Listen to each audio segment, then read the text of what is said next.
Hello.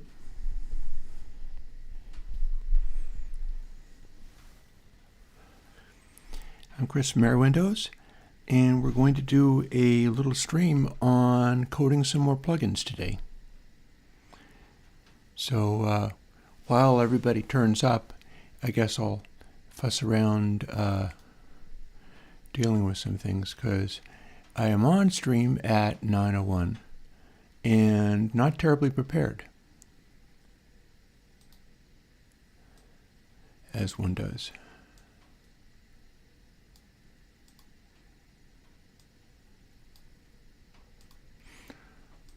One of the things I wanted to do was set it up so that I could see chat this time a little bit easier, because last time that wasn't as easy as it could have been. I do seem to be making sound. So I tell you what, while we're doing this, let's fire up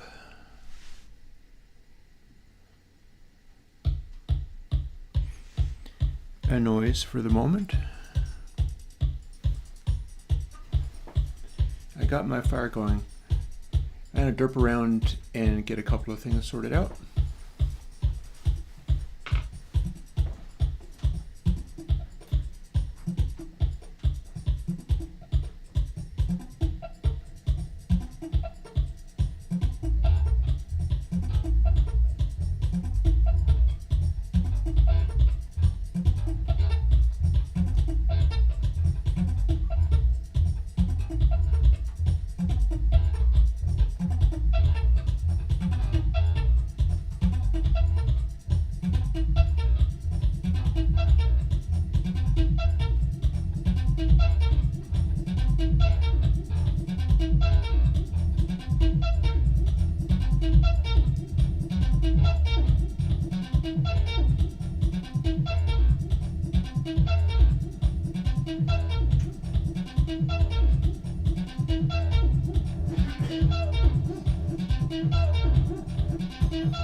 Should have set it to the room. See, I got my wood stove going and everything. We are ready to start doing a thing. Although here's one of the things I was fixing to do. We're going to be doing a plugin, and so this is a fiber optics adapter, by which I can take the audio coming from here and run it off of this laptop. We're back on the coding laptop today. In order to do that, I have to fish the cable through some wires in places, and so this is something I can do. Hang on a second. Got there.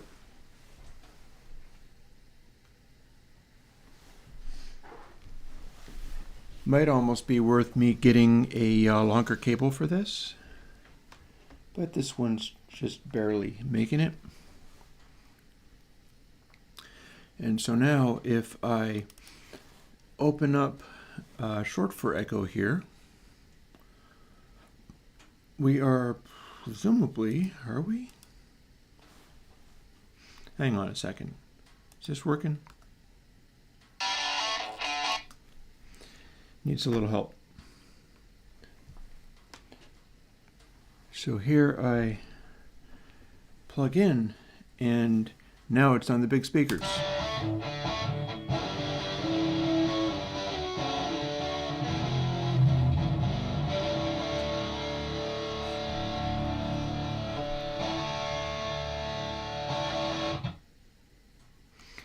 it's going to be fun doing stuff with that guitar when I start doing music again.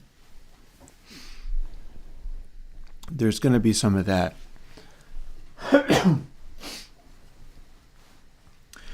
I will note that on the most recent video that I did,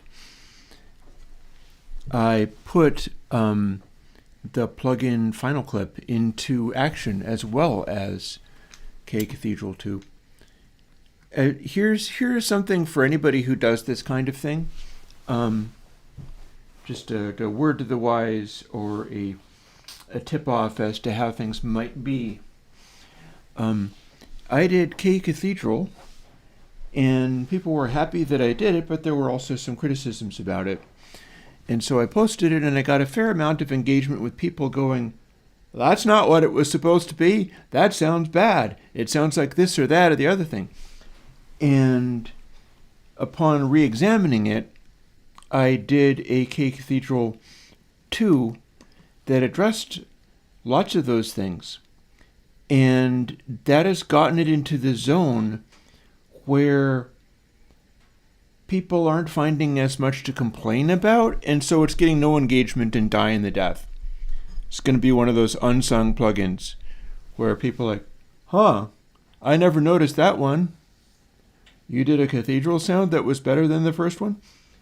And that's just the nature of how this stuff works, is if you're able to get a thing, do enough progress with it so that it's no longer as bad, you can get to a place where you'll just hear nothing.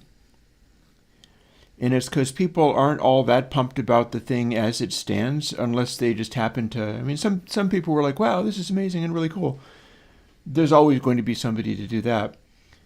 But I didn't get the brickbats, the assaults and attacks of the previous one, because I had gotten it to be, even to people who had issue with a bunch of the ways that this thing was, it got to where it was no longer howlingly wrong for them.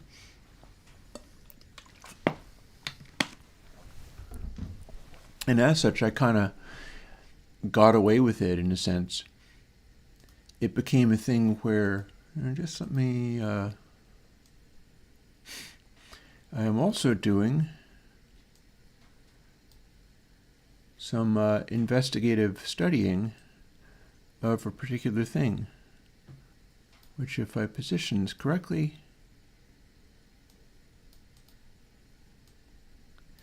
you can see the stuff that I'm going to go and look into, because we're doing coding stuff today, and not even, well, I mean, we could do some of the Godot coding, because that balls up game is just about ready to go out. Only thing I could add to it is stuff like a bouncing funky splash screen and so on, and I could certainly do that. I don't have to do it. It kind of, the guts of it, the functional parts of it are working, and the functional parts include the music that goes along with it. But today it's not really intending to be that. Today I stumbled across something that people were talking about on Hacker News. And it was one of those ones where somebody linked to their new explanation of a scientific principle that already existed, in the hopes it spawned a discussion where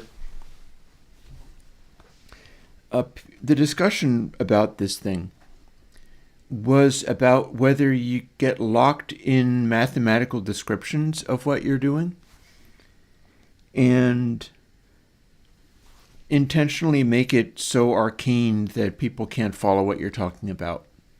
And that can be job security. There is a whole thing as far as what that can be. Naturally, if it's me, I'm not going to go along with that kind of stuff, because I can't understand when people make things intentionally too complicated for a reason. So what I'm going to do here is shuffle around my windows in the way that I got to do. That is just your streamer thing, honestly. I'm not going to pretend that I'm some kind of experienced streamer. I'm just doing the best I can. And then, boop. here's the page that I found as far as the thing I'm going to be doing.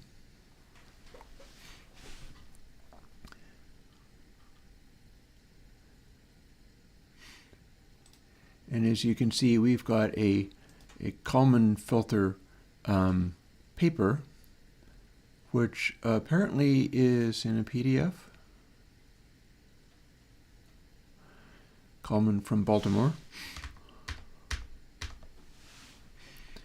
And here's what we're trying to grapple with. This is going to be turned into an audio low-pass filter. The question is, what does it sound like when you do this? And I am going to be going and making myself my little cups of espresso. I'm going to try not to go too bonkers with it today, but should be fine for the most part. I mean, if I'm not, I'll be taking bathroom breaks or whatever. But on the whole, the health scare I was referring tangentially to earlier in previous weeks had a lot to do with the fact that I started using a coffee creamer where it started out with monk fruit and stevia for sweetening. And then they slightly changed, well, in that case, they strikingly changed the shade of packaging and substituted sucralose. I always use the scare quotes because that's not a real chemical. Sucralose is not a real chemical. The real chemical is a much longer and more complicated word. And if I consume it, first I start craving more of it, so I start doubling down on it. I think it's like me being a recovering drug addict where I don't have to use anymore, but I am still susceptible to chemicals kicking me into gotta have more of that mode. And if it's something that's coffee creamer, or ice cream or whatever, well, if you eat too much ice cream, you just put on a bunch of weight and you're consuming too much sugar. If it's because there's a substance that's poisonous to me in the coffee creamer and that's what's kicking me into addictive behavior, that gets scary. And that's now happened twice, but the second time I spotted it. First time I was using this sort of light lilac, well, actually, no, it wasn't. It was a purple-colored creamer of sweet cream flavor. And they swapped it over to a lighter shade, a lilac-colored thing. And it was still supposed to be sweet cream, but the reason they changed the color was because the sweetener had changed. And they leaned heavily on quote-unquote sucralose, which isn't a real chemical. It's a trade name.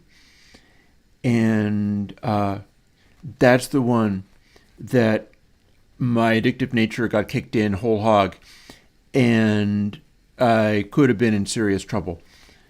I cut it out, and when the substance worked its way out of my system over a course of a week or so, then I bounced back and stopped being unhealthy in that way. And then I turned around, and the one that I'd replaced it with, their vanilla flavor, had been formulated with stevia and monk fruit. And then next thing you know, I turn around, and there is two different shades of light yellow on this creamer. So I go, and I look at it, and yep, the two different shades, they're two different products.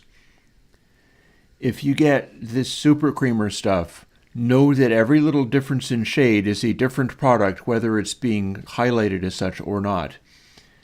And that endangered me pretty well, because if I consume large amounts of sucralose, my body stops working. So I got some extra containers of the kind that doesn't have that stuff in it. And now I know if they just swap everything over to that, I'll never be able to use it again. Because I'm poisonously allergic to this stuff. And I have to keep an eye out for that because it's all over the place. Like that substance is in so many things. They're probably trying to work out, and when I say they, I mean whoever is responsible for being paid by selling it. They're probably trying to work out ways of making it so that you don't have to even label them. But they'll do a thing where it's like, can we lump it in under natural sweetener or natural flavorings, combine it with other things? And if that happens, I'm in big trouble because that stuff is poisonous to me. But so far, you can still read labels and see what's in the thing that you're buying. And so I'm able to deal with that. Which is to say, yeah, I'm going to go and make some coffee for myself. It's been a slow enough start to the morning that I'm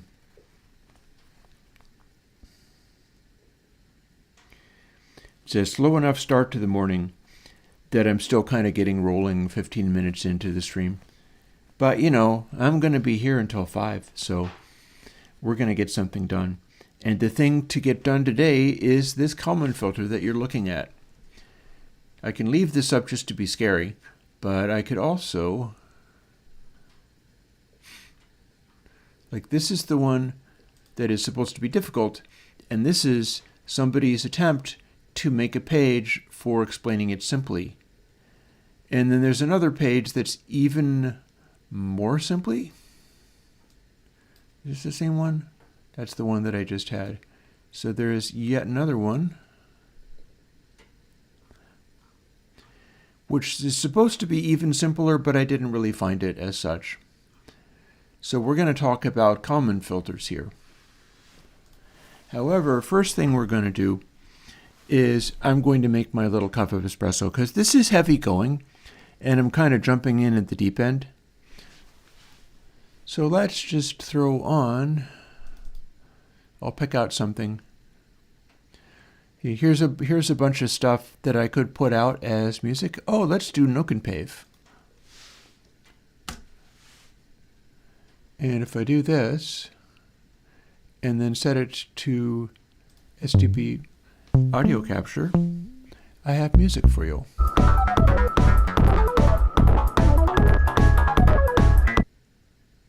Oops, that didn't work, did it? Sorry, it stopped, didn't it? I do have to have that on screen. Came right back.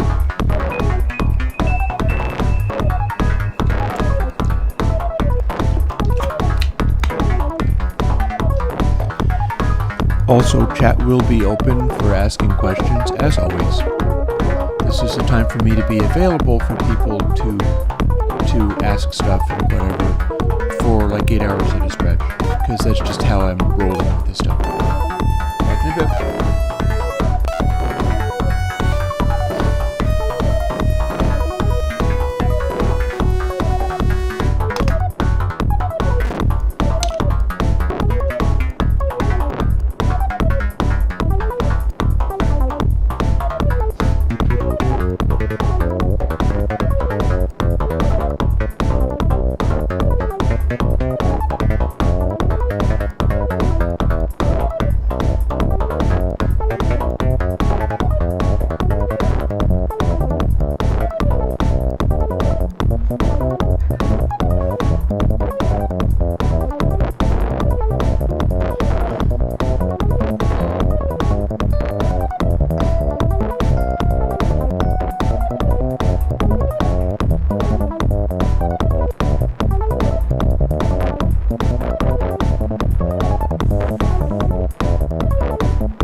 Alrighty.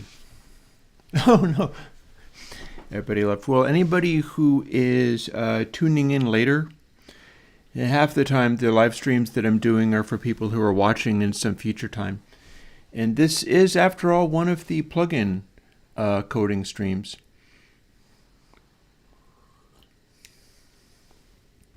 So this is going to be the one where I code the Kalman filter that could end up having uses in various things.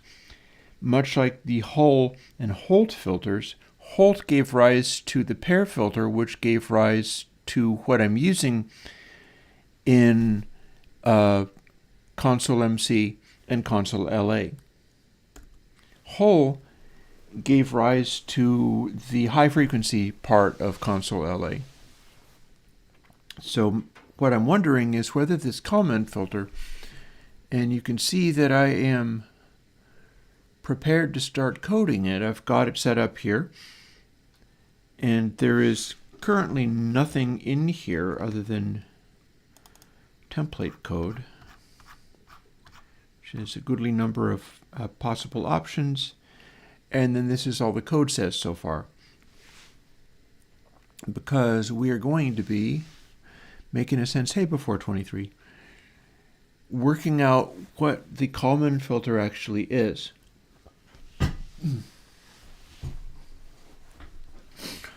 So let's start talking through that. I'll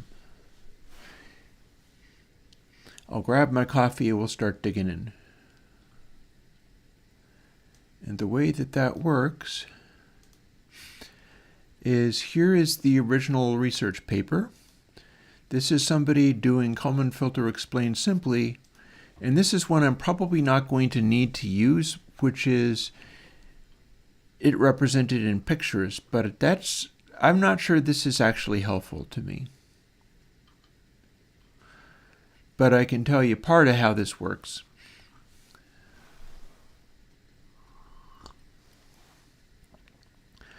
Like if we are in coding,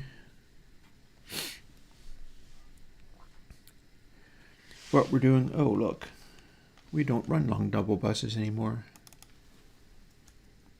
Not since I did an entire mix using a change between long double and double variables for literally everything, and could not tell the difference, even though I could tell the difference if it was float. Hey Jess. I'm at the usual time. If people want to show up early, they are welcome to. It's always a bit of a grind getting going. Like I'm doing an entire shift, but like there's a lunch rush. there's different times for people to show up, and it's all good. It's part of the larger scenario.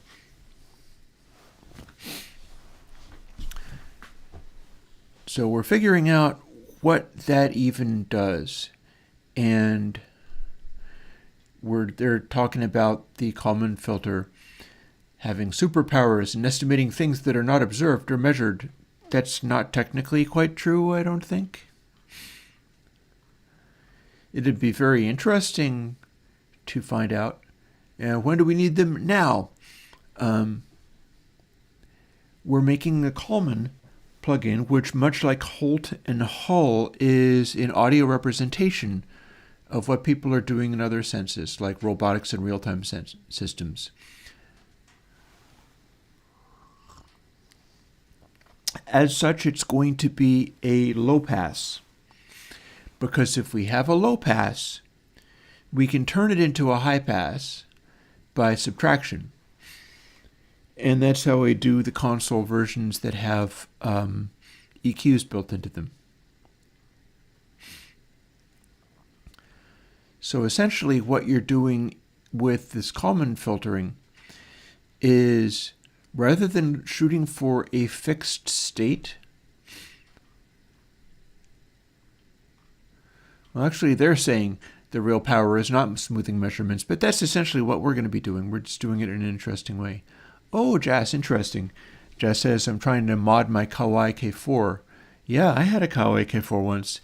It's on some albums that I've done, sort of in the past. I think Full Day had some of it. Yeah, I'm pretty sure Full Day had some of it. I don't believe I have that. Wanna hang on a second.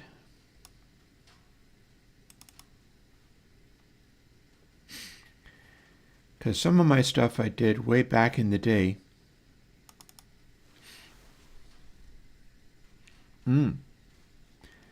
Silent Hill indeed. Well, by the same token, here's me loading up a album that I did way back when called Full Day. And it's a synth album. I've always been like a guitar player and a drum player, but I've always been fascinated with the sort of the cyborg version of making music in a way that I couldn't otherwise do. And since this is pumped through the speakers,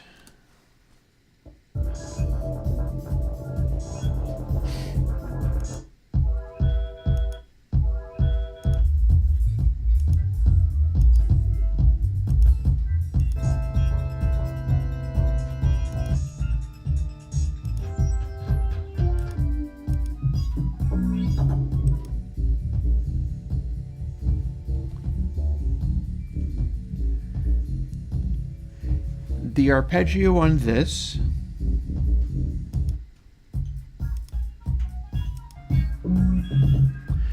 and I think this resonant sound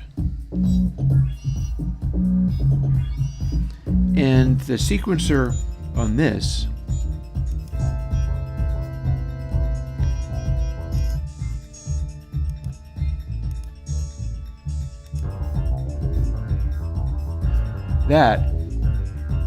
the Tangerine Dream sounding thing, that I believe is Kawai K4. So yeah, rock on.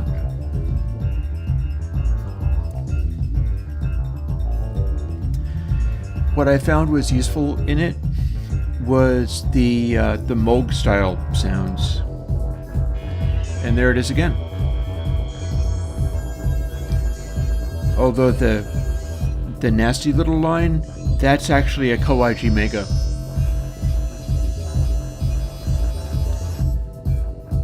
That noise is a Kawai G Mega telephone sound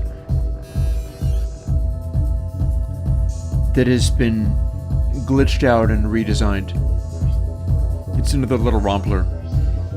Just like the K4 is a rompler.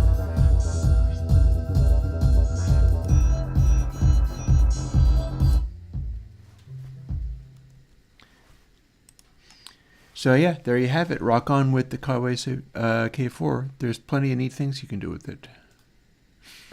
Speaking of neat things, we're going to try to get back to this Kalman filter thing.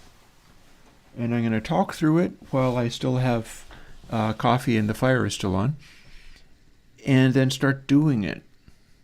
So they're saying the power is not smoothing measurements. Well, we're smoothing baselines, so what do you want? They're talking about estimating system parameters that can't be measured or observed with accuracy. Well, yeah, because if you're trying to get rid of random noise, it's going to pull out underlying stuff. The question is whether I have like an aura-like effect on bass out of this, because I've been asked for that. In fact, I think maybe Mel was asking for it.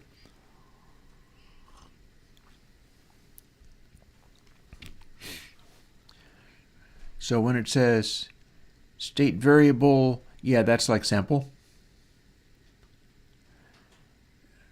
Some of this is just bibble, bibble, bibble. Like, here's where we start getting into solution of the wiener problem. If I was Beavis and Butthead, I'd find that hilarious. My wiener usually doesn't hop, but if I'm lucky, maybe at some point it will. Got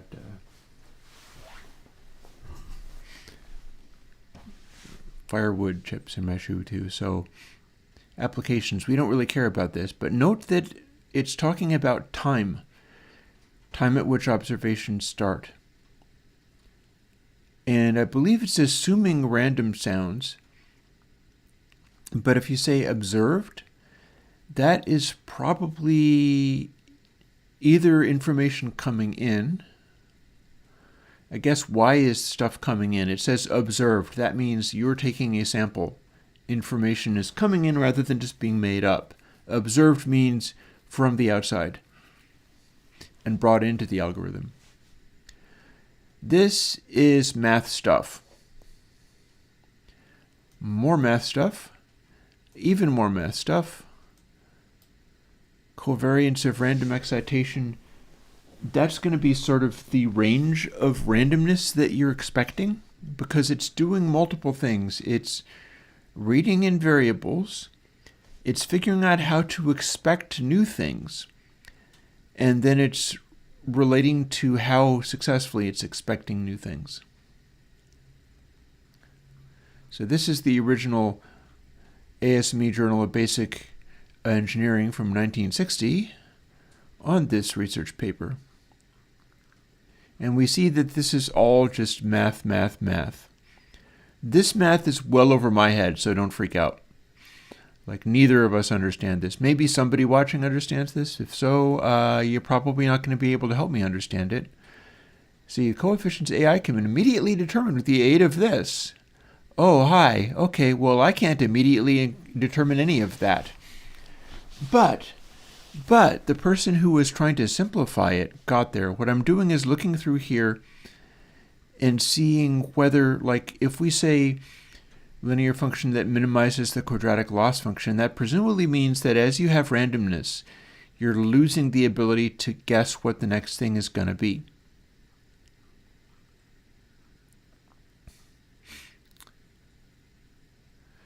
So it's talking sense here. This part I understand.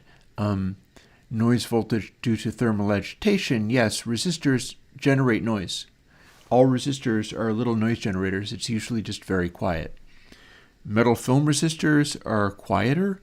Carbon composition resistors are louder but have more surface area for carrying large amounts of electricity and are forced to generate their resistance in a coarser kind of way. I'm quite interested in that stuff, by the way. I'm going to be fooling around with wiring and building stuff. Probably on these live streams. I'll probably find a way of doing it on these live streams. But today it's plugins. Plugins you can download. Hardware you can't.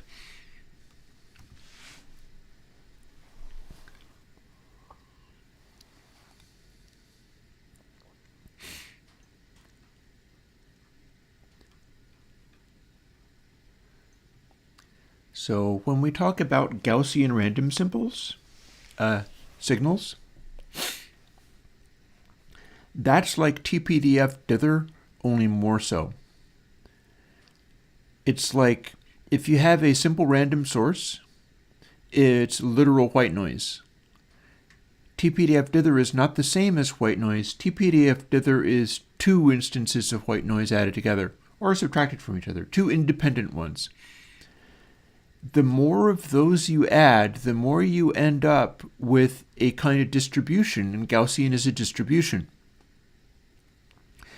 That's what happens with random generation from things like resistors, is if you have the resistor is generating weird little extra voltages, noise voltages through thermal agitation, but it's coming from all over the place, and so the end result is like noise generated by infinite little sources of electricity jittering around.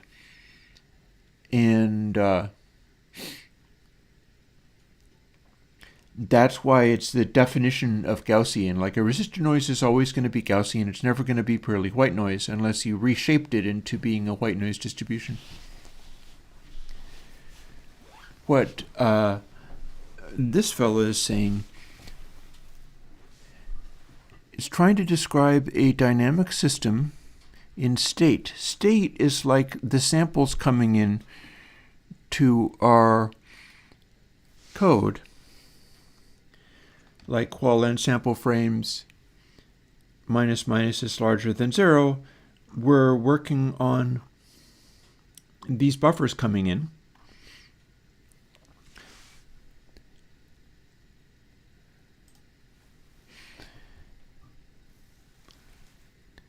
And so state constitutes the numbers of the samples coming in. So apparently what we're trying to do here is working out how noisy information can be constituted into something like, bear in mind if you were converging on a single value and going like, what is this music here? What is the average value of the music? And we'll consider all the music to be noise. That is the lowest of low frequencies. It's just sort of the air pressure of the air in general. So principal problem filtering isn't necessarily just reducing it down to one voltage. That's what this fellow has in mind. But we have a dynamic system. Music is a dynamic system. If we're trying to sort out only what the bass is and discard all of the high frequencies, one way of doing that is with many, many poles of filtering, like a brick wall filter.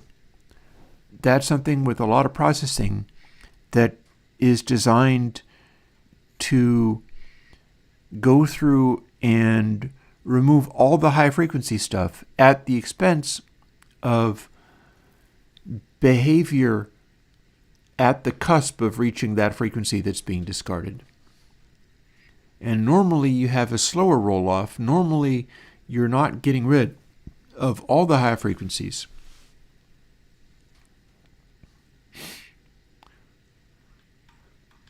This is a 2-page.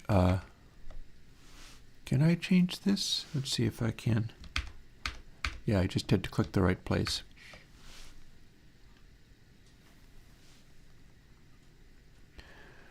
So we're talking about estimation.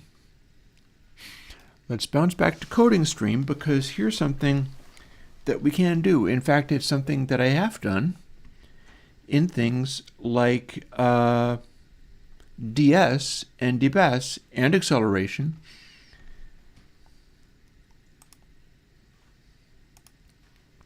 We can go into here and we can start with some stuff. Let's just do a shortcut. I'm thinking about that, so I'm not thinking about coding, so I've lost some of my coding stuff, but that's okay because I can get it in other ways. In particular, I know that I had the pair filter implemented using something in the H file, an enum.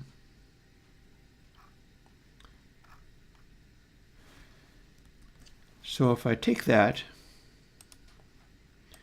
and then I take this form, now I have an instance of what enum is. And then we can reshape this into whatever we want. Also, initialization of the enum is simple because you just do this.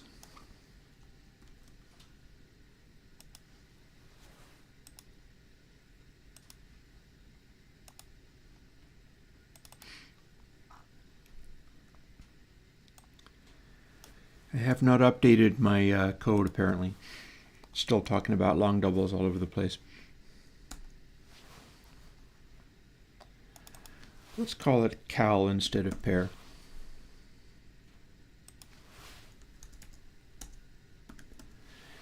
What we're going to end up with is variables that can be referred to by name.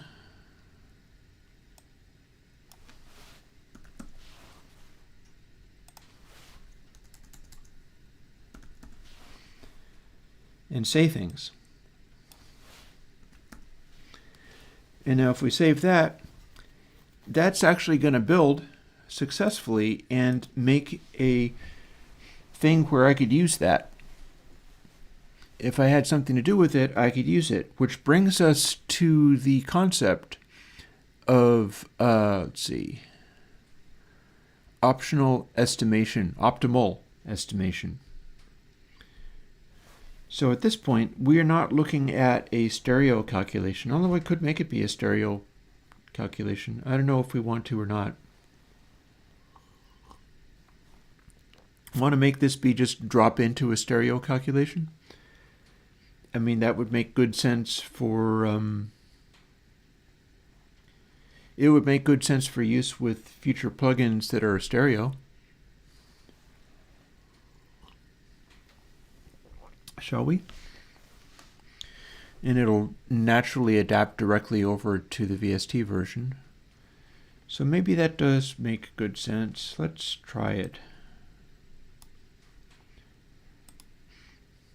Firstly, let's get rid of this. I'm going in circles a little bit, but you're going to have to bear with me. I'm not very smart, and I just do the best I can.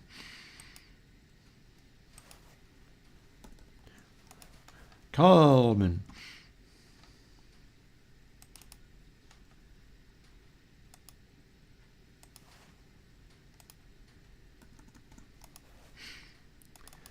Now, if we open this up, we will be able to create a new one.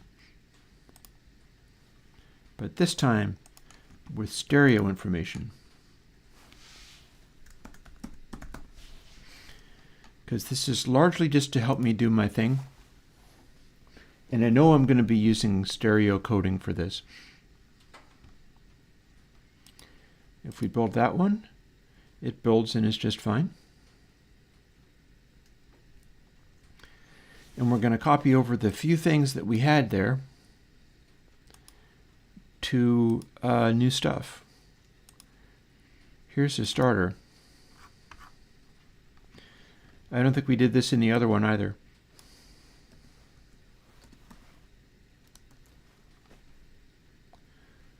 Or it could be KLMN.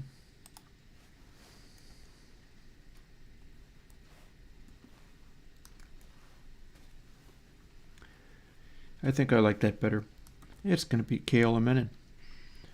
So having done that, there it is. We're going to copy over the original stuff, like this here.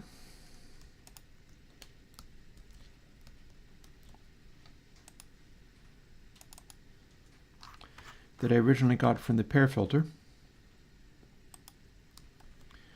And we're going to retain some of the stuff that it talked about regarding L and R. But we're going to be changing this around quite a bit. I'm just saying, the way that this works, it's become a thing where now it initializes and works. Only then can I move on to the parts that I actually have to think about and be able to do. This is just boilerplate right here.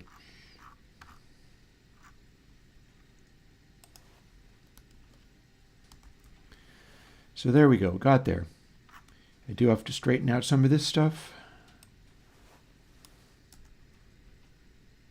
My templates need work. We're not doing that work right now.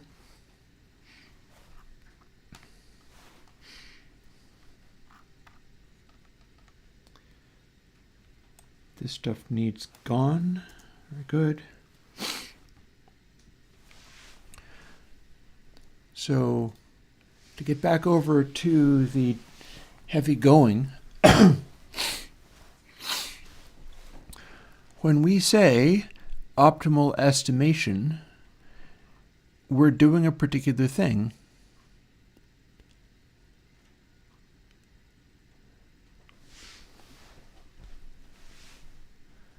That we can go back to the coding stream.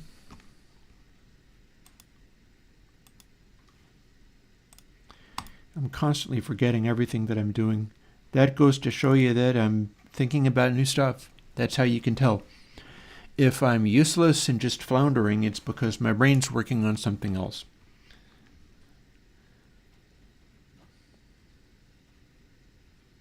First of all, let's get rid of those. And we are, in fact, going to be using a previous sample. So that's legit.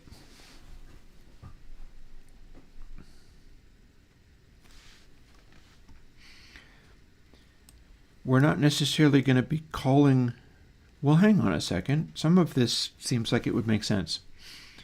So, hang on. Bear with me. We're going to get there eventually.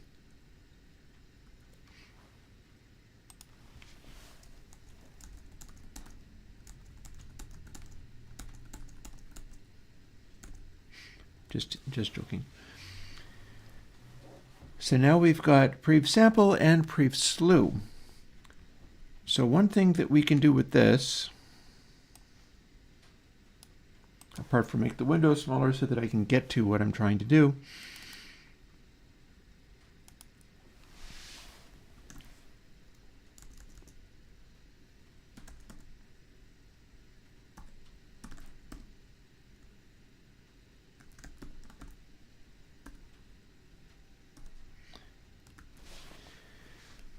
so if I've done this correctly, that should actually work and make sense. I have saved it, yes, yes.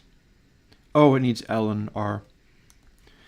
It should be showing up in blue. Or possibly not. Let's see what it does up here. Doesn't do anything up there.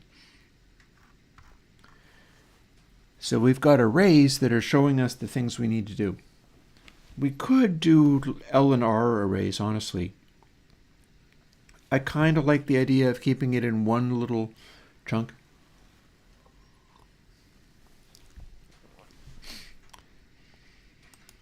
But watch what this does.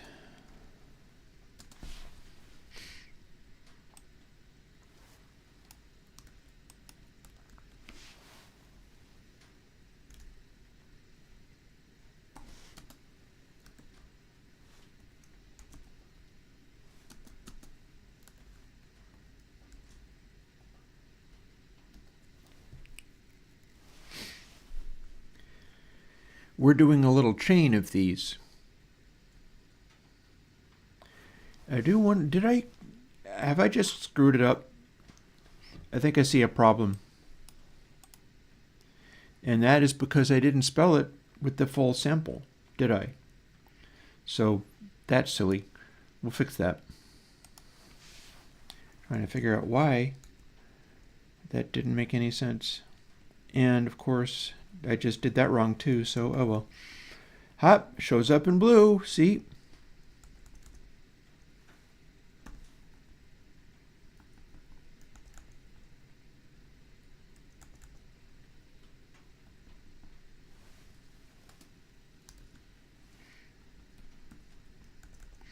We'll get there. See, one of the things that I would like to be able to carry across to people is you can be very stupid and frustrated and still get some of these things done. You need to be able to try to think of new things and grapple with the non-understood. Like I'm trying to apply Kalman filter to a space where it's not necessarily done, and I'm trying to use it or adapt it in such a way where it's not what we've previously seen. So it may end up with me literally doing it wrong.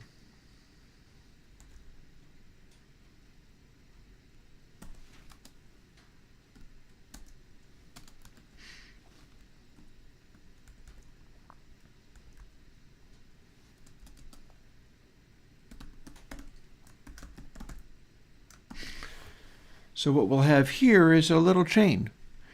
It's a little chain of previous samples, because every step of the way, we're stepping each of them down a notch.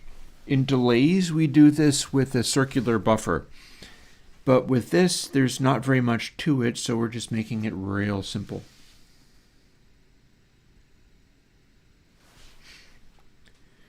And then we need to do that. We're not necessarily going to keep this either, but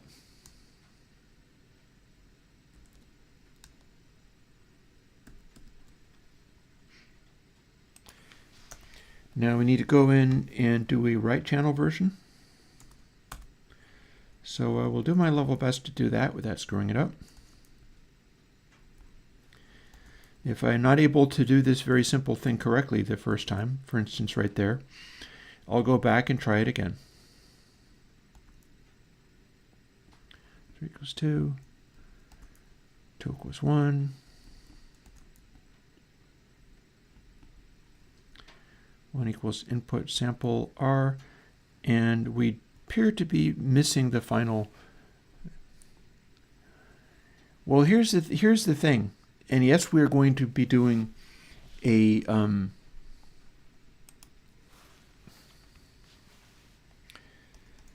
it's going to go kind of like this. Oh, whoops.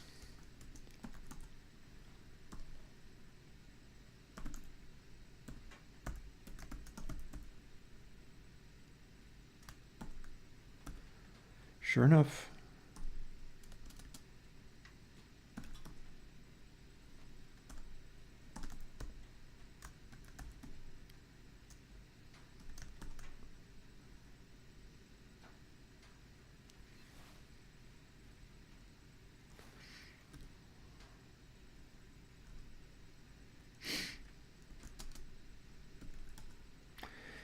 Once I have some of this typed out, it'll be easier because I'll be able to sort of copy and paste the bits that are just boilerplate. It's just doing this very explicitly.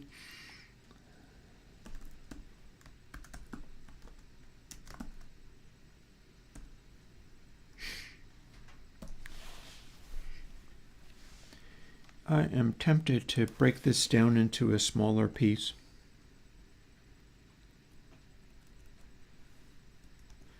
Let's try doing this because the way it's being stuck together isn't pleasing me anymore.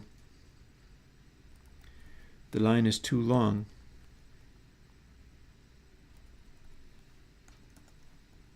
That's just cosmetic. But cosmetic though it be, there it is.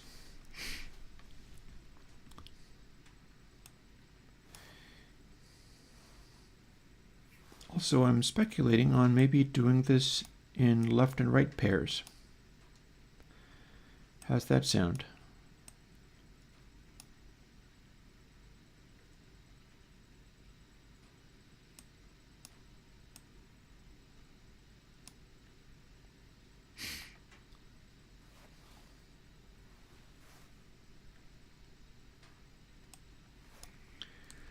Which would mean following that pattern like this.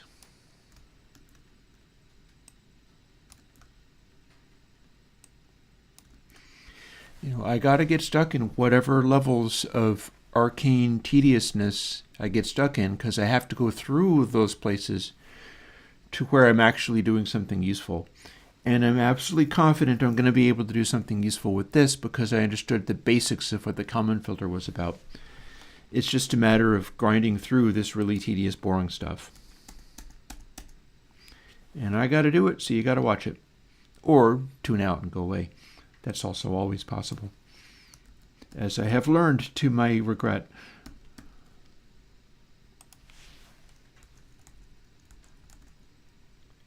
Wrong way.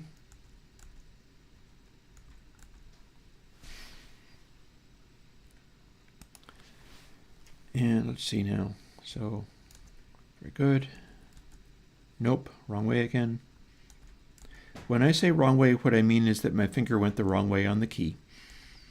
I started typing the wrong thing.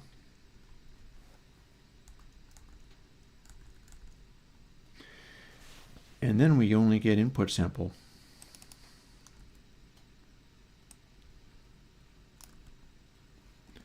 With, of course, the semicolon that it needs. Hey, at that time I didn't get that part wrong. Yeah. Forgive me and humor me for fussing about the constantly saying that I've done everything wrong, because that's just where my brain goes, you know. I got to write it out. I got to deal with the fact that my brain is constantly trying to beat me up for every little thing. And I've been doing this coding and making plugins for a goodly number of years by now, in spite of that. So if you experience that yourself, well, rock on with your bad self then, because it doesn't necessarily stop you from doing anything. Here's where things get interesting.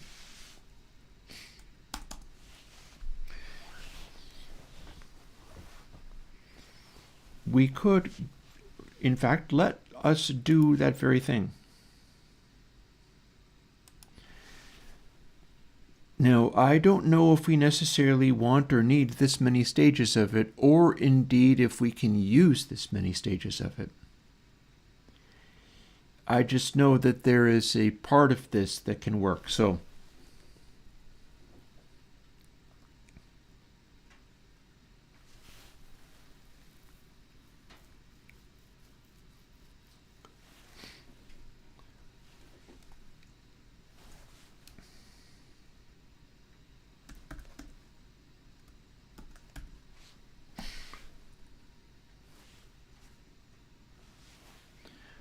I wonder whether I'd like to rearrange these. I can rearrange these all day long if I want.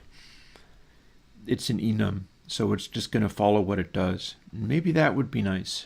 I'm trying to decide whether it would be nice. Let's make that go away for a moment, and then let's do the thing of rearranging them. So how do we want to arrange them?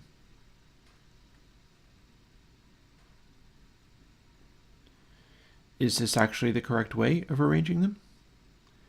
It might be simpler this way.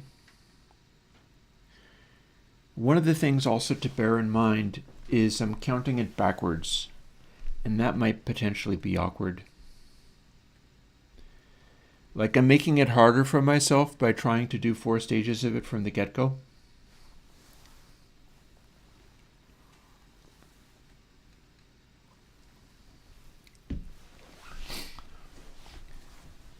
However, I do know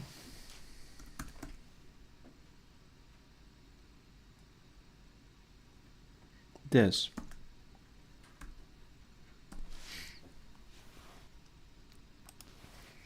I can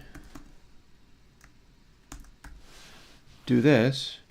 I did it wrong, but that's okay. I can go back and fix it.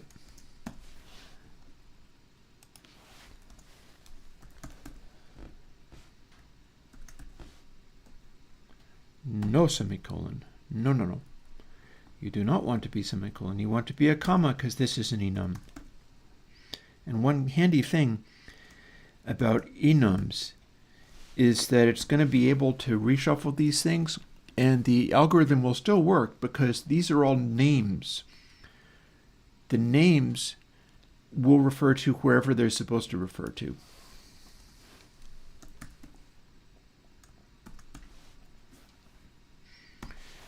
And if I do a few extra that aren't necessary, that will do no harm. But if I put semicolons in, the whole thing will break and die. So let's not do that. 4, I think, is the one I'm not going to need to use because there's no purpose to it. So we'll worry about removing that again later. For now, save this. Now we get to use these. What are they?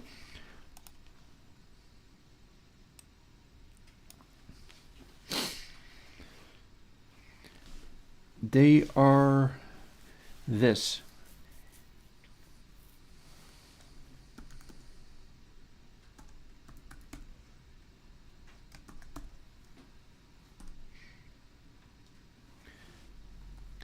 In fact, let's call it L3 equals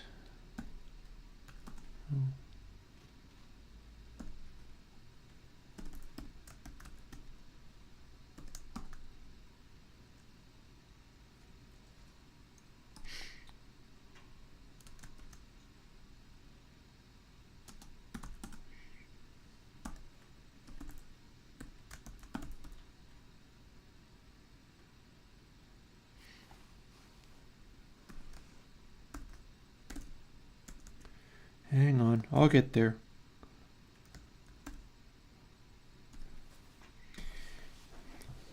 So what that's doing is basically just literally giving me the correct answer back. But if we didn't have 3, then that would become relevant. We're just basically reconstructing pref sample L3 because pref through L4, sample L4 minus L3. So that becomes the direction that we're going. Now, if we already have L3, then it makes, SL3 and SAMP-L3 are going to be the same thing. Which is why maybe doing this many stages of it doesn't work. However, I got a feeling that we might be able to do something useful with these values. So we're going to try anyway.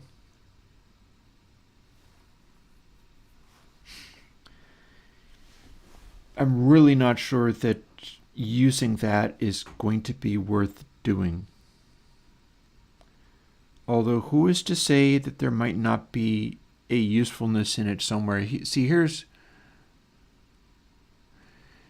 Jess says, wouldn't that go bonkers in volume? How about 0.5 A plus B? Well, no. And I'll tell you why. That's prev sample L4 plus prev slew L4, see? Slew L4 was sample minus the next sample along. Now the reason I think you're being confused is this is useless and doesn't do anything yet. But when we go back to our research paper, we're talking about things like optimal estimation, control vectors, things like that. Optimal filter being a feedback system. And we may simply not be dealing with a situation where we can have multiple poles at all. However, not convinced of that yet. So here's where we get really, appendixes. Okay, so that was the whole thing, unfortunately. So that was not actually helpful. However,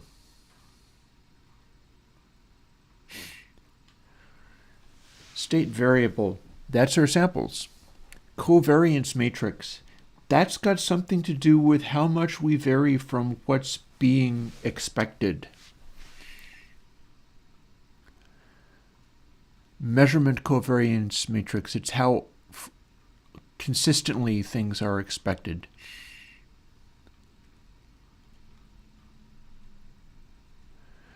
This is just saying radars create noise. That's fine. We know about this. Audio contains noise and high frequency information as well. When the first measurement comes, the only thing known about the object is the position. If we have one sample, we don't actually have an audio sound because audio is not a sample. Audio is the reconstruction around samples. At low frequencies, it can be very similar. At high frequencies, it's not necessarily the same thing.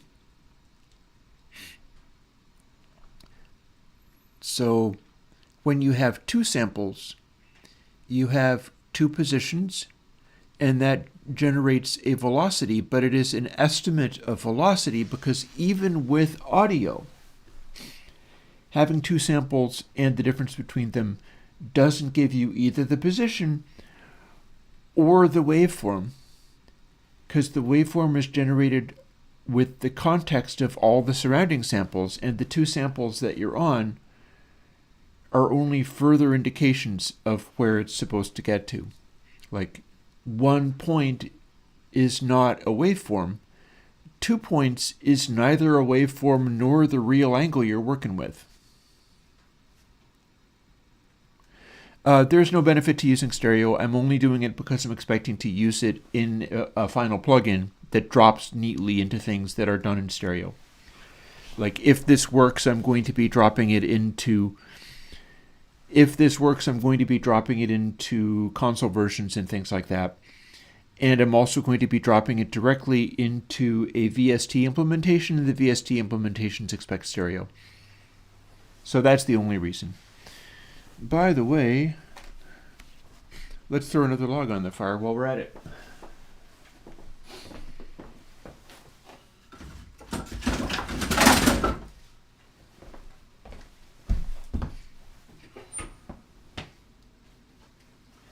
It should be getting colder in the upcoming week, but then it's supposed to bounce back and get warm again. Kind of looking forward to that. I've been fussing with my heating situation kind of a lot. Trying to figure out how to make my furnace work better and stuff.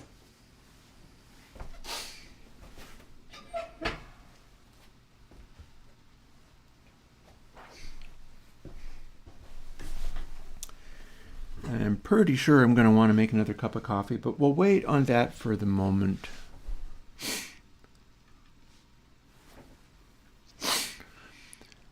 So initialize system state in equations.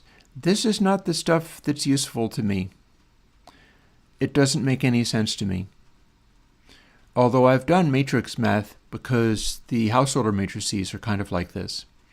But I don't know what these things mean. However, he starts explaining stuff in words, and I'm following it. See where we say computed velocity. When we go back to the code here,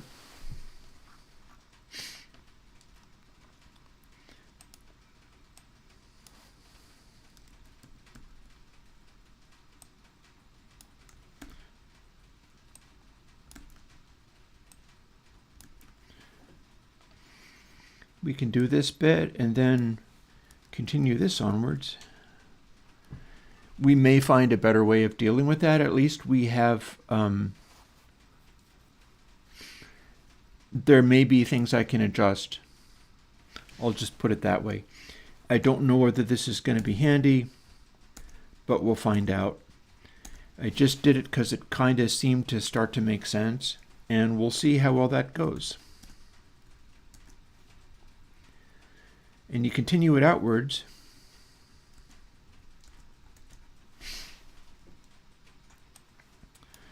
And then if you went all the way back to here, you'd have input sample,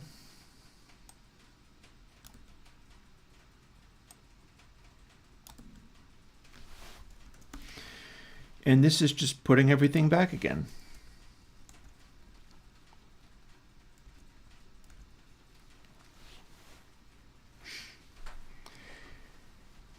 But here's the trick.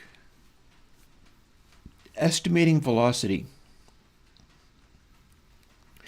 If we're filtering, we're not just taking input sample anymore. We're making it be something else. The output's supposed to be something different.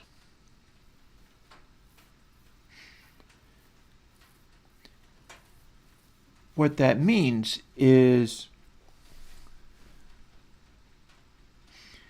if we started using this to calculate something else, we'd get a filter. So, estimating velocity. Prev slew becomes reported velocity. The idea of estimated velocity would be doing something like going, okay, all of these now become prev slew 4. We're using only slew 4.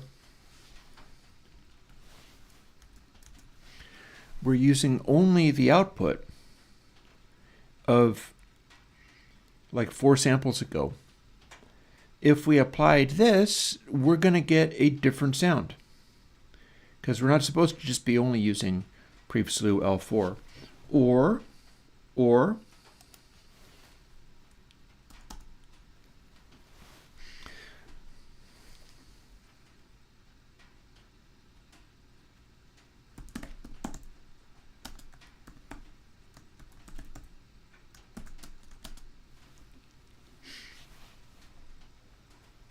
and remember, we're not using this actual value. This refers to which bit of this we're using. It's an array. We're using the stuff in the array rather than the direct number. The direct number is arbitrary. It is the mailbox for which we find this information. So we don't actually use prev slew, but we use cal prev slew.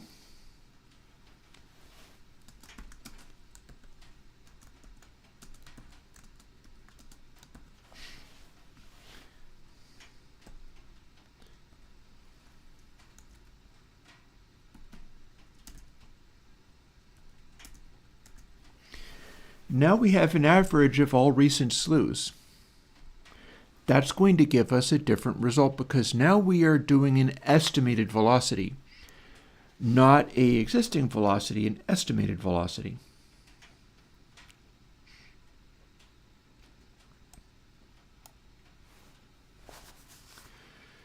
So if we were to adjust this,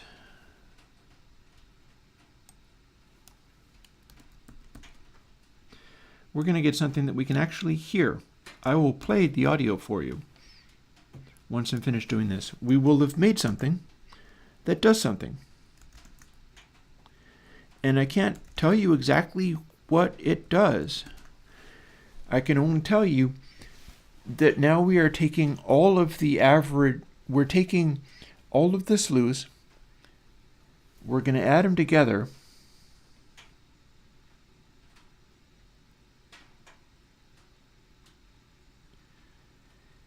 and now what I'm wondering is if I am taking just this bit as an output, is that going to give me literally the exact same output that I had before? I might have set it up in such a way that it does nothing. Let's find out.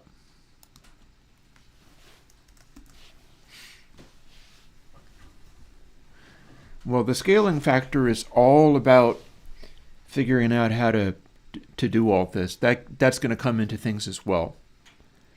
What we have right now is the stack of 4 samples. We're keeping track of all the slews from a given point. So technically what's going to happen is, since these are all of the velocity changes, if we just add them again, which is what this is. See, when I was doing DBAS acceleration, it's doing things like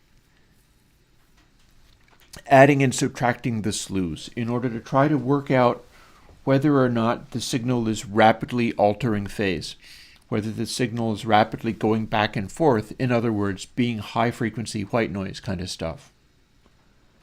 And we can calculate that, like if slew L4 minus L3 minus L2 minus L1 is a really large number, that means they're flipping phase constantly and producing high frequencies.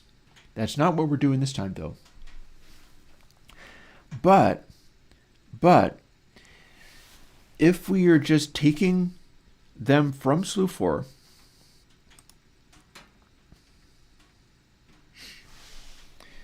and incorporating all of these the same, and just adding that to samp L4, we're going to get the same result. So what I've coded here is not going to change the sound at all. Here's where a change is made.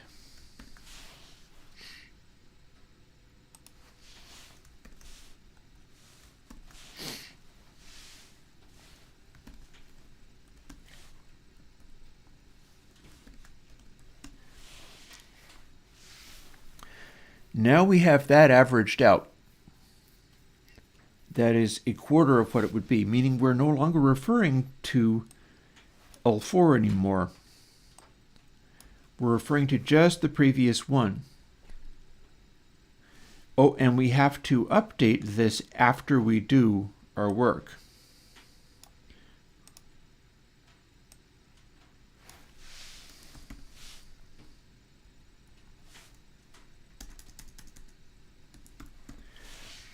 That's not going to necessarily stay, but we're doing it for now.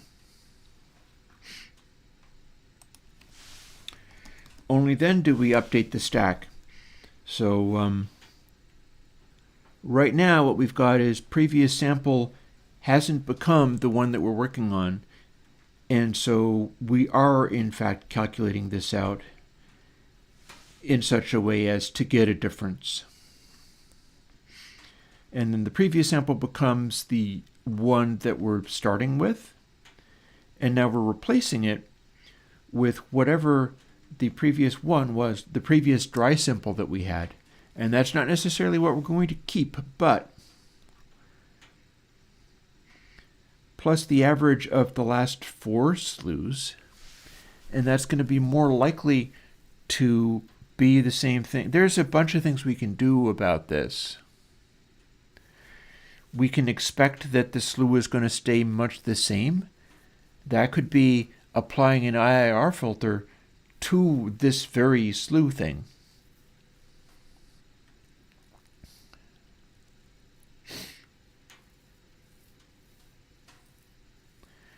There's a bunch of things we can try. But let's start. Let's start hearing what we've got. And I can't play it through the speakers directly. Oh. I'm on my wood stove cam. I can't play it through the speakers directly, but I can play it through your speakers directly, but I can play it through mine, by God. And we're going to do exactly that. We've got our estimated outputs. We've got all of our stuff. We're going to throw away this one because this is not the one we're working with.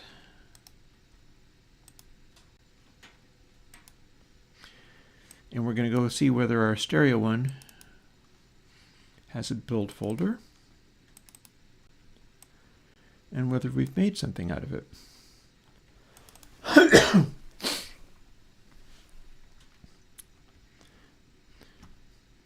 So, little section of drums, because that has cymbals and things in it. And we'll sort of bypass and unbypass it.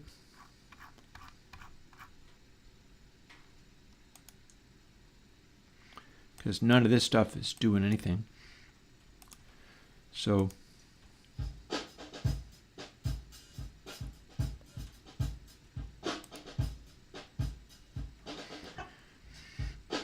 I think it softened it a little bit.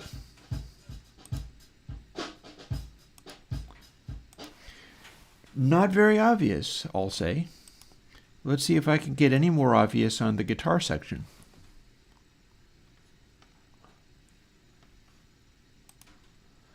We might need to do some more work to be hearing much out of this, because right now it ain't much.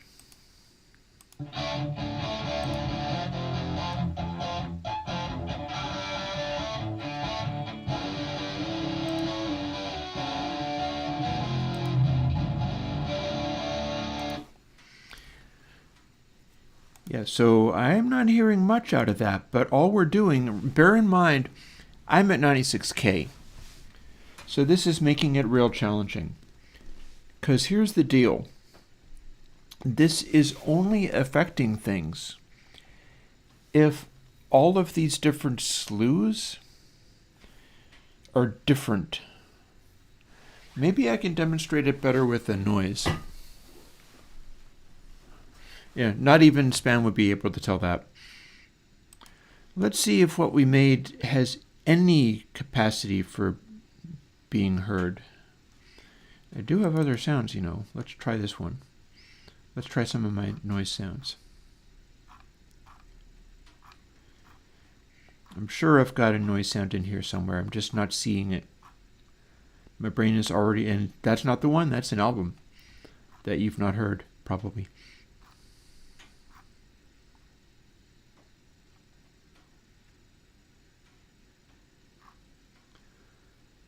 Snare does not count as noise. Alien Kittens does not count as noise. Oh, here we go. It was under noise. Wow, that was difficult to figure out. Damn. I'm very clever. So,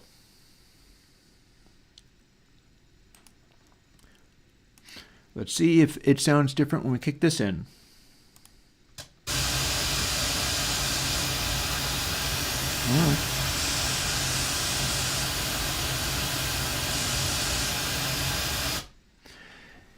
That was unpleasant to listen to, but it tells a story.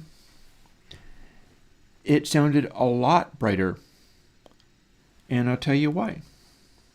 It's because noise constitutes a sound where these slews can be strikingly different. And what we're doing is making it so that it's unchanged if all of those slews are literally the same. If all the slews are literally the same, this does nothing. If all these slews are wildly different, then it does kind of a lot. And that's part of what we're doing. It is, again, back to our documentation here for the Kalman filter. No, not span on it. We're moving on. System state estimate. The estimate is the way it is looking at all these different slews and going, oh, hey, I bet it's going to be going along the same direction. Oh, well, Jess, you're one of 5 people who are here. I could do that for you, sure. Let's be generous. If you want to see you shall. Assuming it doesn't crash on me or something. I will need to, let's see, effect stack.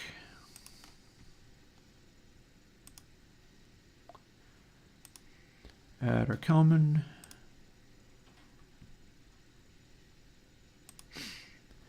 Add span, and using this tool, I need to turn this on and off. There we are. Turn it on. Isn't that interesting?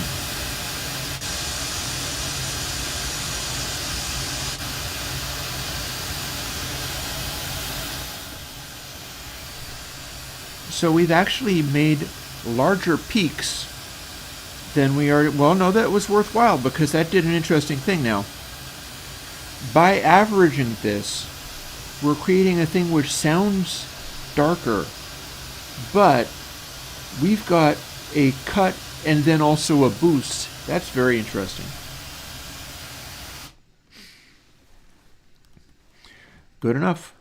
Your request showed me a thing I didn't expect to happen. That is a sign that this might actually be going in a good direction.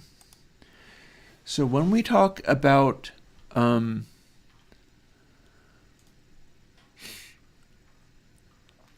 estimates,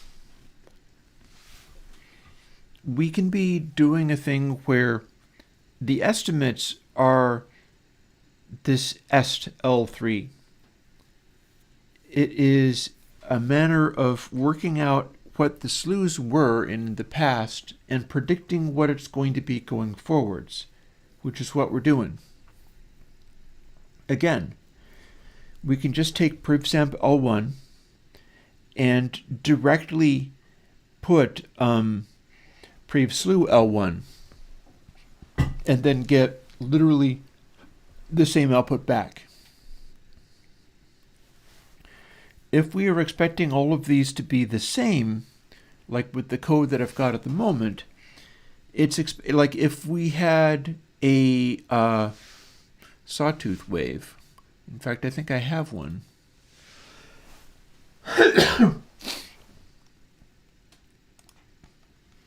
If I don't have one, I can make one.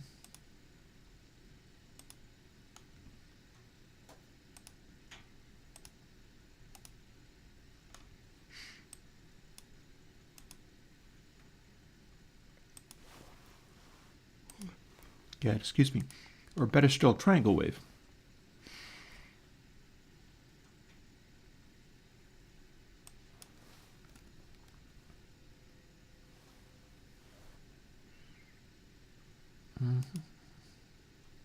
We have no selection, so I do actually have to insert.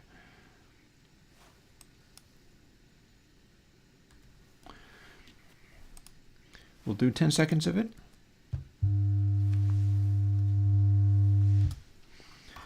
And if we look at it, so this is the kind of wave where as it's going, this, what I've got currently is going to be exactly the same as what it was.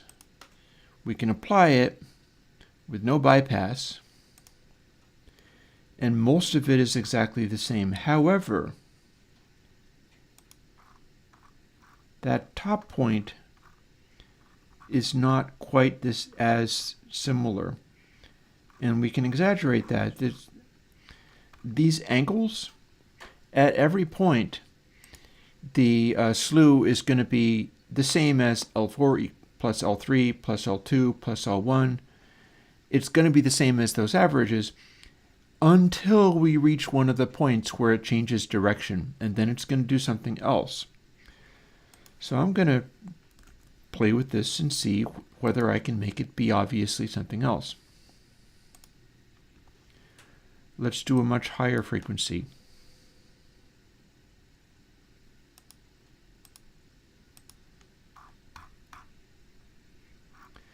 That no longer even looks like a triangle wave. Let's not use this one. Although I'll tell you, we're going to get a different effect from this. Just because that's not going to be fun to look at, I can still apply it. And ahoy, we made it louder.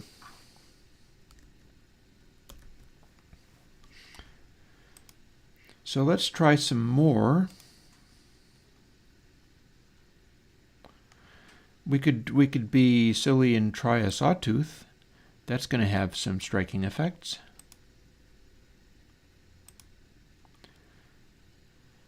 Sawtooth at about 2K. Here's the reconstruction of the sawtooth. You see the samples are literally a sawtooth, but the reconstruction, you'd have to design the samples to make a better sawtooth if you were going to do this properly.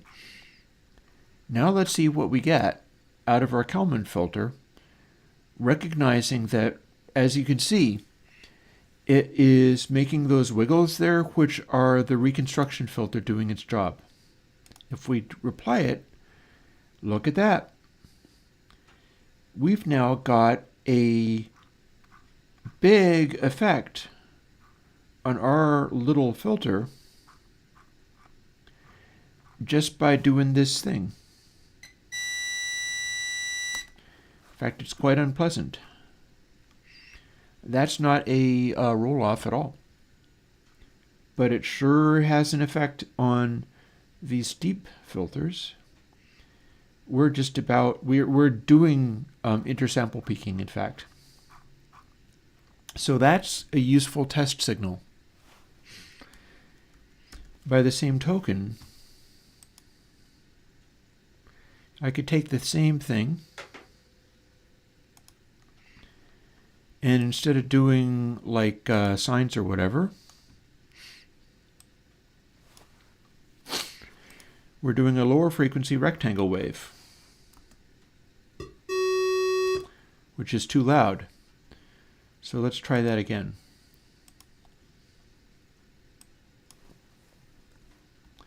Because I know it's going to do a wild thing with this. And there is our rectangle complete with the overshoot. That is true peak generation. That's what true peak is when you have limiters and things. Is when it makes it do this. And then if I apply this averaging Kalman filter to it, we're getting quite a striking effect. It's doing a real overshoot behavior here. Jumps up and then down and then to its final state.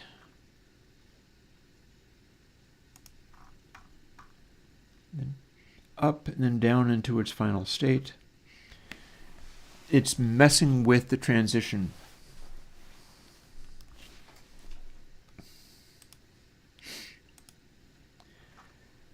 And that's what we get out of just averaging recent slew factors. It's causing it to do striking and alarming things. Though if we just took slew L1, it wouldn't be doing anything.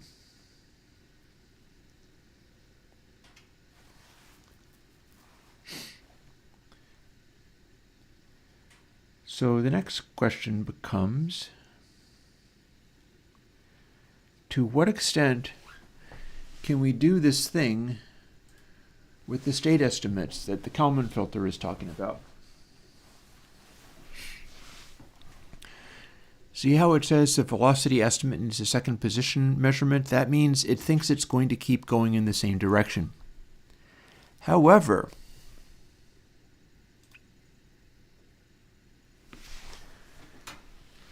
what we have here is a batch of previous slews. we could also do a thing where we're slewing between the slews effectively. So instead of calling this est,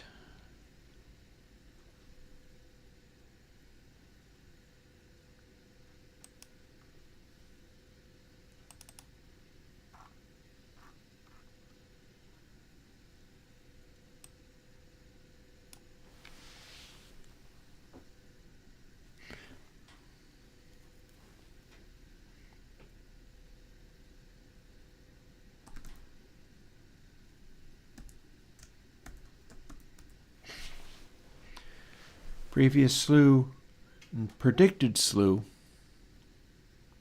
which is a little closer to what we were talking about. And interestingly, that also means that I could do a little find and replace to do that bit. Let's see whether we can do that.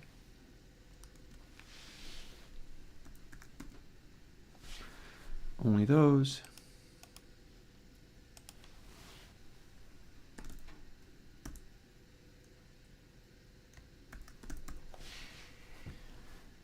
And then if I hold down Option and click that, now we have our new variables.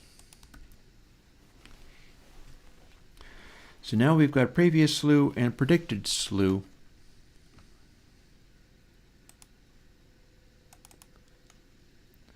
We don't have to change this stuff up here because it just automatically takes care of it all. But now we can do something like this. We're no longer doing that.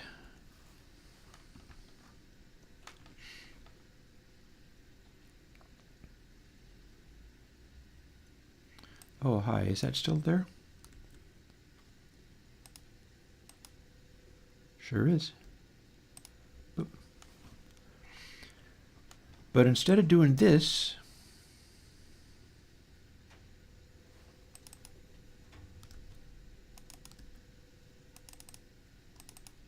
bear with me, I'll get there.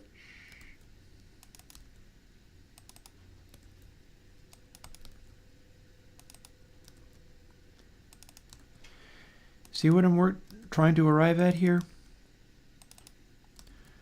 I feel like this is leading in a direction that may or may not actually result in 4 layers of this. I don't necessarily want 4 layers of this, but who's to say whether it might not be possible? Yeah, excuse me.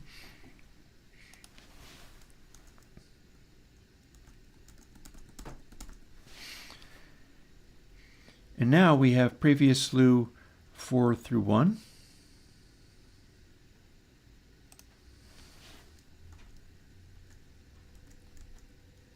Wrong direction. That's okay. We'll get there.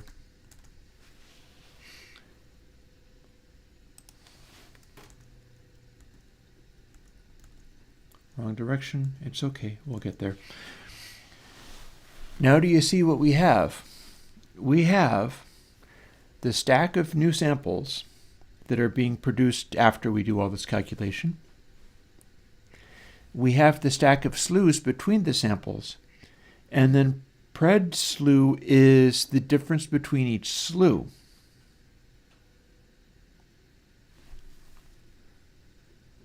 So there's a thing.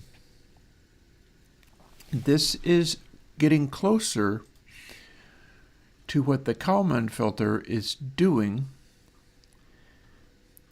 because this predict system state, and I don't know if they're necessarily doing this. No, it must be, because see how it says a constant velocity linear motion model is used to approximate the object's position change over a time interval. That's what we had before. If we write down whatever the slew is, and we expect that it's a 0 change, then you just take that and keep using it, and it tells you where the thing will be forever after. However, if we have acceleration, that also plays a role. So what we've got now that we look at pred slew here, and I'm wondering whether there's a better name. Let's give it a better name.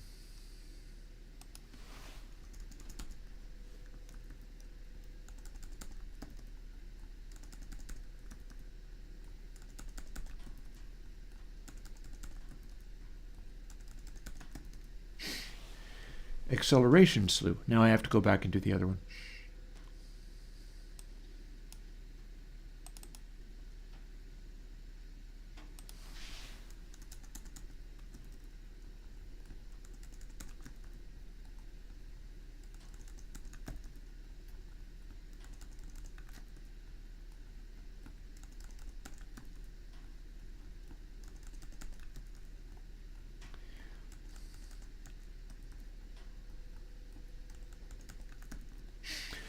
So now that we save this, we have acceleration slew L1. That is tracking the change, the rate of change.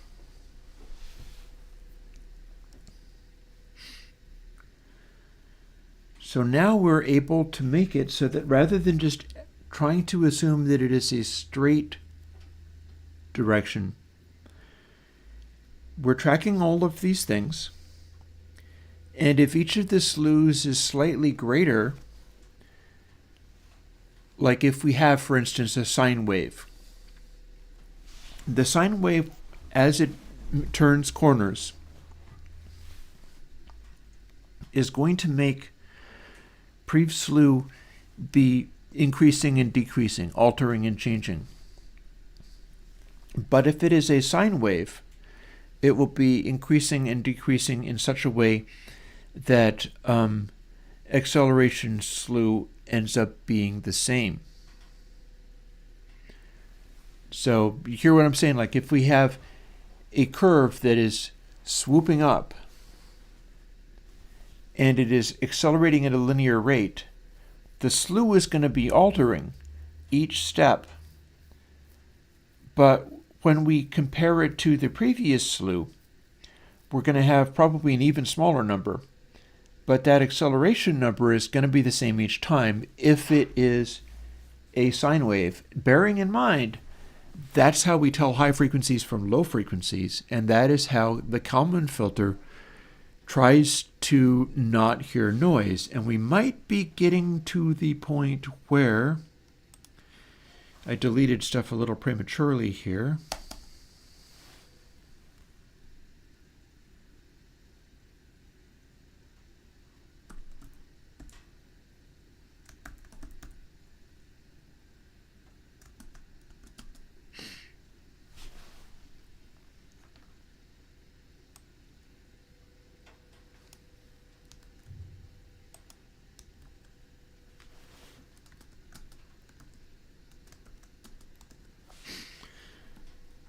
And of course we will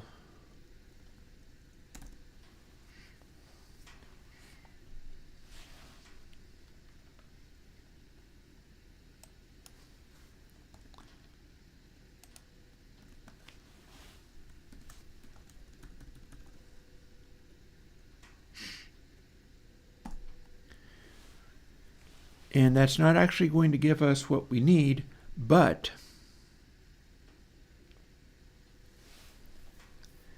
we're now averaging a different thing. I think I can close some of this, like the search box.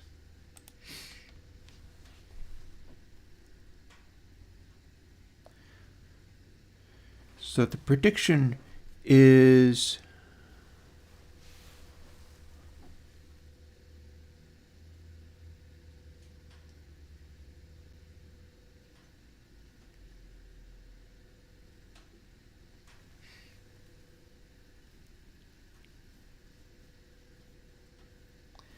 see, that's the difference between the two slews, so we do still need to have the overall one. We can have that directly by taking the most recent, like prev slew L1.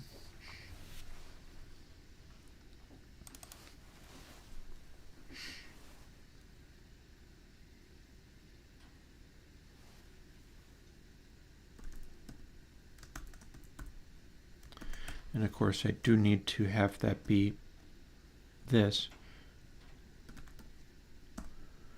go.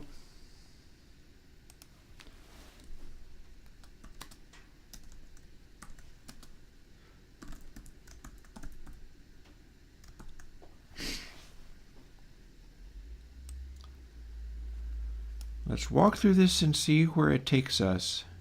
Last time I did something like this that I figured I knew what it was going to do, it surprised me. This might surprise me too.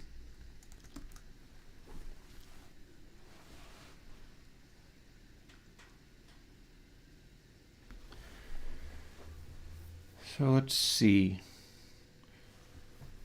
So yeah, so the way this works, I'm actually going to be referring to L2 to get to L1, and then if we weren't averaging them, that would give me the original sample back again. But we are, in fact, averaging them. So yeah, if L2 plus axlu L1, well, axlu L1 is L2 minus L1, so L2 plus axlu gives me L1 back again. But that's not what we're doing. We are averaging them. And we could continue onwards with this, honestly, seeing as we have to keep making it bigger. But this might be just enough to see what's going on. I do have to do the right version. Otherwise, I'll just be referring to only one channel, and that's no fun. If I had 4 levels of this, I'd be able to do it more accurately. Although, bear in mind that I could just continue this process. And then every step of the way, we're kind of doing more levels. Code screen not visible? Oh, okay. Here's what we got. So we started with this. That gives us our slews. We started this. This is acceleration. This is difference between slews. And then with this prediction part, this is averaging to some extent. If it was 4 of them, I'd be able to do 0.25. But this is giving me an additional level of indirection. Axlu is the amount of difference between the last couple of slews that we did. So we get to step back to L2 and then add pred slew. I do have to define that variable though.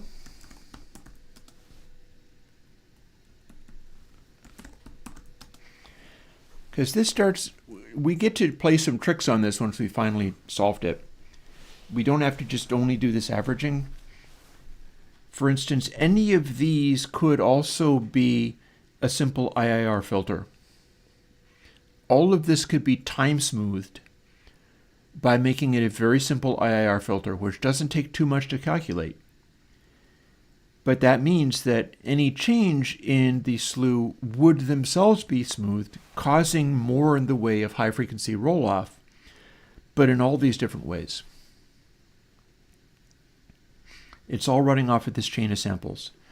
So we can smooth the change between the slews. We can choose the change, but we can smooth the change between the changes between the, and so on and so forth. And we're just going to chase this because the Kalman filter is all about trying to predict what's most likely to happen next with the sophistication of not just expecting straight directions. It can expect changes in flow. And it's a question of how far can we take that? How far can we go with it? And I see that is a direction that we're going. So our next step is to run this and see it's prev sample 1. Or is it? Are we doing sample L2 plus L2?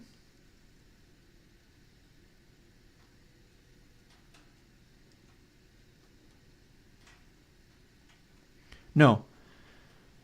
L2 plus the acceleration thing. If we had none of this averaging, we would be doing this to get it back. We're doing the previous one and then trying to predict where we're going from there. That said, we could also do a stack of like go from the previous sample one behind and see what that would predict. But for now, let's build it and play with it a little bit. I feel like I'm moving in the direction of making another cup of coffee, but there's nothing so wrong with that. This is at least going somewhere. Let's do the noise and see what happens to that noise firstly, before we do anything else. Does it sound different? Sure does.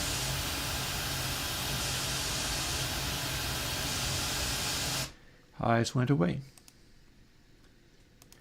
Now let's do our, oh, hang on.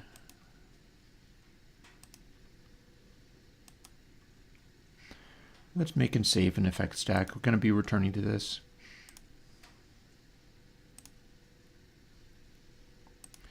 So far we have no controls on this device.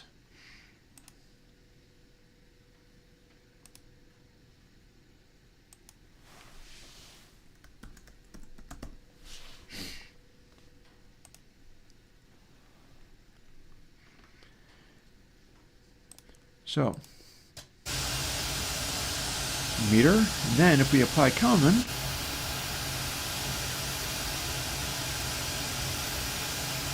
it's still a similar looking effect, but it's rolling off more broadly. And then we still have that little peak there. So now, if instead of doing that, we are going to see something different for things like the, I don't know if I have a selection. Maybe it'll just take everything. It did, it just took everything. So we have a sawtooth upon which we can see the overshoot. And if we apply this new variation,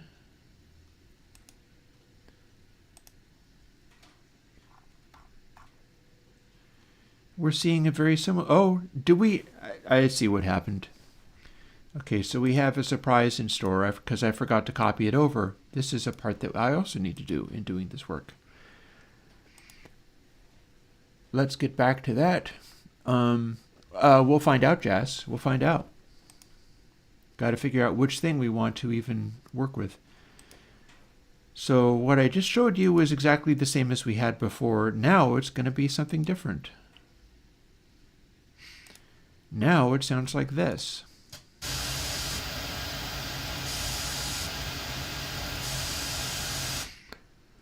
And now if we do our effect stack, flat, you check that out.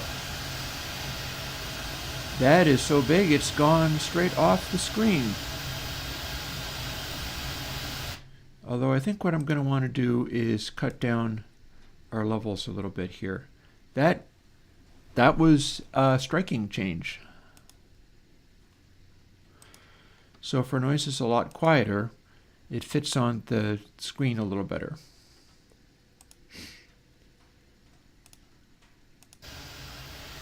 And this is now what we've done to our noise by doing this. We've got a big old cut at 10K. But it's still, there's still a spike over here.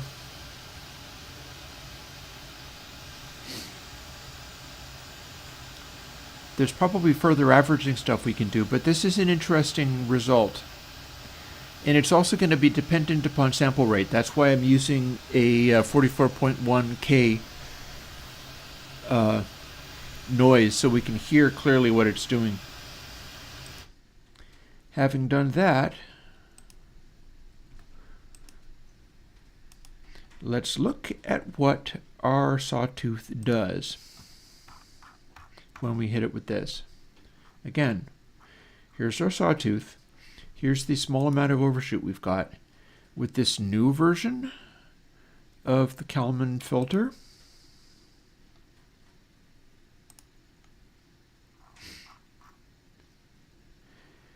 we have an interesting new form of symmetry here. It is throwing in an alteration, and weirdly it's cutting down slightly on the amount of intersample peaking, but it's doing it by a messy side effect.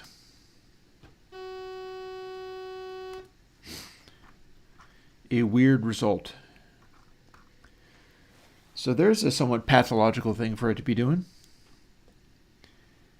If you averaged that, and let's try, because we have literally average filter. 2 taps, full wet.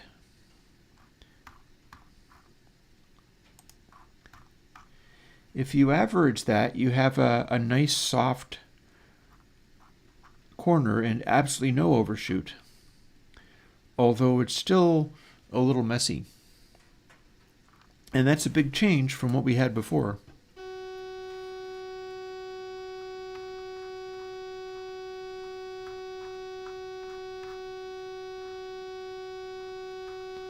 It's shallowing it out, but it has those 2 little points in there. And since we have it designed this way, there's next to no intersample peaking. We've changed from a perfectly straight thing which produced a considerable amount of intersample peaking to something that has next to none. Not save that. So clearly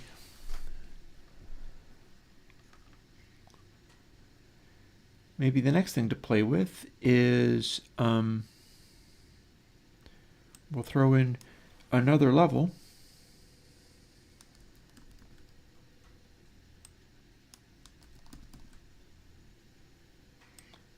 I'll throw another number in there.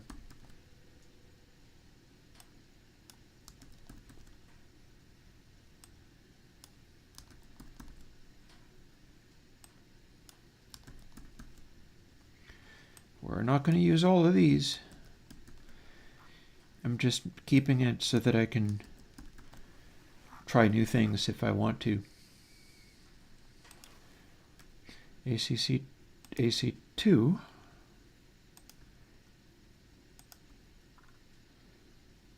And it may come to pass that I have a better idea for what to call it. But for now, we can probably see what this is going to produce. If I can get my C++ file again. Same deal. We're going to do exactly the same thing.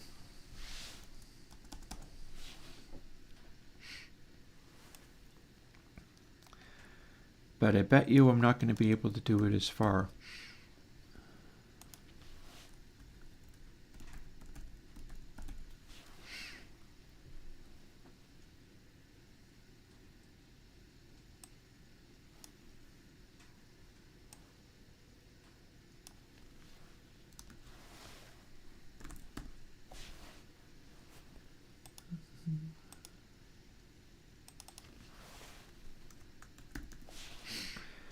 Now if I hold down Option to only do in selection, voila.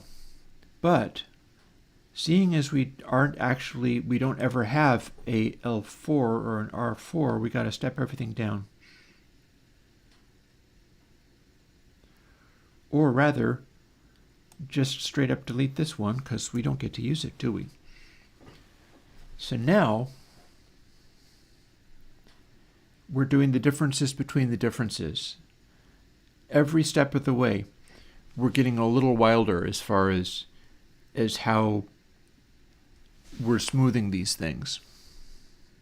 And this is before we get into any of the possible IIR filter aspects, which are also available to do.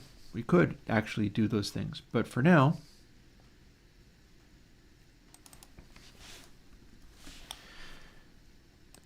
what we're trying is a very simple extension on what we did. Nonlinear component to it. Well, we haven't even gotten into where, see what the Kalman filter is doing beyond this. Let's go back.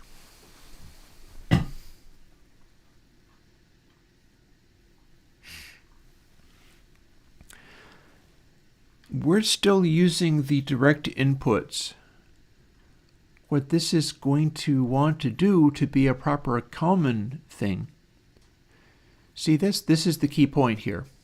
We're not implementing this yet. And it's the heart of the whole idea. We're still fooling around with stuff that is just an extension off of things I've tried, because it's worth finding out about. But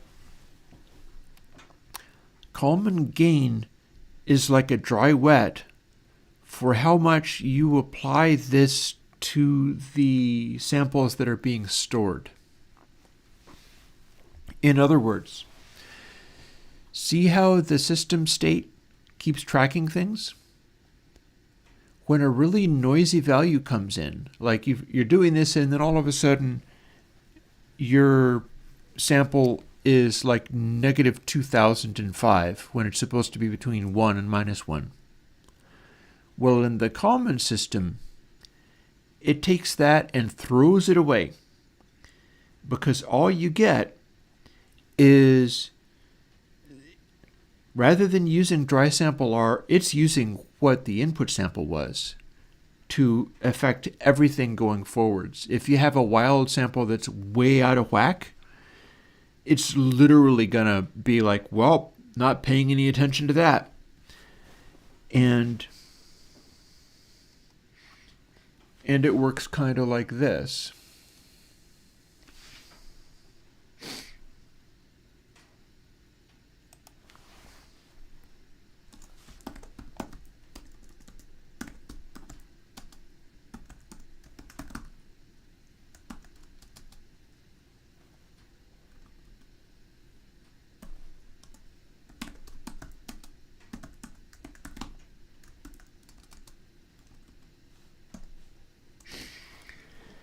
And now that we have that,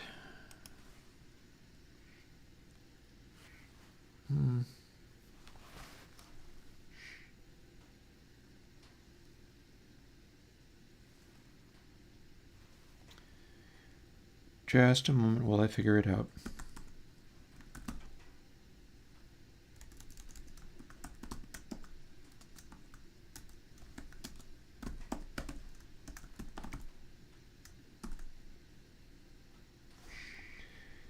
We're going to have a little dry wet matrix.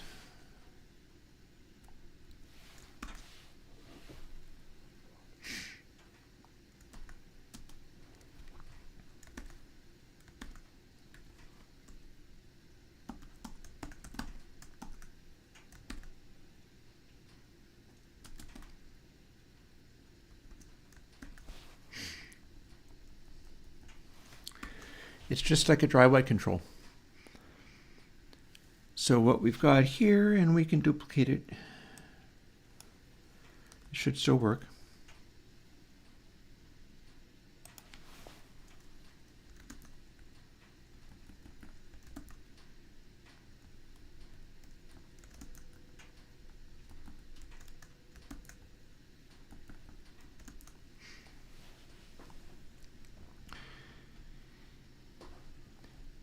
See, so input sample is the output of our system. Kalman gain is how much we let that affect the state of the system. So again, back over to display overlay here, and it determines how much the input measurement will influence the system state estimate. In other words, it's deciding between using just all the input data as it goes, or whether it's going to use what the prediction was.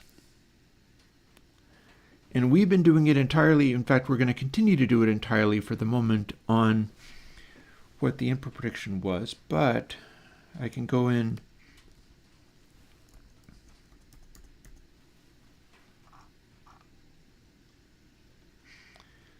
because this is also going to end up becoming algorithmic. I know we're looking still at the other thing.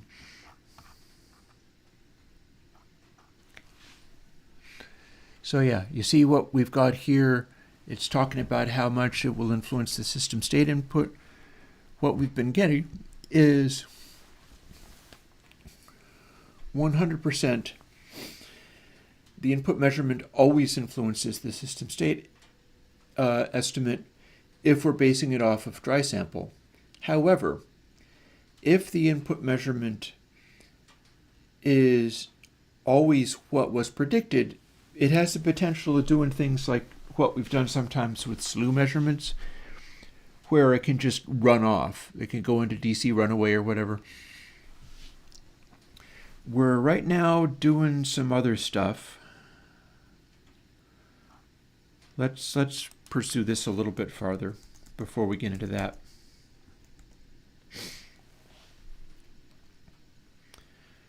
So let's see, L2 and R2 and L2, L1 and R1. I've actually gone in the opposite direction. I don't actually want to be using 25. That was for 4. We're simply taking a direct attitude. Hang on. Nope.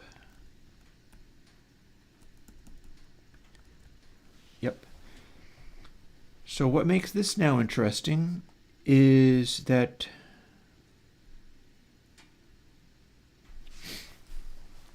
so how do we continue to develop this? Because we can't just leave it the way it was. That only worked before.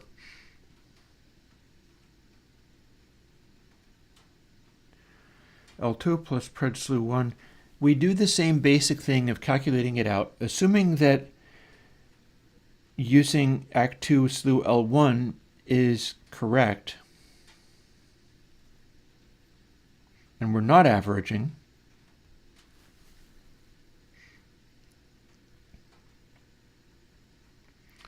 See, this could become very interesting. I think we're going beyond what Kalman actually does here. I don't care. It fascinates me to try to make this go deeper and deeper. Might be getting on towards another cup of coffee. I mean, it's 11 already. So if we went L3,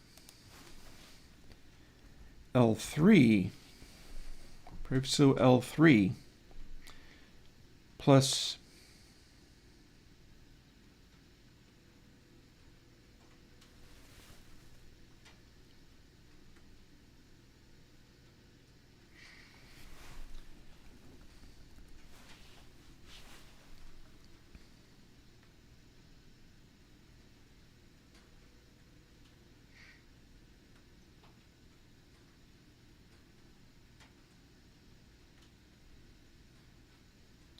oh, and I have made a mistake. No, I have not made a mistake. Sorry. Slew plus X slew L2 plus pred slew L. So here we go.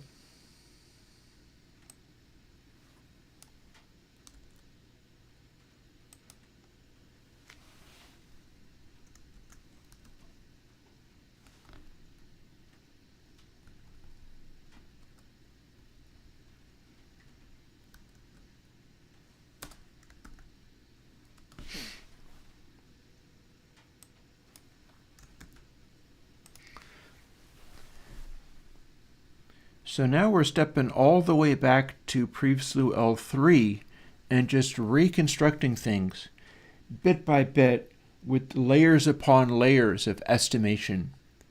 So this is now not only doing the rate of change, it's not only doing the rate of change of the rate of change, it's doing the rate of change of the rate of change of the rate of change. And I'm not making that up, it's actually going to try to do it. And then we're averaging only the final 2 bits because we're down to that point. There's kind of nothing more that we can even do. This might make it more subtle or it might make it more obvious. But again, any of these things can also be IIR filtered, or all of these things could be IIR filtered. And that will produce very interesting results. For now, however, we want to see what it does. So back to our noise and measurements. And now we have a control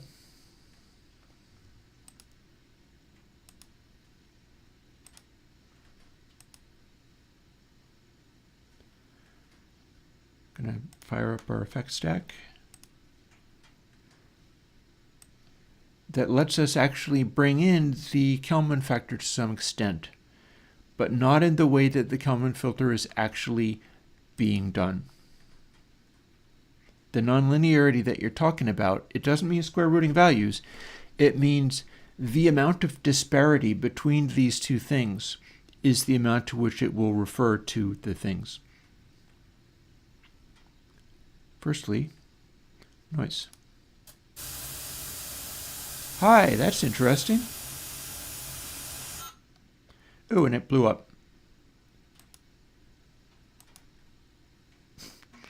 Okay, that killed it. Got it back though. So apparently now it did it inversely. We've got straight up a Nyquist range boost.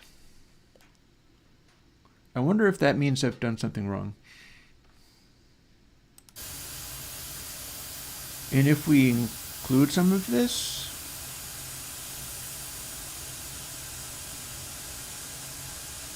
we're rounding off that top bit without changing it much.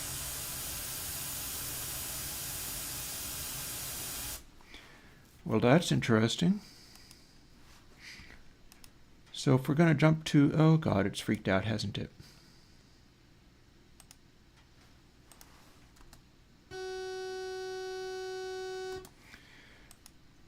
Well, the meter's dead, but we weren't actually using that. If we were to apply this just as it is,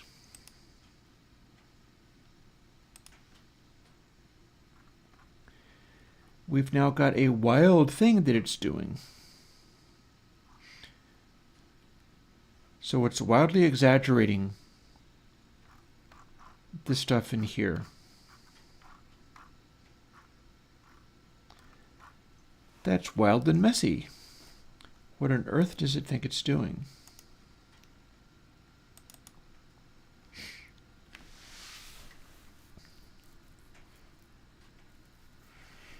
Well, we're averaging it correctly,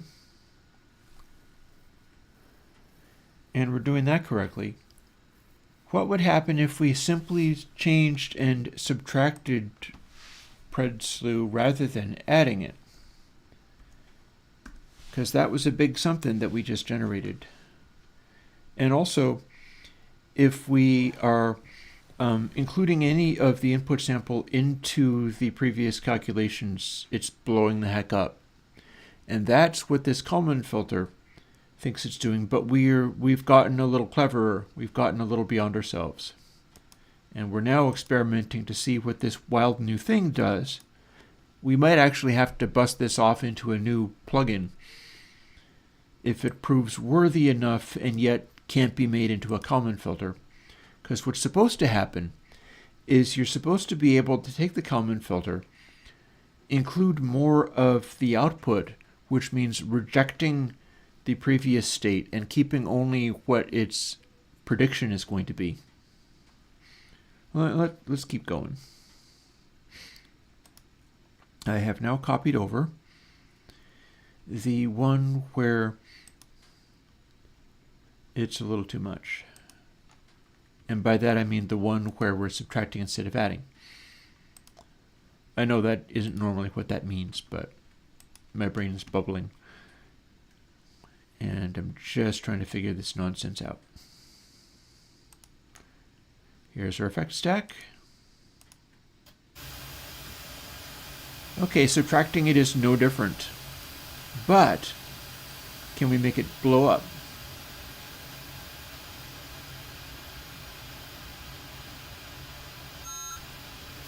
Oh, it died.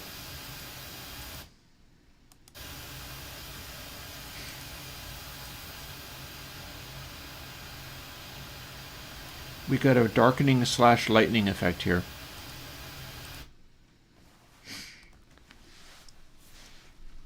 Let's actually close this and cancel that because I'm not quite done. We still want to see what this one does to tone.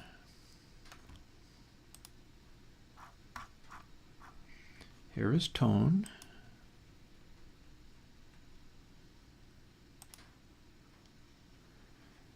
What if we include some of this? What does it do now? Okay, we get an IIR-like effect, but it's really centered around the Nyquist frequency here. Something's oscillating hardcore. It's producing a massive oscillation. The IIR stuff smoothing that we're talking about would ameliorate that. If we were, however, not letting it have any reference to the output of itself,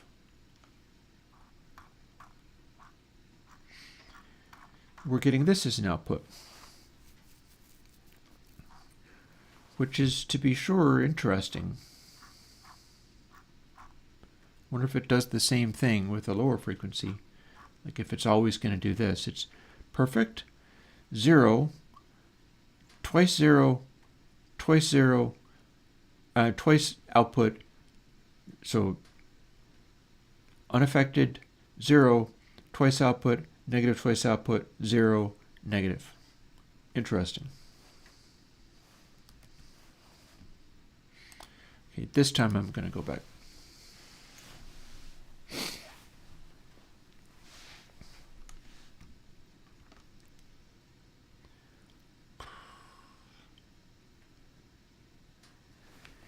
I am not sure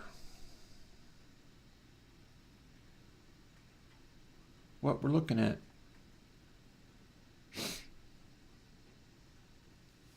Maybe it's worth running this on some audio stuff rather than just immediately trying to refer to it here.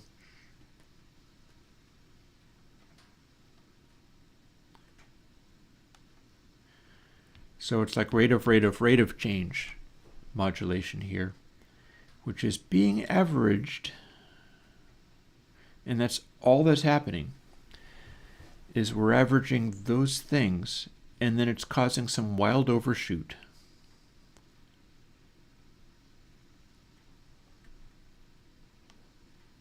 And we're not even IIR filtering any of this stuff. So, well, we just had that, so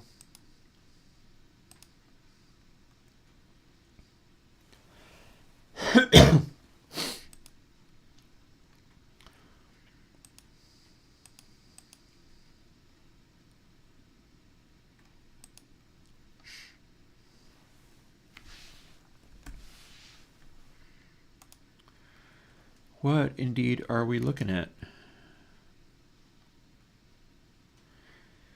Maybe we've simply turned it into a air filter. Maybe we've simply turned it into a high-frequency boost. A special high-frequency boost that nobody else has ever had.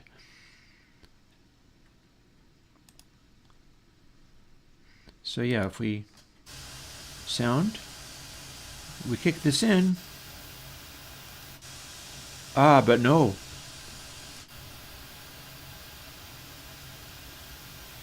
It's cut in 7K.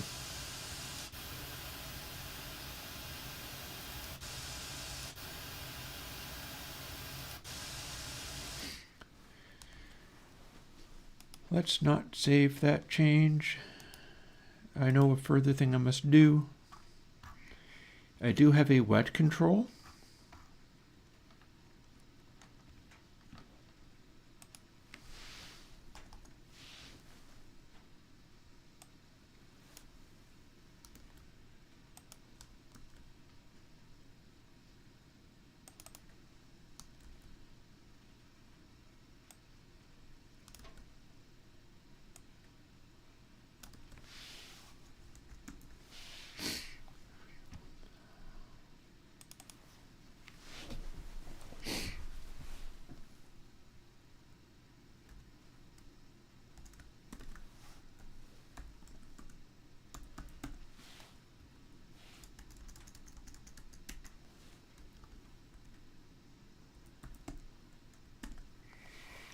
I've got that wrong, don't I?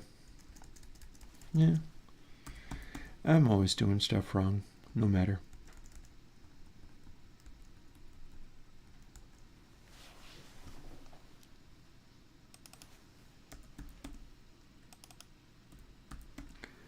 That is reverting to right. So now we have a simple dry wet control.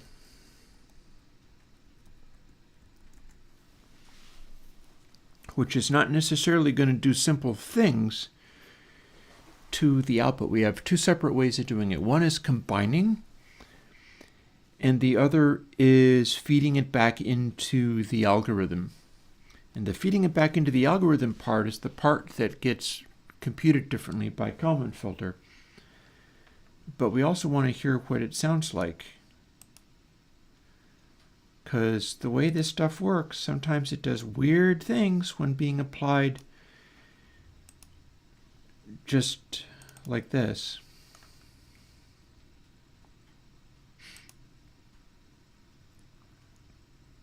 Let's see what this does. And hypocomas.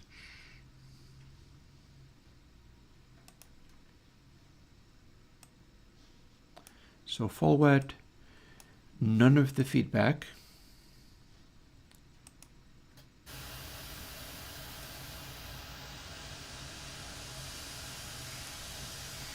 So dry wet, it can be flat. As you start to introduce this, here's what happens.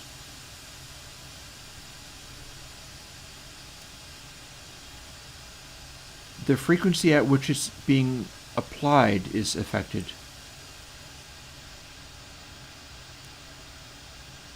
It's becoming a really steep notch. At full, it does this, right? But if you have 50-50 dry wet, it's doing something else. In fact, it's going to be doing an incredibly steep cancellation, probably exactly at the, maybe or maybe not. It's able to do a really steep cancellation at 10K. So I wonder whether inverting it will give me an incredibly steep 10K peak that also rolls off up here. And there's a simple way to find that out. We can also play with feeding a little bit of it in here and seeing what happens when we get a little funky. That is going to blow up. It doesn't do anything useful, I think.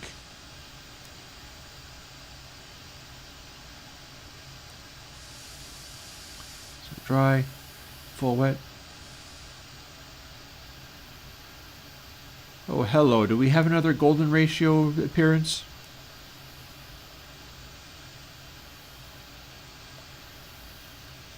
Suspect we do. I'm not sure if you can hear that, but the high frequency sounds. Here is one. Here's another.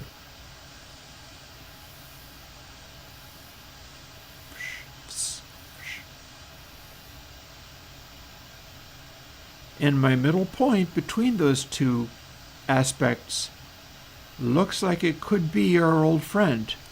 Check that out. So having discovered that,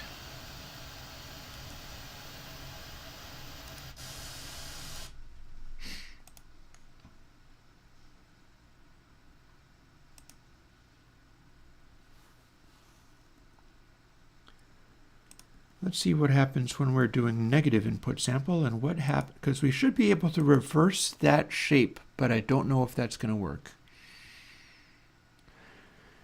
Also, this is sample rate dependent, so that could be a thing.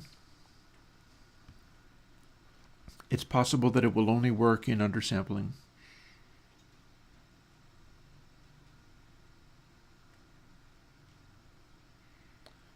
Or otherwise manipulated scenarios. We just built this, right? I'm feeling like it's getting on towards cup of coffee time. Because we haven't yet even done the Kalman stuff. This has become something else. This is no longer Kalman, this is something else.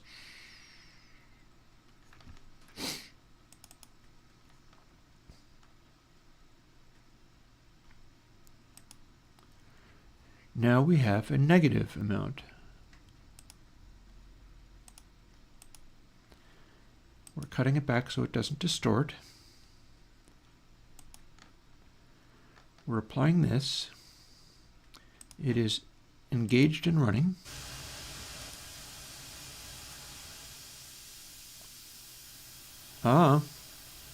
Okay, didn't see this coming. Holy crap.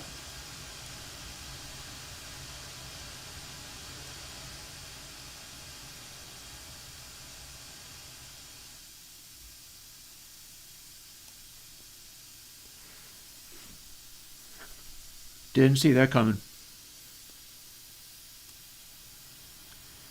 And then the base comes back again as you turn it up to produce exactly the same shape that I had before. Whoa. Well, that's interesting.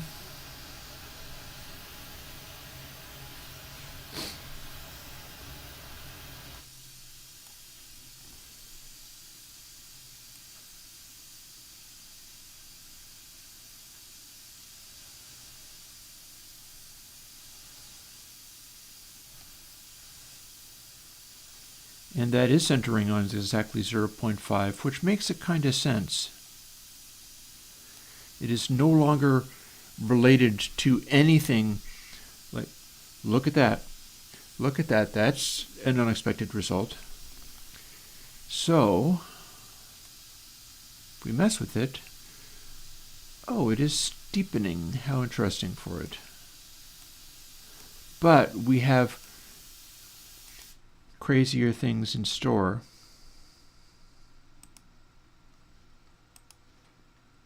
Check this out.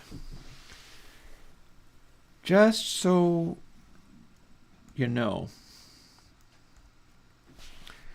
we could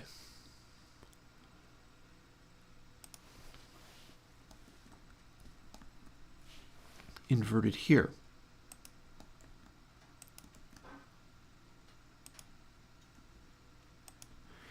That's going to be the same on the output, but then when we start feeding it back into the system, who knows what it's going to do.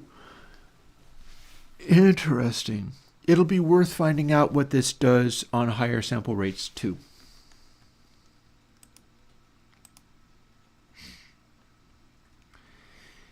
We got a brightness filter that's really unusual. Really unusual. So, throw it in there. We're going to refer to strictly our noise stuff for starters and see where that goes, but we do have audio to play with after that point. The question becomes, how good do the high sound when handled this way? And I'm also going to be trying out some test tones on there. Oh. I'm going to try to remember to gain stage it correctly.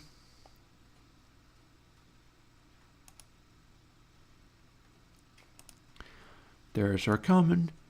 There's our feedbacky kind of thing. Here's what we got.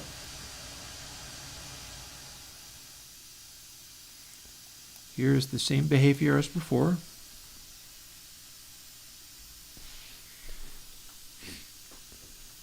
But now,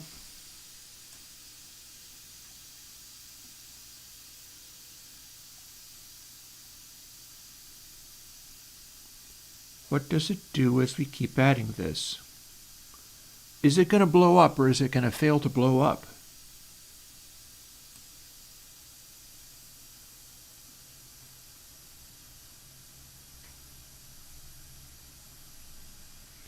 It's hovering around 10K. We've got a point of difference here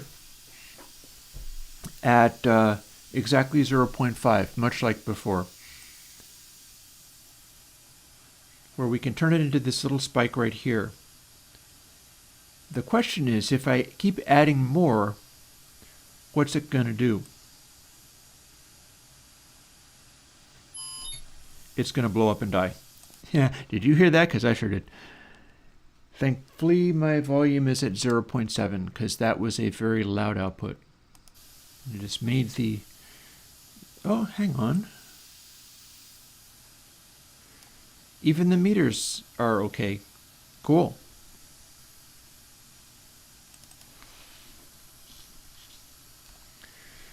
So we can do a 0.5 here of feedback and get this. Now what happens when we start fiddling with this?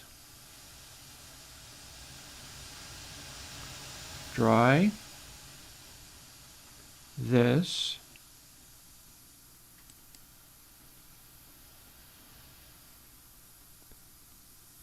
There's our recognize this level on this side and on this side, and here we are again.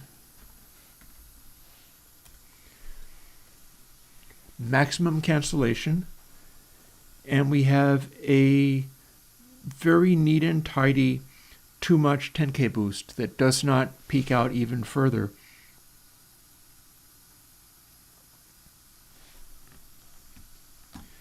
Then when we start moving this around,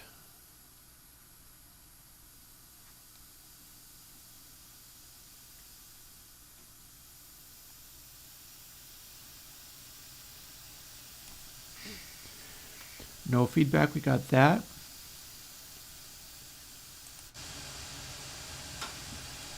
That's our reference.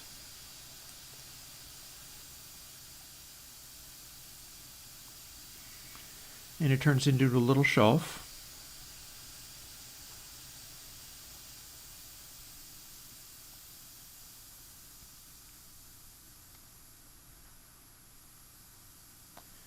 And then it cancels completely here.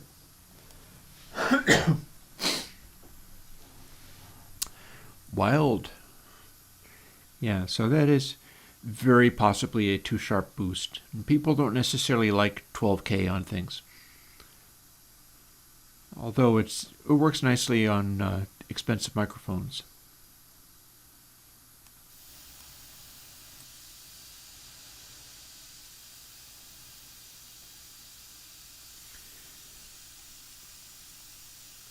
And we can go back to this as a very smooth little behavior.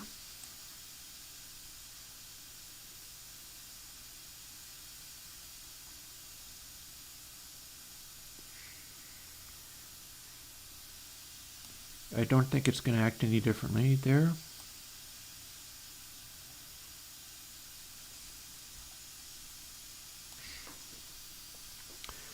Maximum cancellation. And that's a nice steep, like, how steep is this?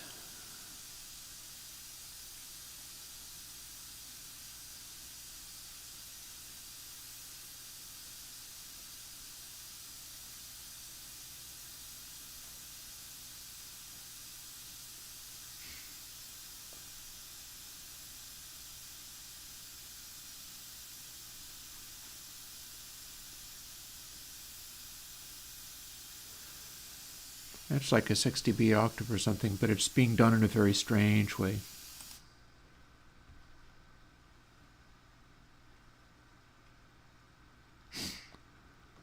Huh.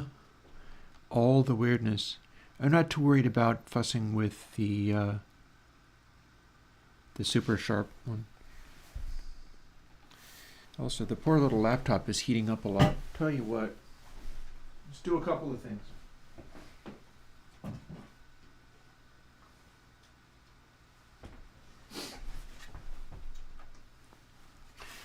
I'm going to give the laptop this little thing. In fact, I think I even have its cable.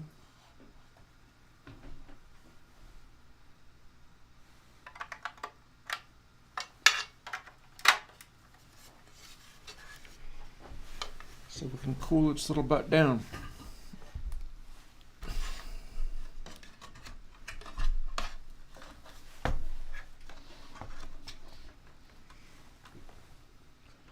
Poor thing is finding all of this very strenuous.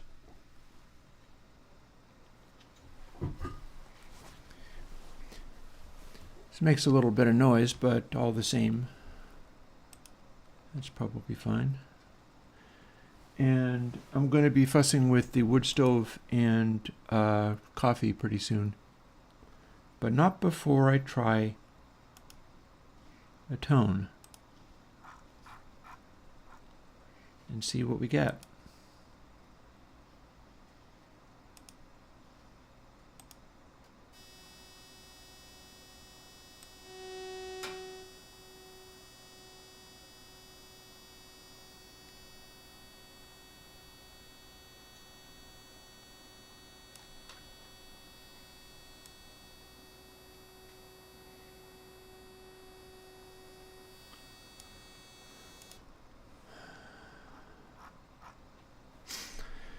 Okay.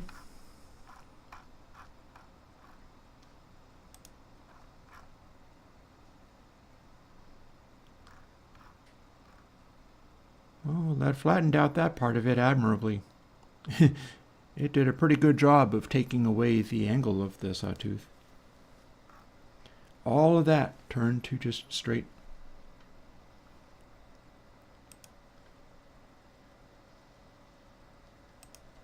What if we did the other thing?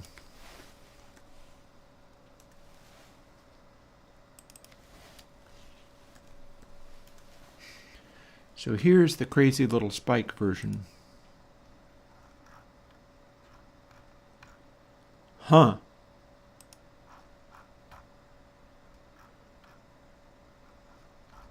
That's not leaving much at all.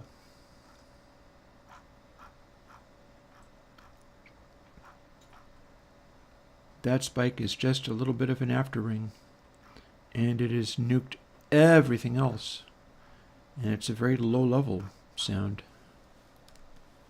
Starting with this.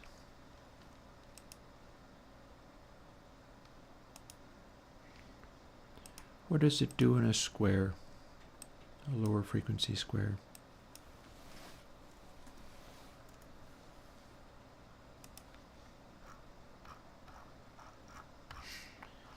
Big old squares. And here is the only brightness version.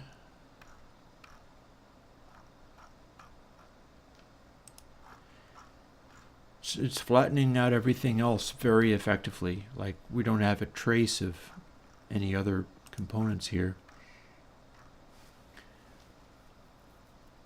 And it's doing it with very soft attack too. Like, we don't have a spike. Interesting. Then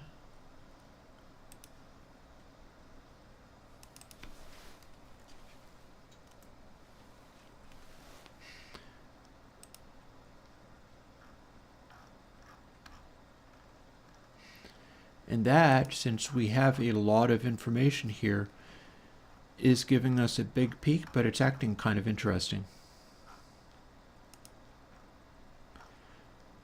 And man, is it returning to...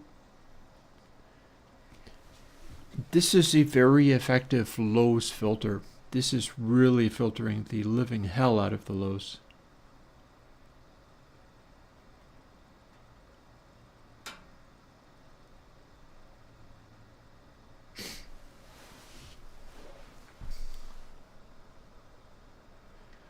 But it was starting as a highs filter.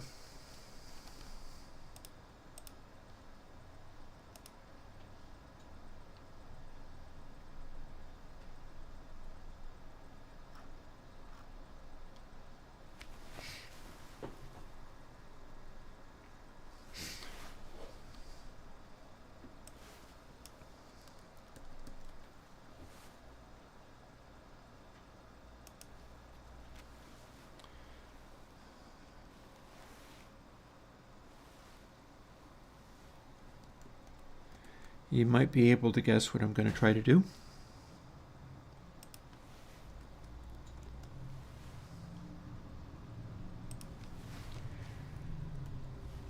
We're going to produce the output of this, and we're going to subtract it from dry.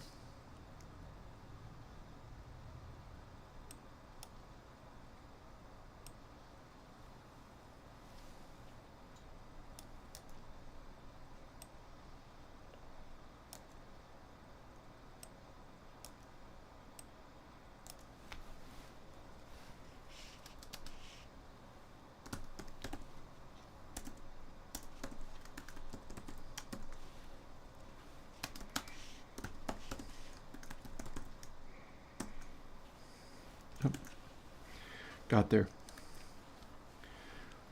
And we still can adjust this, but now we're going to see what it looks like if everything is in this increasing state of subtracting, of subtracting, of subtracting. Yeah, thanks, Fulcomus, about the nice words about F Cathedral, because that's what I was trying to achieve, and I think that I did it. I think we got there.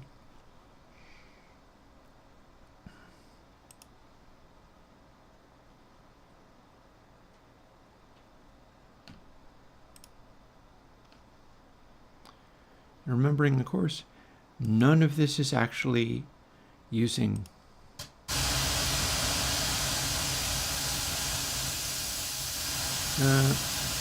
hang on, I forgot to adjust the noise.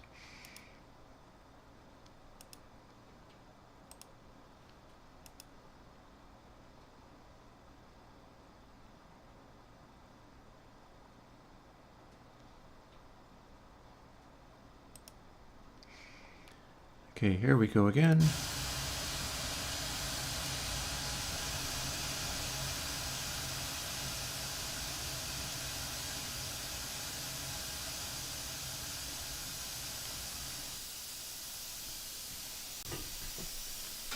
And here we go again with another steep behavior here.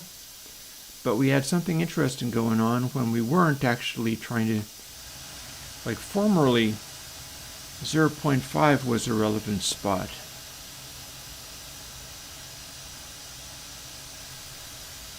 Which it kind of is, but something else was too. And I have a suspicion about it.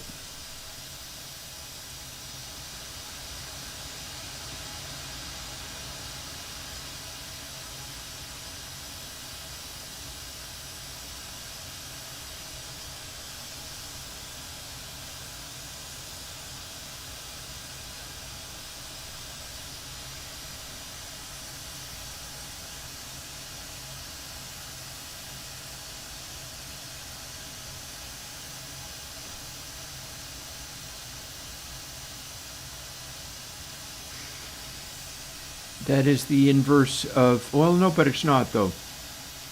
But that's the inverse of the golden ratio, 0.382. But that was not actually what it was trying to do. If I go back this way a little bit, it goes deeper.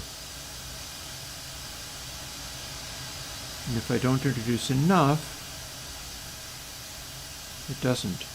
And then if we do this, it just kind of freaks out.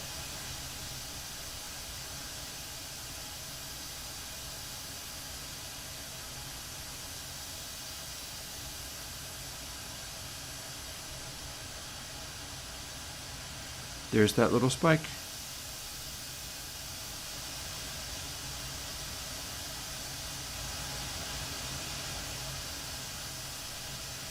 Yeah, everything is pulling back a little bit.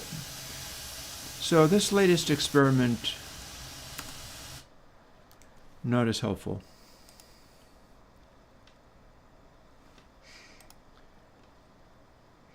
I am not happy with that one, but I am happy with the other one.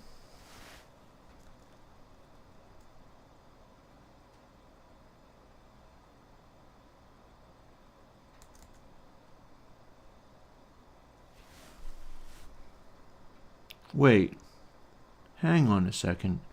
Did I just outfox myself?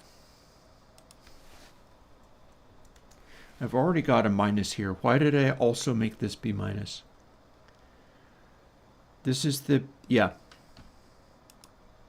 Okay, so another quick little experiment while we're at it. Let's see if this acts any more interestingly. I don't need a double negative. That doesn't make any sense.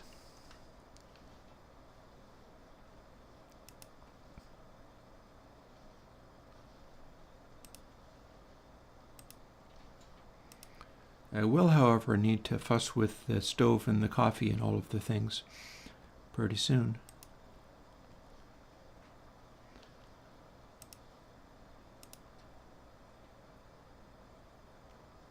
Ah.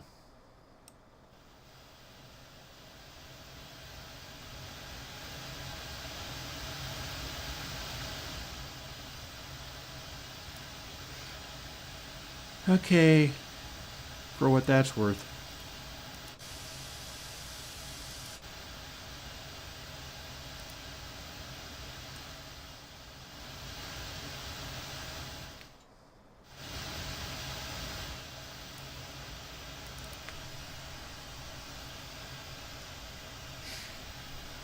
We do have a heck of a cut at 10K, but it is not actually continuing.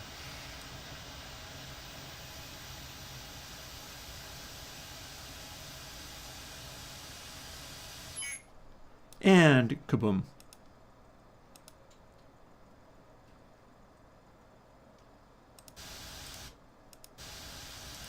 Came back though.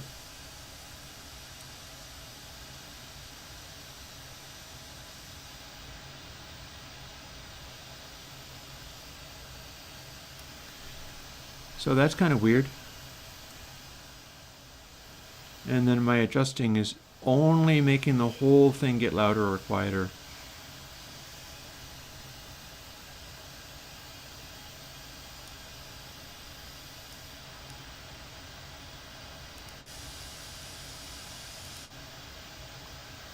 Although I got my lows at the same level anyhow.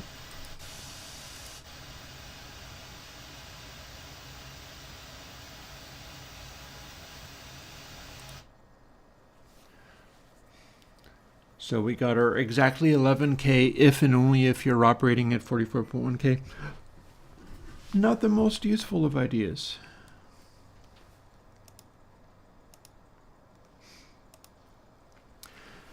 Time to do a little bit of self-care and fussing around getting various things together. So let's get this going.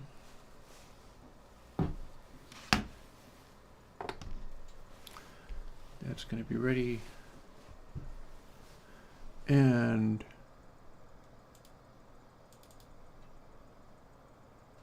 let's fire up our nuke and pave again.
Boop.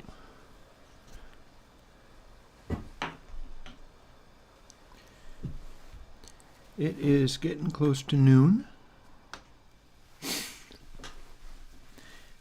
I've got my coffee, I've got another log on the fire, and I think it's time to start fooling with what we can make happen here. So where we were last at,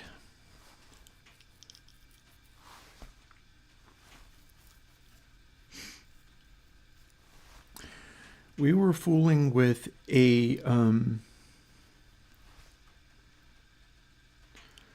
well, now let's see.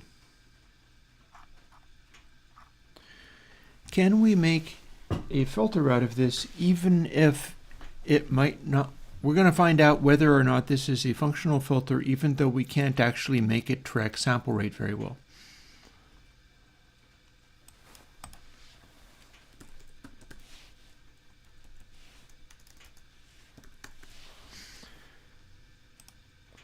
So 9 and 10 for treble and bass.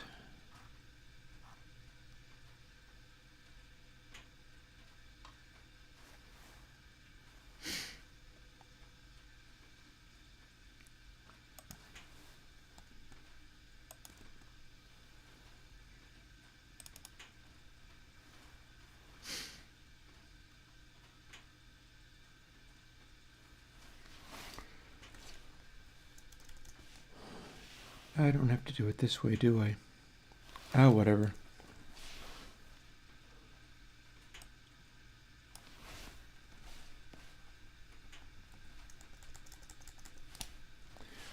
Whatever. We're making things happen however we can make them happen.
There.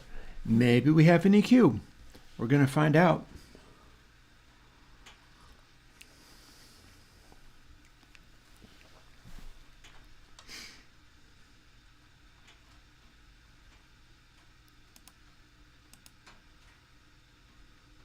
Oh, hang on.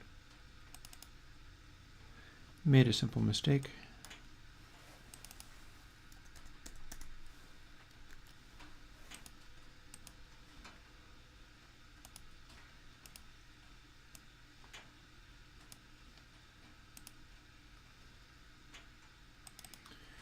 Now we'll start with noise.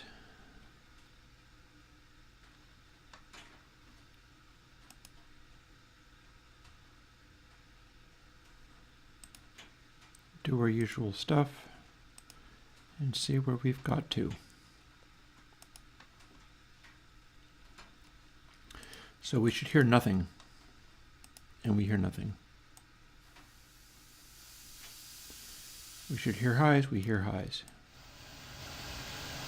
We should hear lows, but instead we hear a cancellation. Interesting. So we got some kind of phasey thing going on here. We are not ending up with the ability to have them be flat.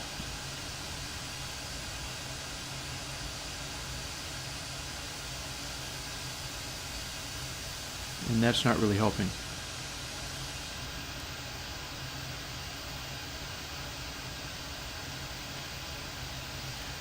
So that's supposed to be bass, but it's not. It's clearly not.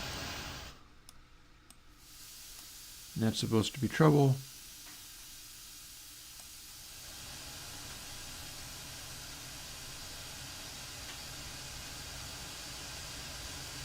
Hello. Okay. Alrighty then, is it at the same level?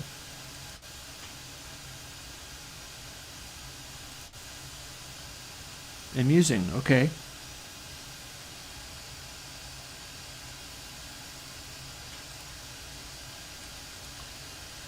So then if this is bass and this is treble, no.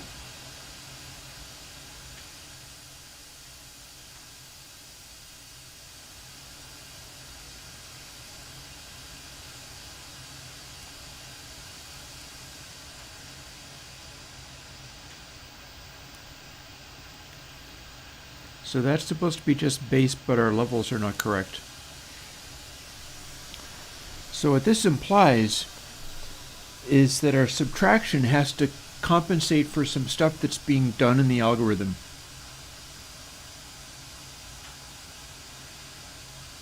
We'll maybe drag in this 8th slider to adjust.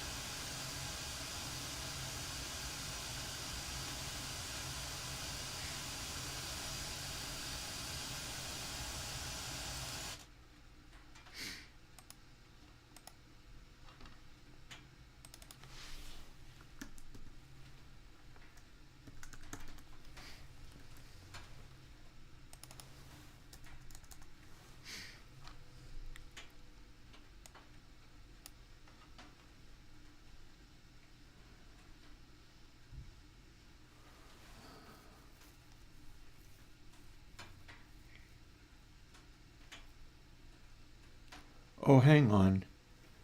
Hang on 1 second. There's your problem. Now the question is this going to totally fix it, or is this going to just partially fix it? Because that was your problem right there. That's not supposed to be, we're not ever supposed to refer to this directly. Let's see if that made it better. That was a clear and obvious error.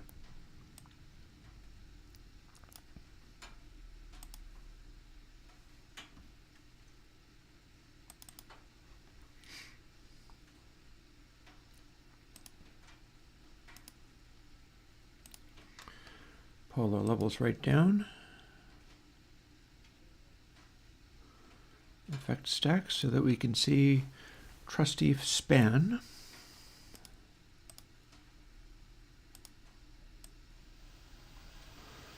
I see a very similar behavior though.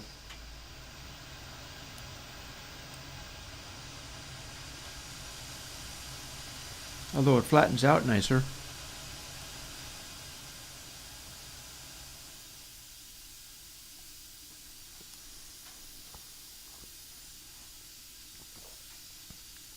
Here's a thing. Look at the funny things it does. Like, we have a real behavior here where it's not peaking out as hot at 20K. And we can make it go fully flat this way. But then if we start pulling treble out, we are actually adding it.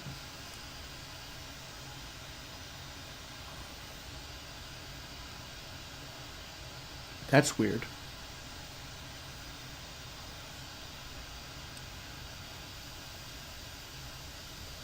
Although we can compensate a little bit like this.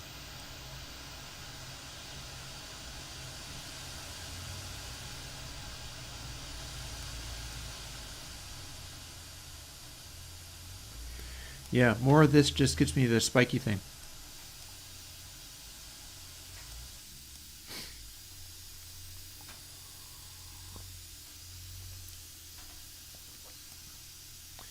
Very weird.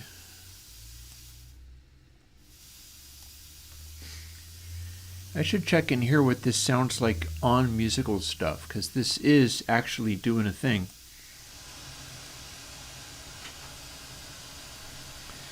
In fact, it can even be applied pretty neatly this way.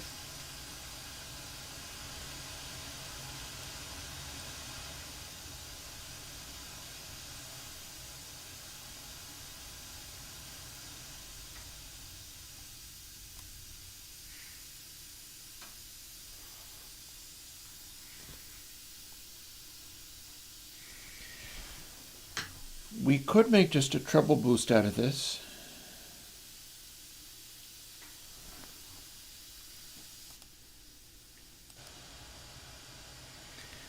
If we have equal levels, it does seem to honor that.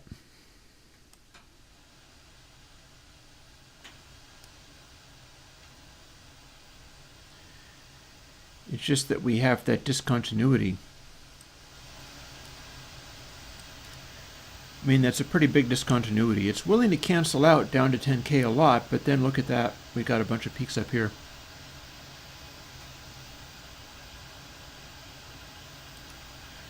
If we render this, what does it look like?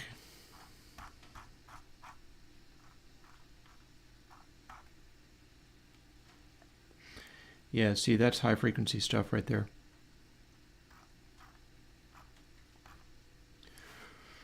What if we cheat?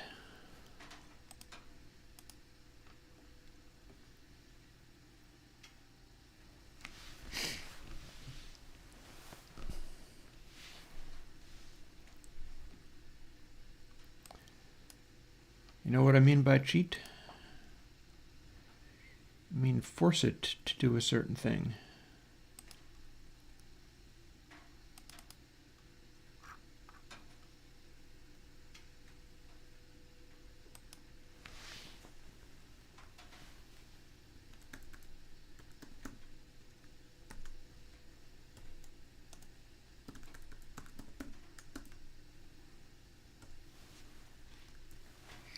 All we got to do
hang on.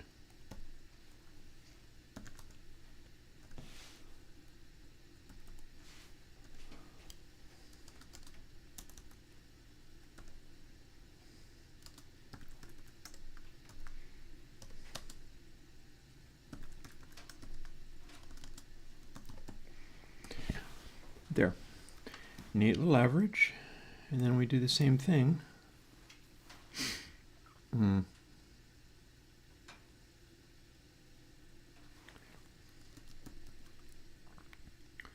Without having to redefine it.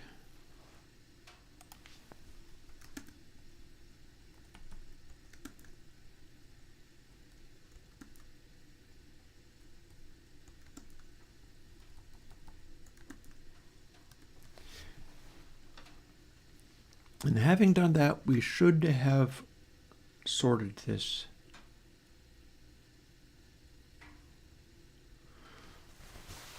Weirdly, that means we can give that information back to Trouble if we want. It'd be weird. We could do it. Want to try to do it?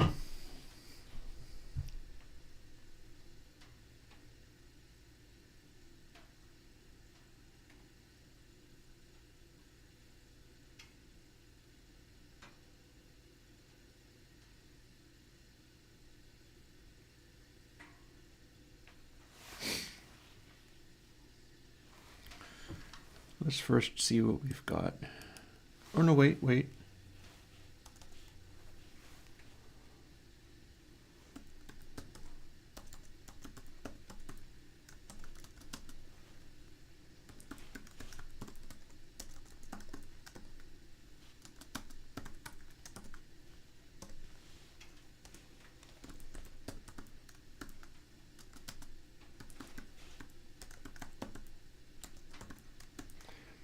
All feels very repetitive, doesn't it?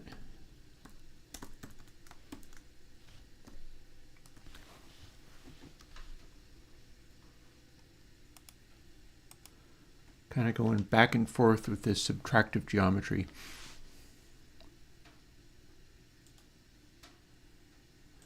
But I mean, if it works, it's all worthwhile. So let's see what we've got.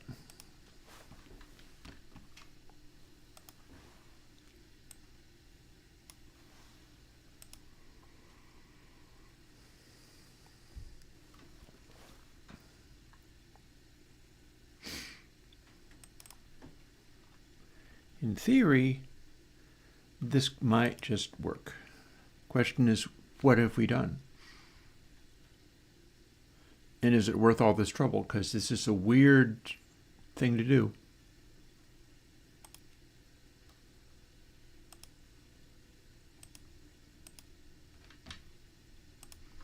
I'm clearly a little scattered. Let's see, Kalman. So it should be silence. Oh, hi. I didn't expect you at all. Holy crud.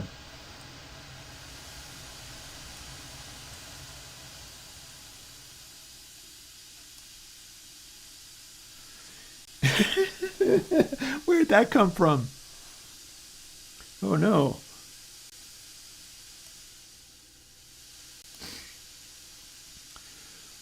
I mean, it's better than what it was. Where'd that... So dip at 16K for this boost. Interesting. Well, I mean, okay. See, this is how we know we're dealing with something weird.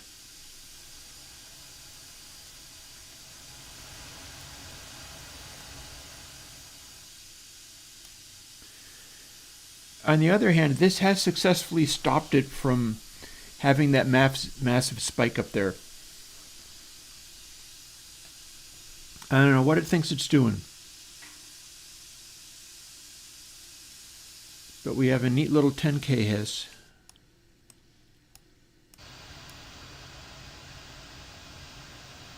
Or a neat little extreme 10K notch.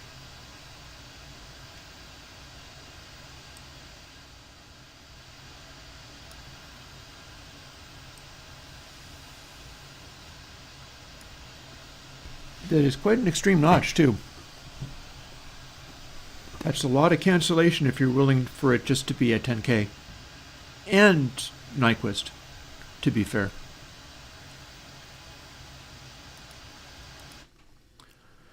Let's go and see what this does to some waveforms. Let's have a rectangle wave. What strange effect do we create with this? First of all, entirely base. What does it do?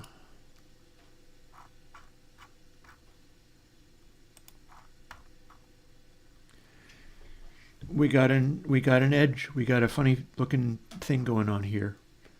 It's flattening out the corners, okay. It's making no overshoot. I'll say that for it. It's making no overshoot, and the overshoot is neatly connecting to the, like we have just anti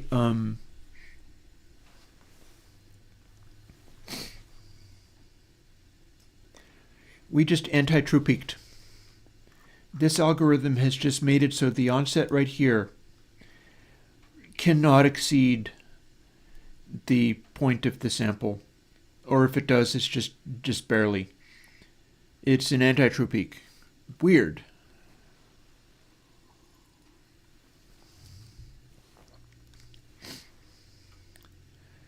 Which smoothed that out nicely, because otherwise it does have a bit of a true peak.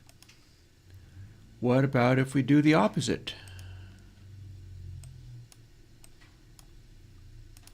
Only peak. Okay, we have flattened out everything but that spike. Very, very, very, very, very, very flat. I'm not sure if I can do that with the normal high pass. I should try. Let's see what we can do. Yeah, look at that. We have some funny artifacts there, but that is admirably removing all of the base. There's nothing left but that edge. Funky. And it's fairly neatly executed as well. It's like right up to this point, no pre-ring to speak of. And it makes this neat peak going right up to where that point should have been. And then this one artifact here to make it a little, it's like the artifact is making this angle be straight. Brain exploding. Ooh, I gotta try this on a, let's try it on a sawtooth wave and see what we get. Sawtooth waves are always friendly to processing. What happens when we do this? Does it do anything weird? Albright sawtooth gives us nothing but a negative spike. Interesting. I didn't predict that. And it's very admirably accurate for it, too. It's really determinedly cutting out all of the other information. Weird, weird, weird. I didn't ask it to, and it's like a miniature sawtooth that's just converging on the flat. Oh, this is such a weird algorithm. Let's take a moment to run another one. I know I got like density and drive, and they have fairly normal high passes in them.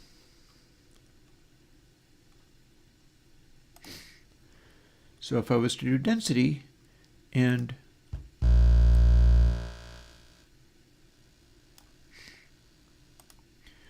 do a high pass from here without any actual saturation or anti-saturation, we get this. We rolled off a whole bunch of highs to get there. So if instead we were to make it, yeah, it's not steep, whereas the one that I've just made is like crazy steep.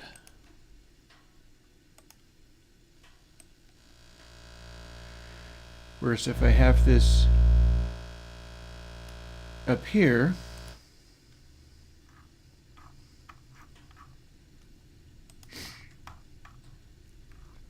See that shape?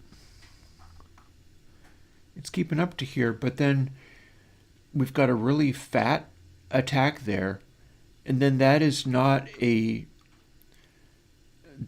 roll-off. That's an IIR-shaped roll-off, whereas the new one is anything but. And we have a bunch of intersample peaking here too, which can be more easily seen on the rectangle, I think.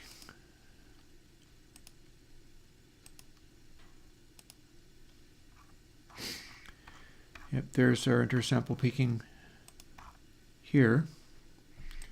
And then if I was to apply the same density calculation,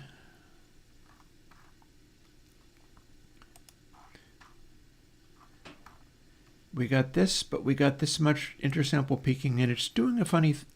I think I have an interleaved processor here.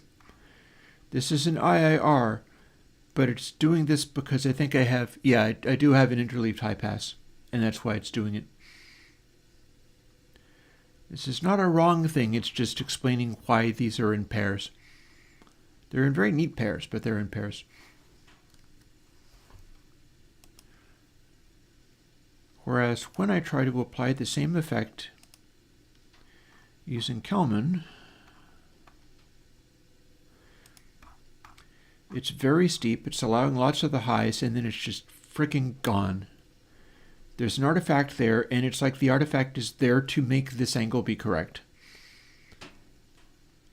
And then it's just done. This is a weird algorithm. And this is without any of the Kalman factor involved. Kalman is supposed to take into account that stuff and only filter. So we got a high frequency thing going on here.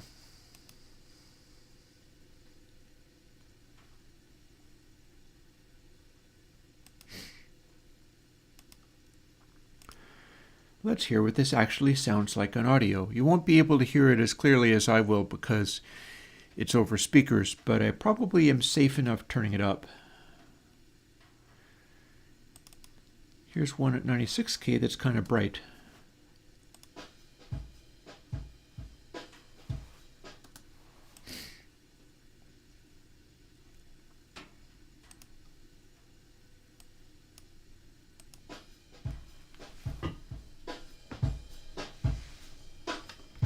So if we turn the highs down, it does sound darker, but I hear very little in the way of change. But then if we start turning down the bass,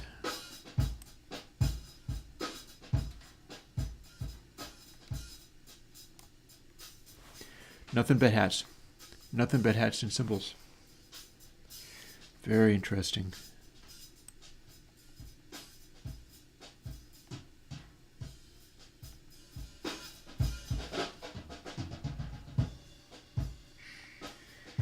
So this would be roughly a boost to the highs, cranking it up to about twice as much.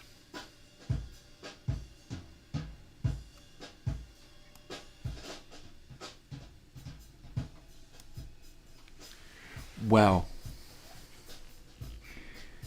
This is a weird algorithm, but it sure has the goods.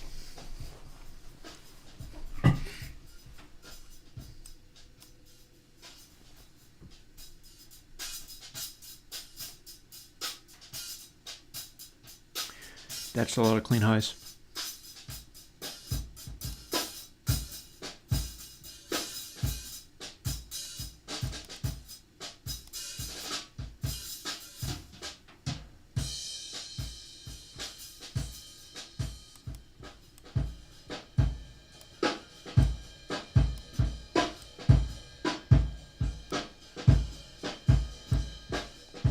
Highs down.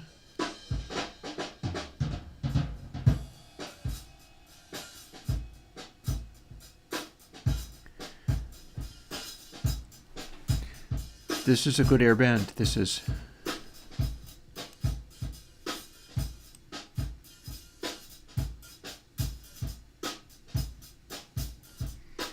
And this is running at 96K, mind you.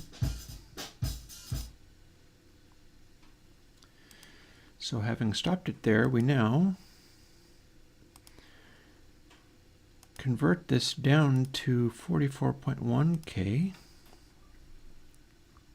and hear how that changed.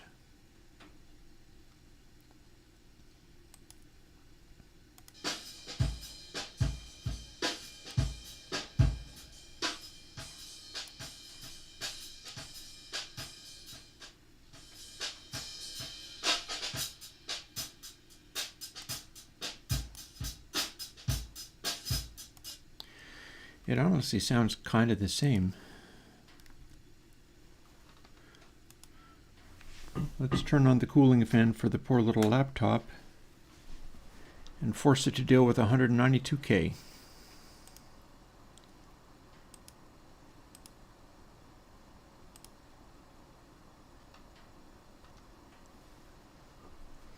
Now what are you going to do?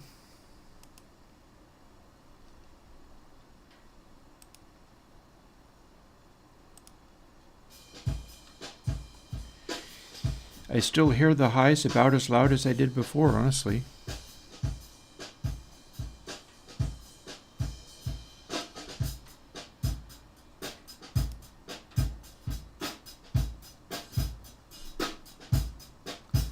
This might be fairly sample rate independent.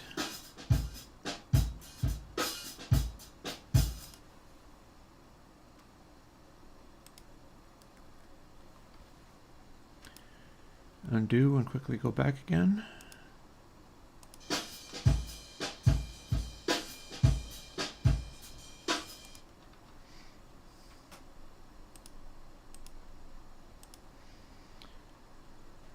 Drop it down to 44.1K and quickly go back yet again.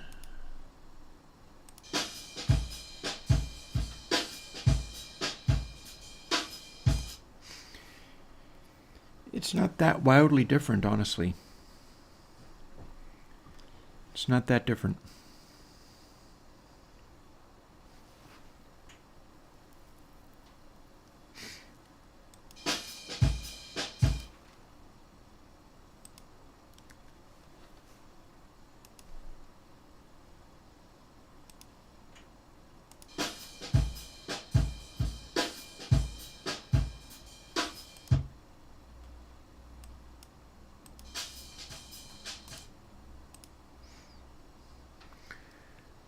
There's just our symbols left.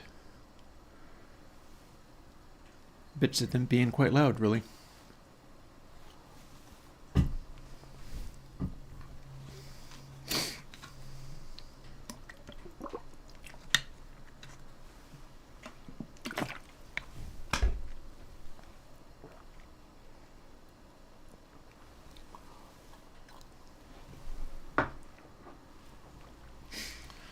Oh, and what's this? That is a crash.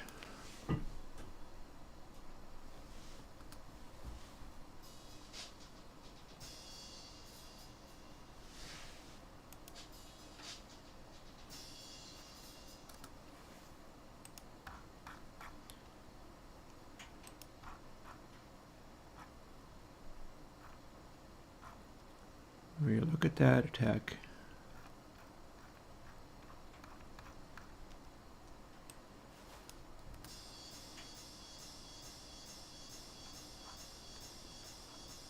That's like right up top there.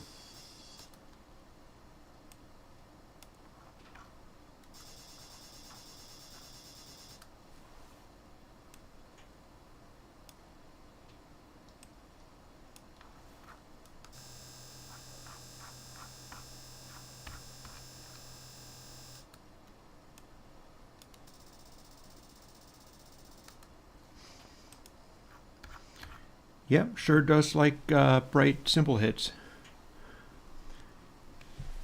And that is real information. Like if I undo the whole thing, and go back to what that simple hit really looks like, that's what it is coming off of the actual mics. And that is what's actually recorded. So there is what that symbol looks like on the raw capture. And that's why it looks the way it does when we filter it that hard. Is it started out looking like this. Unaltered, it looked like this. And then all the rest of this kind of vanished away. Wild. Wild, wild, wild. What else have we got? Oh, we've got guitars. Let's play with some guitar noises.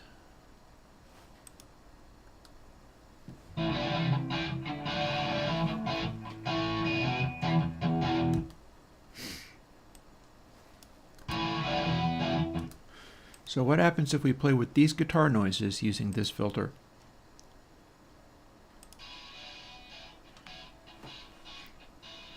Well, there's the brightness.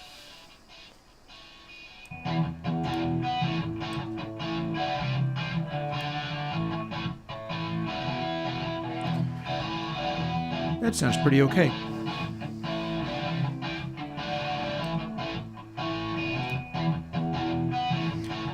We got our brightness, but then if we pull the brightness out, we're not really affecting much else.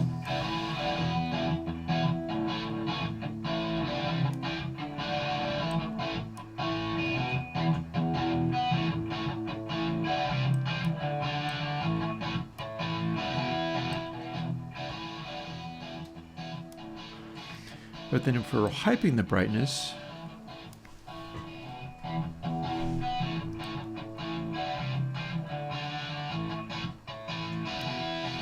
there's your airband. Hey, Mel.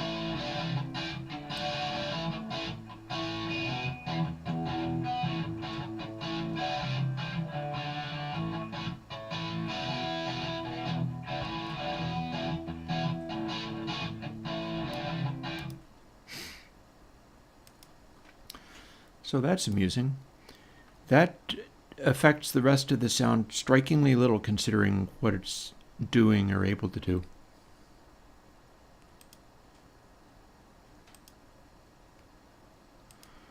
And what else have we got to play with? How about these drums?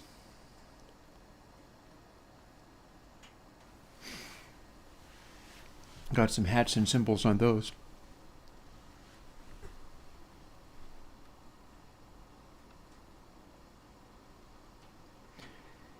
There's a reason why it's confusing you. There's no correct answer to the question you've asked.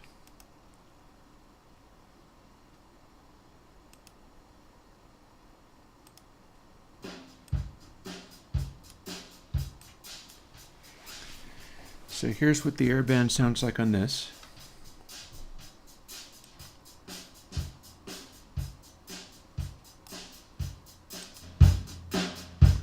Raw.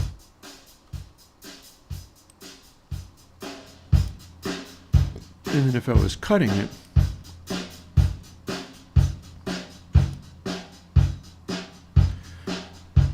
that worked really well.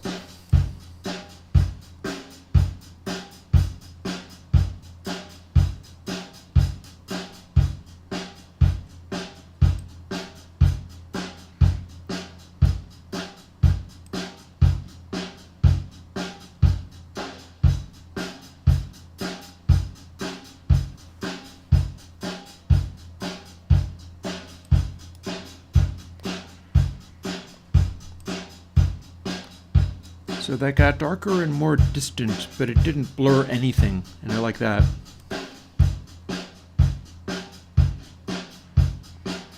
I like the tone of it. And there's our airband. And again, we're at 96K, so although I'll tell you one thing I could do here is, let's go back to that effects stack. Let's see what it's doing, because I know I'm at 96K.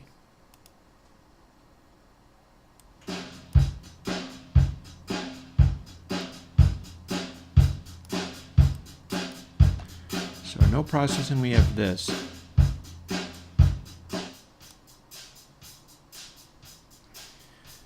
cut all the way, and even at 96K, we're lifting that stuff a little bit.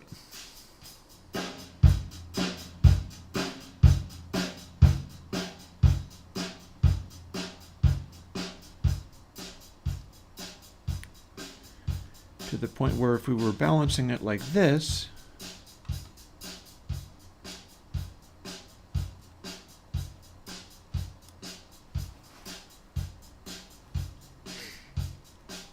assuming we wanted it to be about the same on the meters, which isn't necessarily so.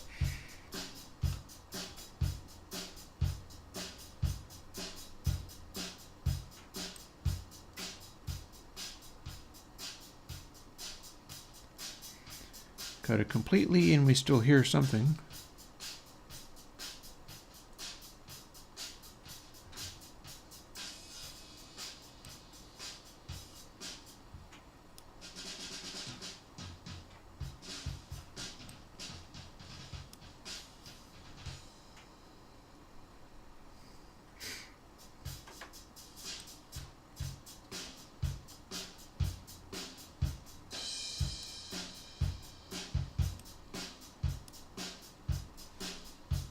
Hey, Genesis.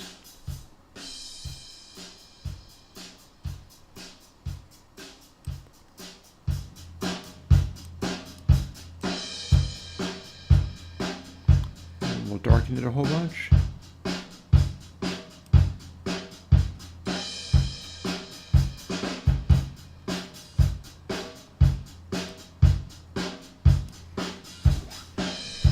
So more of a distant sound from rolling off some of the highs there.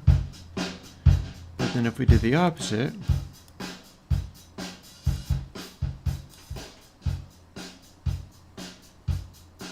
the sparkliness, which we can also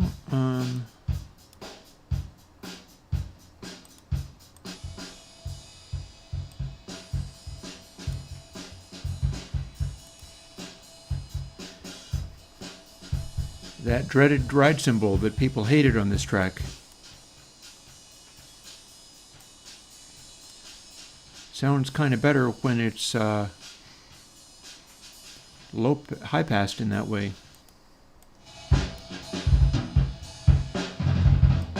Oh, that's not even the part of the track. It's going to be over here.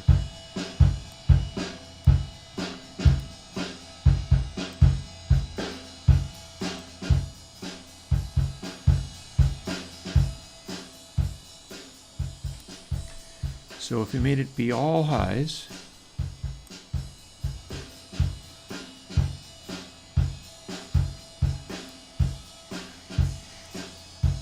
we get some of its qualities, or all of its qualities.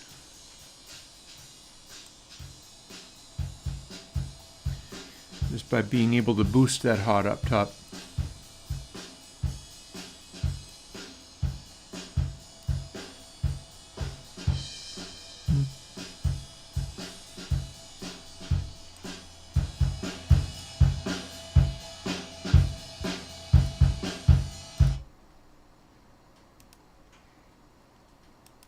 So that was interesting too.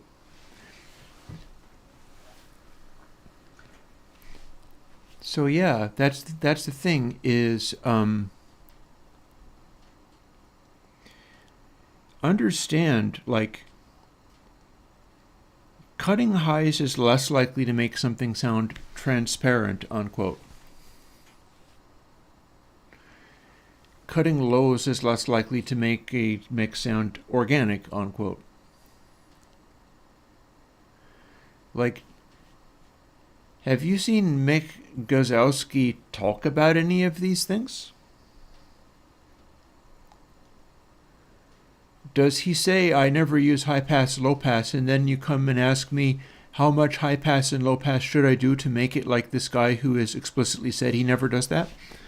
Because that would be odd. That would be weird. Let's play with the mean vocal on this new effect. Maybe we're going to call it air something. Bounce to downright spiteful. Who's the fool who That's top end. To deny the only rightful governor of your affairs. Know him now, there's no one fairer, shown by all he'll take. See, that loud sound can be accentuated to some extent by not having too much highs in it. If it's all highs, you get all overtones. However, you're not getting the sonority because it's not coming across like the full amplitude of it. Whereas if I flip it, amounts to downright spiteful. Who's the fool who stands and dares to deny the only rightful governor of your affairs? and it starts to come out like it's a physical person at a certain distance. Amounts to downright spiteful. Who's the fool who stands and dares to deny the only rightful? And you want to hear those overtones. Only rightful governor. Know him now, there's no affairs. Know him now that. See, it's fairly loud. So with all of the highs there, affairs. Know him now, there's no. The S's and things are there. With no highs, affairs.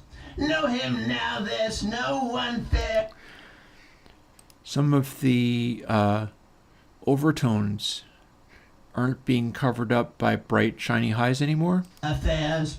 Know him now, there's no one fairer, shown by all he'll take away. Love's a trick and life's a terror. What then do you have to say? And the idea is to accentuate the physical presence rather than the high-frequency, bright, sparkly presence. That being the difference between, like, know him now, there's that no one fairer, and that. Because you hear sparkliness, but you're hearing mostly sibilants and stuff. Now there's no one fairer, shown by all he'll take away. Compared to trying to have the sonic cues of loudness coming know out. Know him now, there's no one fairer, shown by all he'll take away. Love's a trick and life's a terror. You want the overtones to jump out in that kind of startle, scare you kind of way. I think I'm looking at a decent air band. And again, that's 96K, which I advocate for use at 96K. Seeing as we were just referencing that, let's do a quick sampling rate conversion on this one as well. And see what it's like if it was done at just CD rate. As know him now, there's no one fairer, shown by all he'll take away. Love's a trick and life's a terror. I think I believe in this as a sample rate independent. It's moderately sample rate independent. Like there's not really great ways for me to adjust it.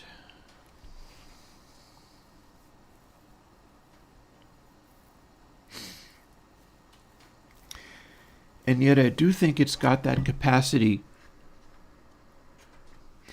for like dialing in amplitude cues on sounds like those vocals or things like that, rather than just trying to construct them out of making things brighter. Because upper mids are very key to that. And the way this works is it retains upper mids a lot better and a lot cleaner than I was really expecting to be able to do. Yeah, see, Mel, I don't understand the way you talk sometimes. Like, if he put his project session out, then that surely should show you how some of those things, but there's no reason to assume that he did high passing or low passing. Like, where is this project session anyway?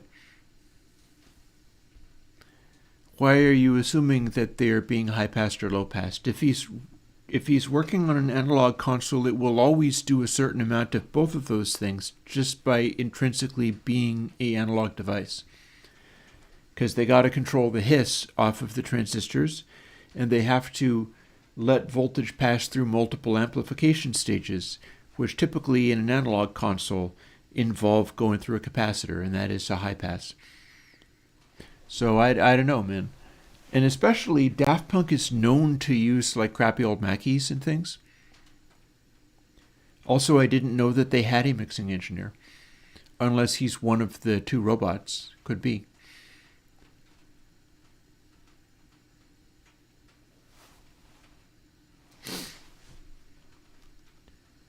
I've never met a robot named Mick Gosowski, but or possibly you mean a mastering engineer. I honestly don't know.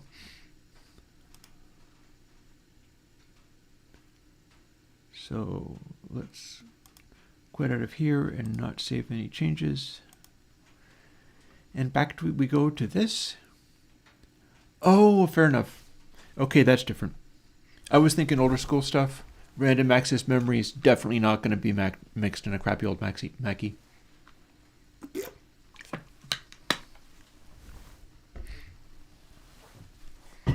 I've heard that album, so that gives me more to work with.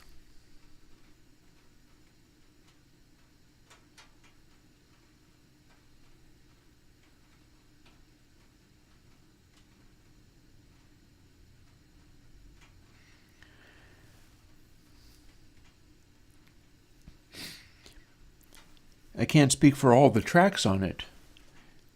It's using a bunch of analog synths and things. It's using a very old school array of stuff. That also includes, like, I could go and plug in my Moog Sub Fatty. That will intrinsically have some high passing and low passing on its output just by virtue of being an analog synth. And then you've got, for at least some of the tracks,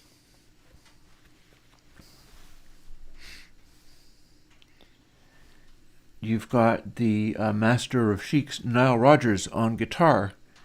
And we know how he gets guitar sounds. He runs a Strat DI into the desk. If you do that, the DI sound is already very mid-rangey. If anything, you're enhancing bits of it to bring them out rather than cutting them or high-passing or low-passing them. Although,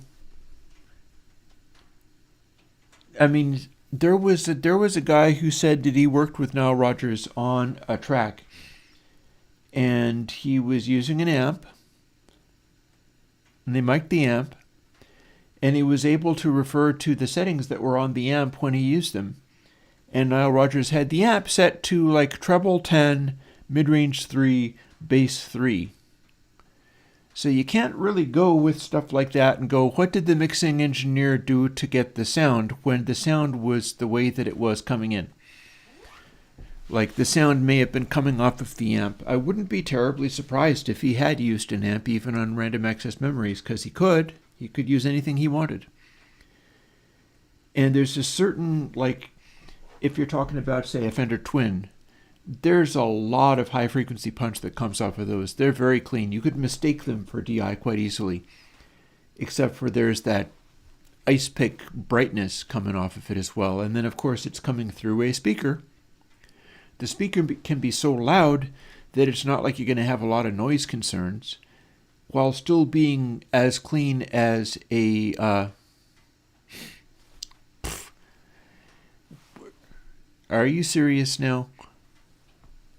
Or do you mean the ones you were hearing from me, or do you mean random access memories? Because I sure as hell did not write the lyrics for Daft Punk. If you mean the mean guy, which is actually me singing, being this amounts to downright spiteful, that's the song Rise. Go and look it up. You can find it. It is a sort of variation in the loved song theme.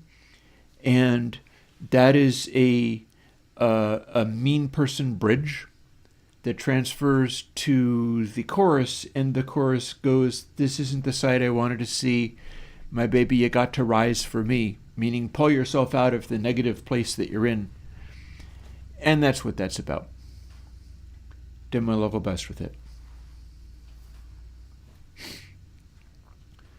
So what we're going to do now is play with this and convert it into another plugin, because this has the makings of something I can use. Weird as it is.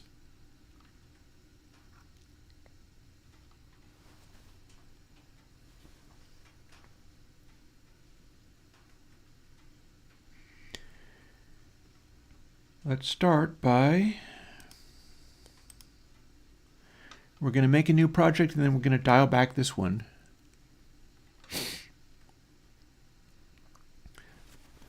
So I have multiple versions of Air. Let's see how many multiple versions of Air I have. This could be Air 3. That might work.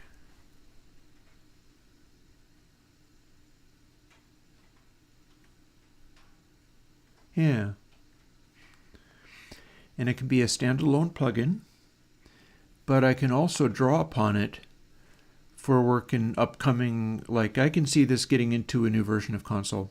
Every time I seem to be able to coming up with a better way of doing the airband. And this certainly qualifies as potentially a better way of doing the airband.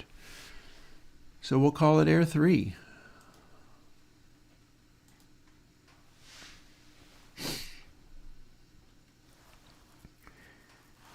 So my question also becomes, do I want the Well, we'll see.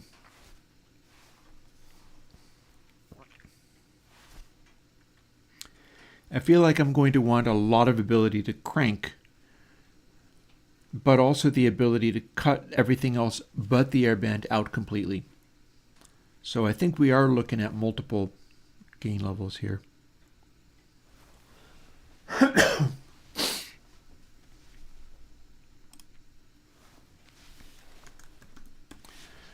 Air 3 got there. Instead of getting Kalman, we got a new airband EQ, which probably means I have to go and look at what I have for Air 2.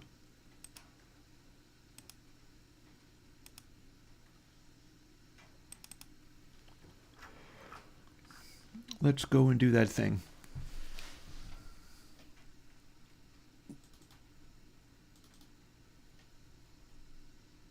Oh, wrong place. Yeah, go and look it up. I'm looking to do a remix once I have like my reverbs more sorted out and stuff. In particular, I feel like I need to do the plate reverbs better to do it. But yep. Oh, hey, you've got the Cooge icon. How did you manage that? That's on YouTube and everything. That's what I use on GearSpace all the time, is if you type COOGE, you get that little sunglasses smiley, and I've been enjoying that for ages, and so I keep using it on GearSpace. It is Cooge on GearSpace. Dum-de-dum-de-dum. Air 2 version. AIYS. Well, an Air is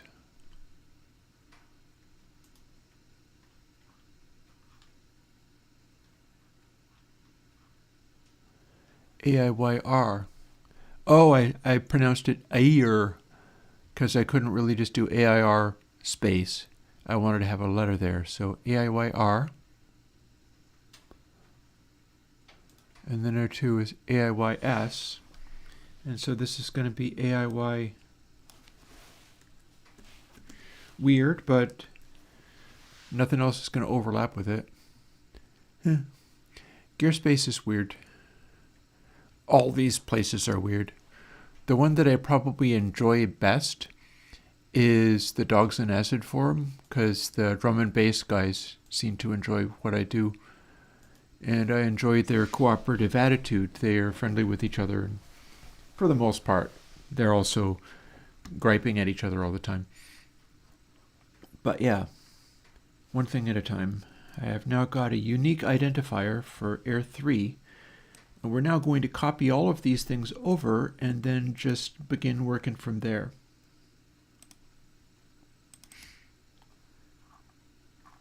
So I'm going to need this. I'm not going to need to worry about any of that.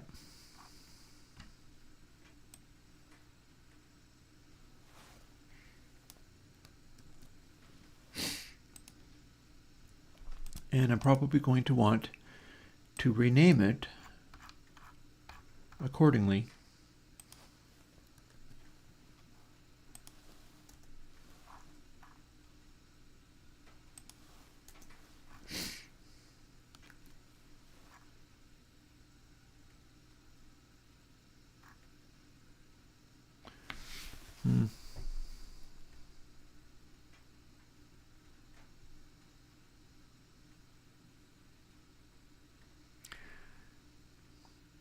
You know,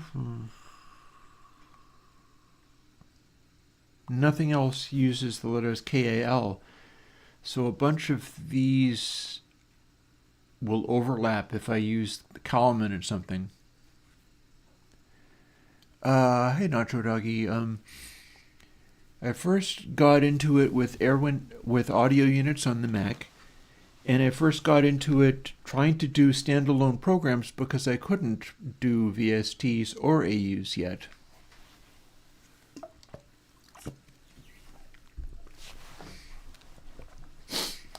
Yeah, here's the thing, Justice. Everybody's a little bit like that. It's tricky that way. So, got that so far. Let's see whether we can't adapt all of this over to the new place and then go from there. So doing pretty good so far.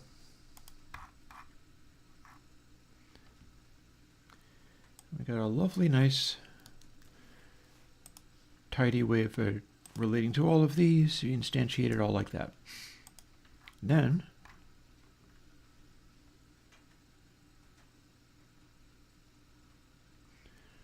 this is going to be literally the same, so from overall scale on down.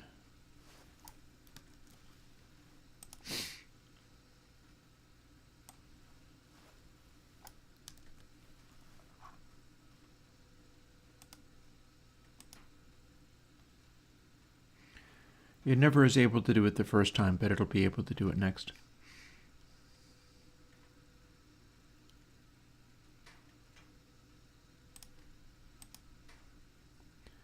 There you go.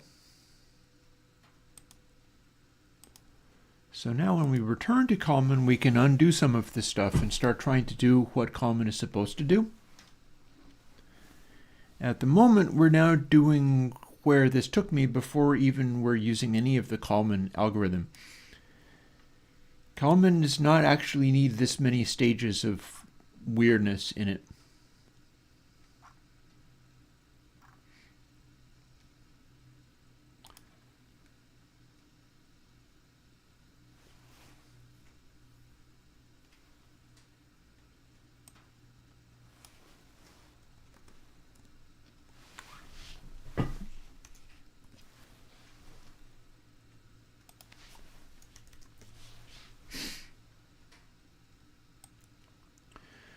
We will continue to adjust this as we see fit.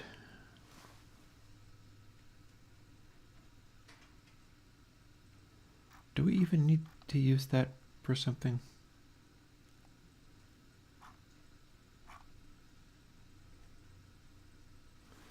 What up with that? Did I miss something?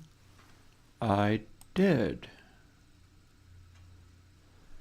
We've been doing all of this work with the Kalman gain at 0. So we will proceed.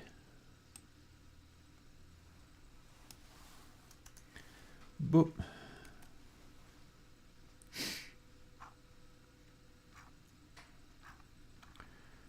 Where'd we find that?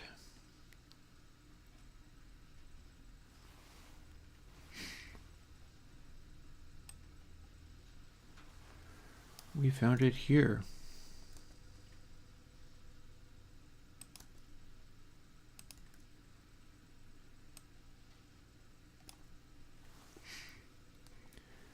we're not applying any of the Kalman stuff. Hey, Mark Weber. The reason it doesn't want to compile the first time is because the way this template basically works, it seems to require that it compile the headers into object files and then apply them. And what it tries to do is it tries to build the plugin first without having compiled its own headers. I don't know why it does this, but it always fixes it when I do it a second time. And so it's basically like, no, that's okay. It's basically fine.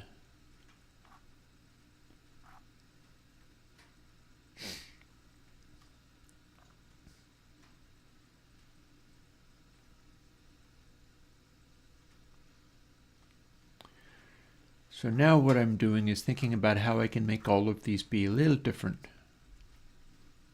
I want to change all these words so that I can, we don't need this release open anymore because we're going to want to use this one. Let's clean up the desktop just a touch while we're at it. I'm going to want to go in here.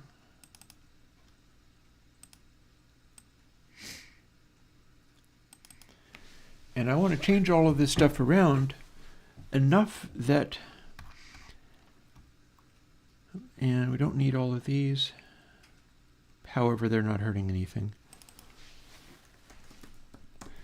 We had this be treble and bass, except for it's air, so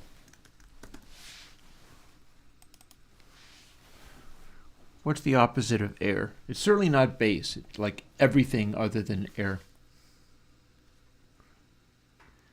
I'll call it ground.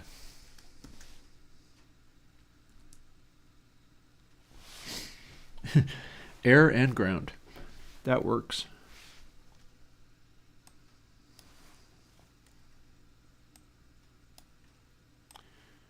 And we'll calibrate it to be about 0.5, and we're just going to go with that.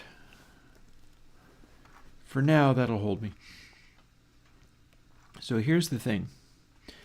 I would like to change the words cal to air because this is air 3, and if I use this in other things, I might also be bringing in something that's based on the Kalman filter was always intended to be a way for me to do a bass crossover. This is not a bass crossover, not even close. So, yeah, and if a lot of this stuff looks like magic to you, well, bear in mind two things. One, I'm not very good at the actual coding parts. Two, the parts that I am good at are trying something that hasn't been tried before in order to make an algorithm which might be unusual but has useful qualities. I am pretty sure that nobody has done this filter. This is mine. It's based off of starting with the concept of a Kalman filter, but it's not. It's just extending the concept of altering the rate of change and the differences of this and that and the other, producing a really wild, unusual effect that I find useful. So as far as how to make audio plugins, that's a fair question. Jazz, I would point out that I can't make Juice work. And I've talked extensively. In fact, I'm going to have to talk again with Bacon Paul of the Search Synthesizer Project because he's running across a problem with K Cathedral 2 where it's not necessarily instantiating properly in the VCV Rack port that he maintains, which is supposed to automatically slurp in all the new code and make it work. Also, I have had Twisted Wave sometimes crash on me on K Cathedral 2. So it's all of these big plugins sometimes seem to do that, but he's now running into a problem with K Cathedral 2, and it might just be it's too big and there's too much going on in it. But Bacon Paul said explicitly that as far as Juice is concerned, That's easy for people who are already good at porting existing plugins to multiple platforms. There's a lot to it. So as far as calling Juice the easiest thing to do, I don't know about that. I mean, if you do manage to do it, then rock on. That's amazing. At the same time, being expert in that is not going to teach you how to make audio. It's not going to help you with that at all. Let me throw another log on my fire while I'm at it. Not like it's that cold, but it's going to get cold again tonight.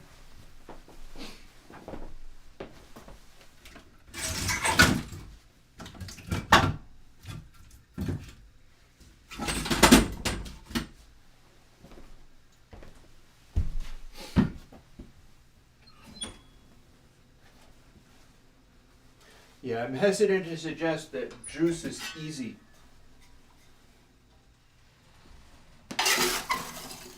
Remember that when you're looking at me, you're dealing with somebody in many ways in the same position as these folks who are coming in and going, I have never made a plugin before, what do I do? How is this done? I run into many of the same problems that they do.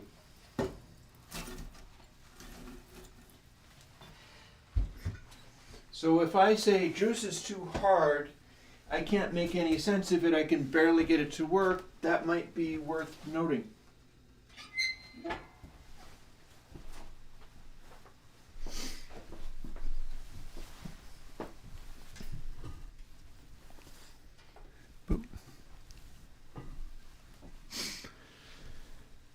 So let's see, let's start by taking every instance of the letters KAL and changing them to air. Oh, and this is not a pair filter at all. Let's take this comment out entirely because it really doesn't relate here. None of this stuff relates at all.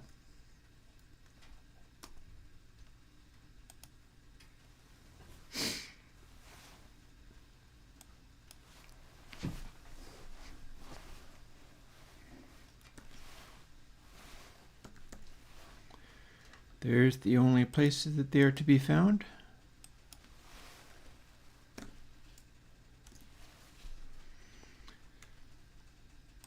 So if I do that, we're not done, but we're getting there.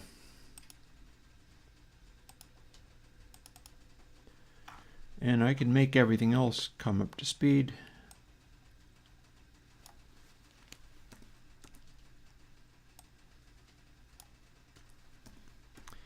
I could probably do a find replace over literally everything.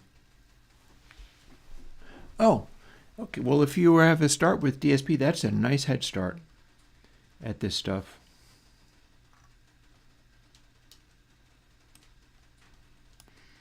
Oh, hi. These don't exist at all now.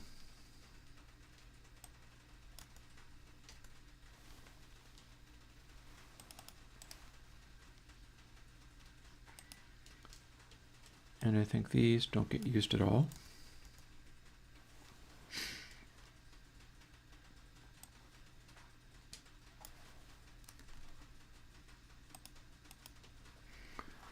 And all of that gets updated. And where else? Those are the only places. Good, good, good, good. Having done this, this should now build and presumably run, but we're not done.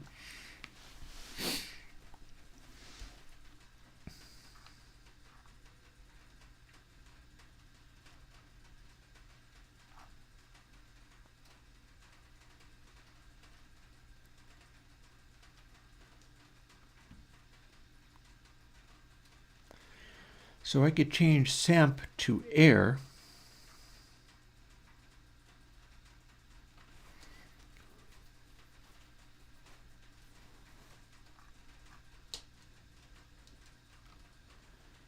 That would more or less get the idea across, because all of our sample processing is generally all towards the purpose of producing that air band. So I don't mind having it all refer to the air band.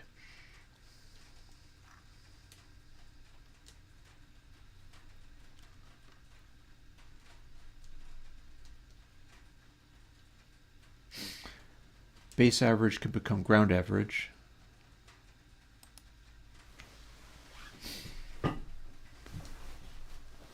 Base could become ground.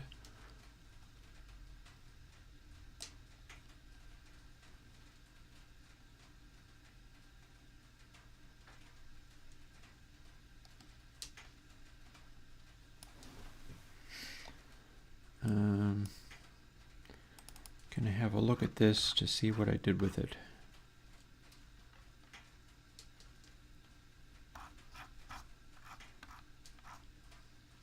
GND.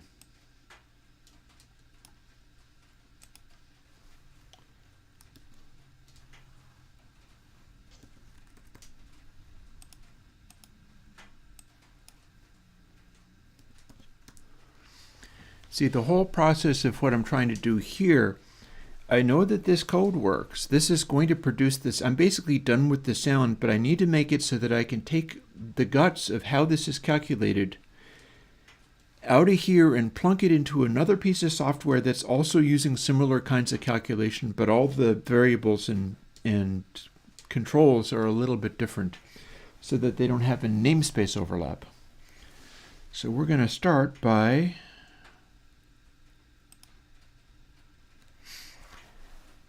having everything that says base turn into ground. And not sure whether trouble needs to be turned into air. Might be able to get away with it.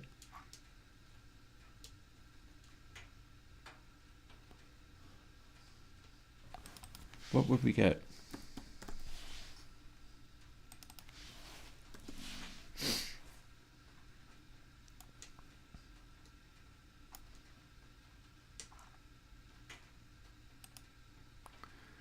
We would get that stuff there.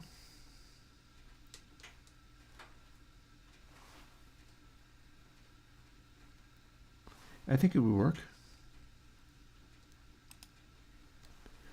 Alrighty.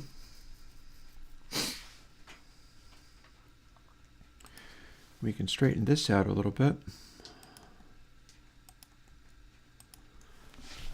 In fact, we can consolidate.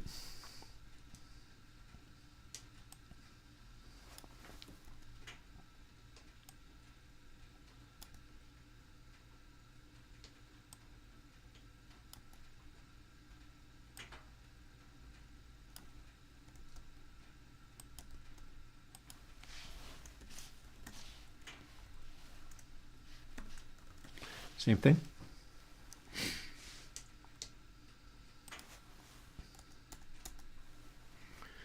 That part works.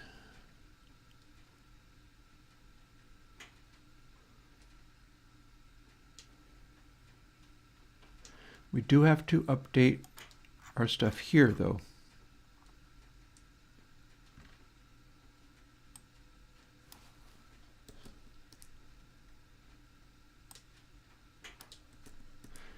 That is an important part of the calculation.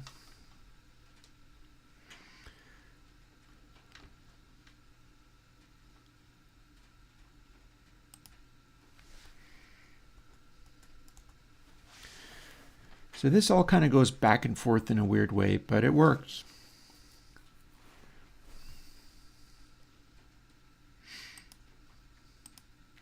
And an interesting side effect of it is we're generating the base this way. And then we're generating the air directly out of dry sample just by subtracting the end result of the base that we produced. And then these air and ground direct are going to be capable of extreme magnification.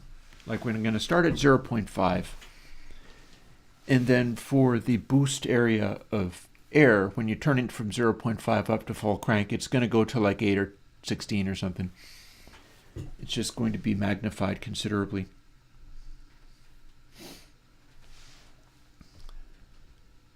power factor. And the attenuation part is not going to be a power factor. So let's see, we have a whole bunch of slew in here. Prev slew, acceleration slew, acceleration 2. So these kind of need to have their unique names.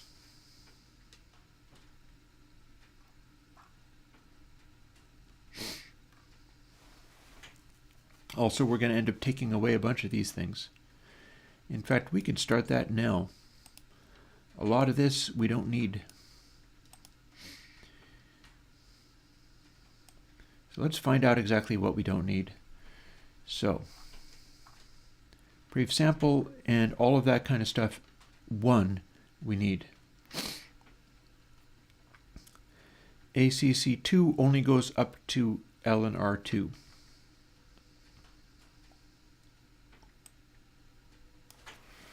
So we don't need that.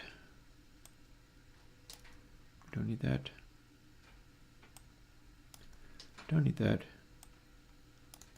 And we don't need that. Pred slew, not particularly relevant. In fact, are we even using this dumping? What are we doing? We've got that, but we sure don't really need it. We could just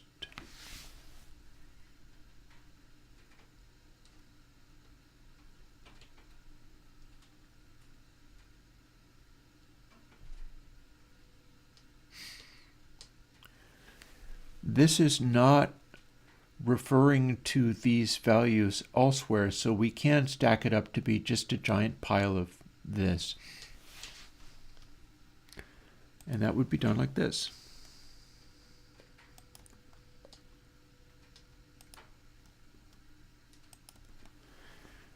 This parenthetical expression can be plunked in where that variable is.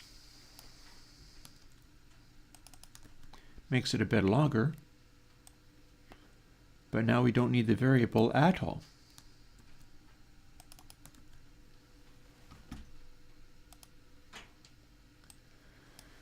Thus simplifying matters just a touch.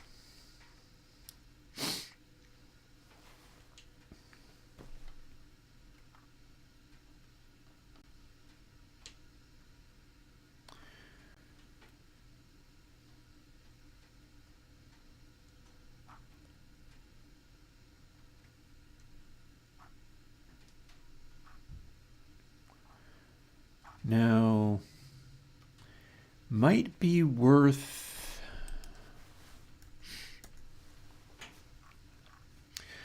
not altering input sample. And I'll tell you why. It's because we're doing other things. Oh, and I wasn't quite finished with what I was doing either. Like ACC2 only goes up to L and R2. ACC slew only goes up to L and R3. So ACC slew L4 doesn't exist.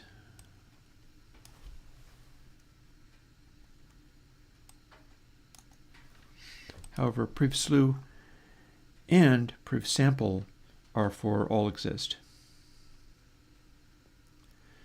So kind of as we go, we keep getting more and more of these things.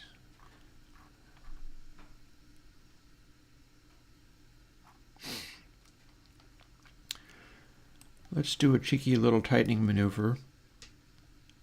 Knowing that these are in left and right forms, we're just going to sort of stack them up that way because our width is already quite wide because of some of these.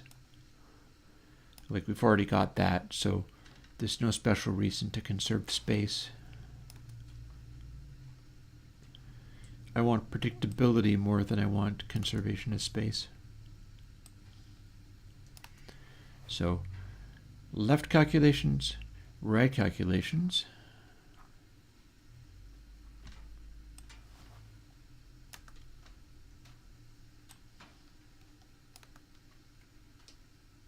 It'll all still work.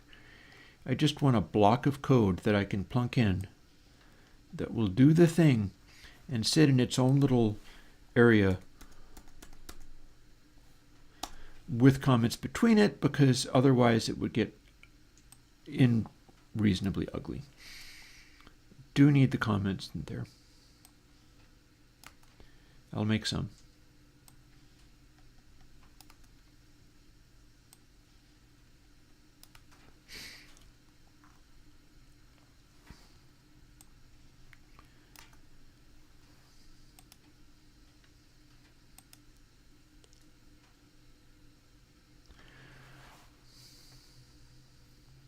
We're reusing that, aren't we?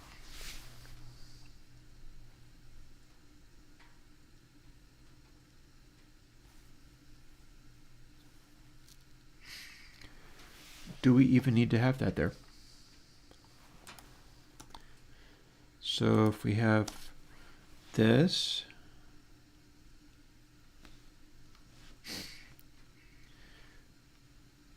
we're making this indirectly from that, so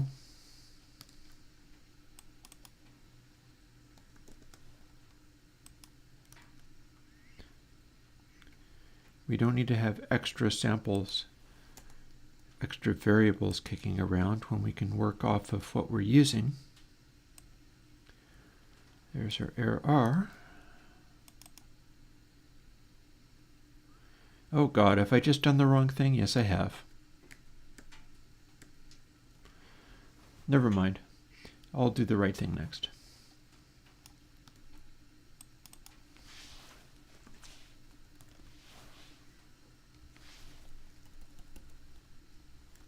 Glad I caught that. Would have been messy.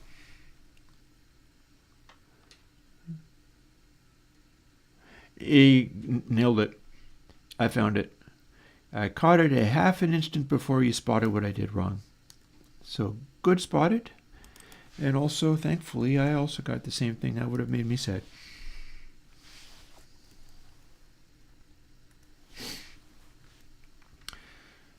So now we don't need this. And if we put this here,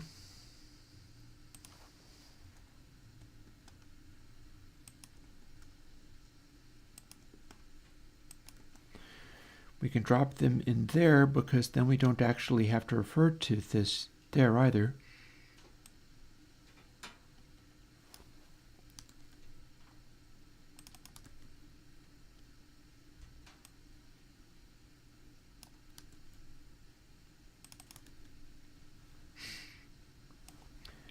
And then we don't need these,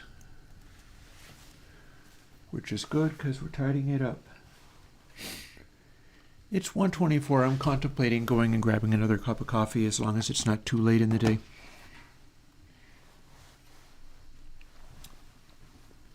Don't know if I properly need it, but I could still go back in and do Kalman stuff after having done this, because this is falling together pretty well. So let me go and do that. We will fire up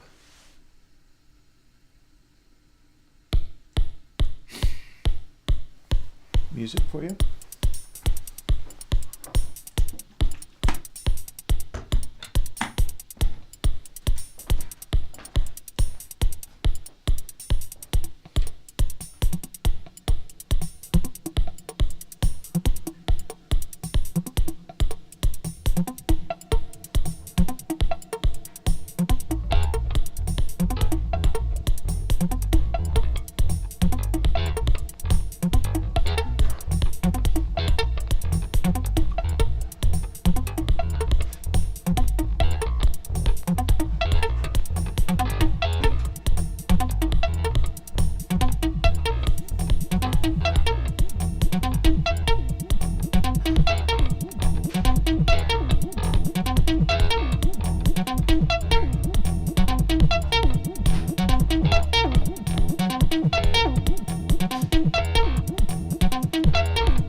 back. And that will do for my coffee for the moment. For the day, rather.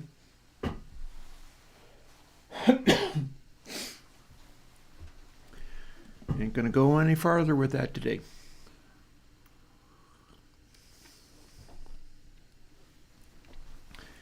I think we are very close to having this be done. But, I need to change some of these labelings around, so let's go forth and in this area, see, I have to change words like privsamp to something, because if I just use samp, it changes other places, which I don't want.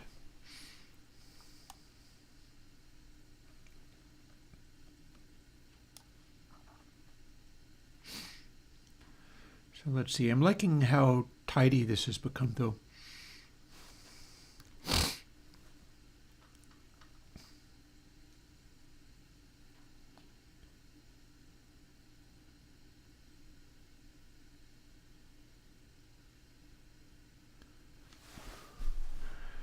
We can call it A, how about?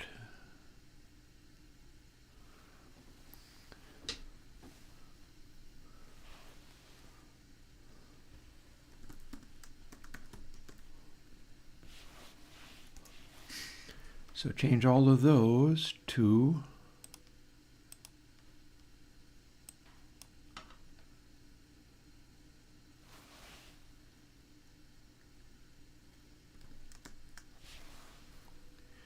PVA, only in the selection.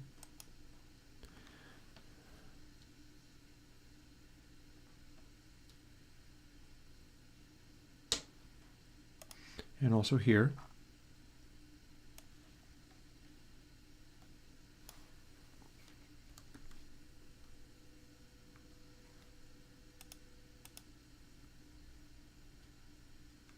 Oh, but I do need to privsamp to PVA. In this one it wants to say air, but no.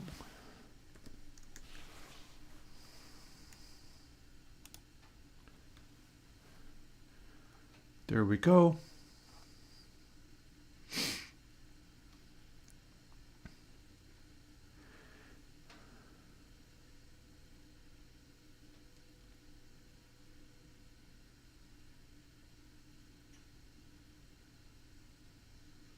Slew.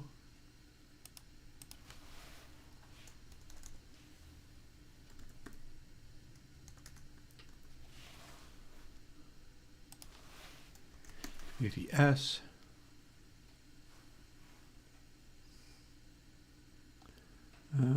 Selection. And then also here.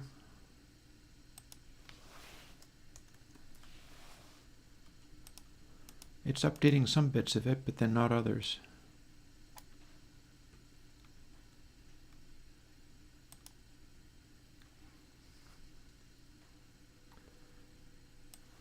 Then slew becomes straight up S.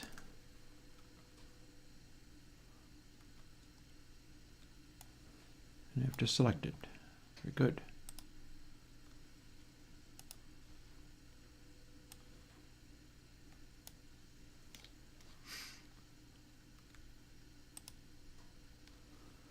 This should build and run.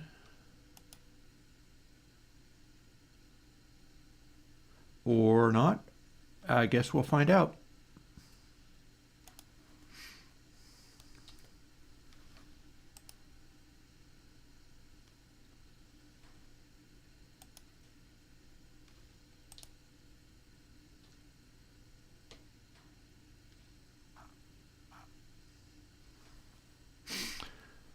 Let's save this and let's save that and let's try it again and see if it's any happier this time.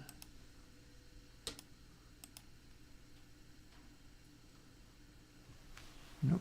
We are having an interesting challenge here because all of a sudden it's doing weird things. Why is it doing the weird things? Double air, air total. sure enough,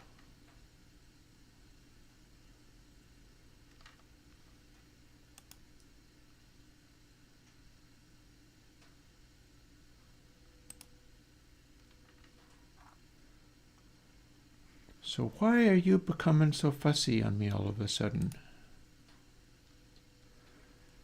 Air3 anonymous enum. It's not an anonymous enum. We know exactly what it is.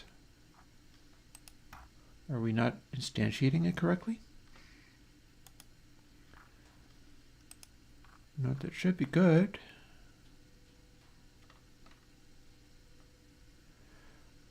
Ooh, I bet I know. See, I don't think I can call this air.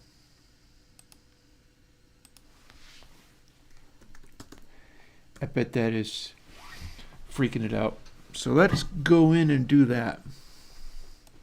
We're going to call it air gain. It's becoming confused about this. I bet you anything that's what it is.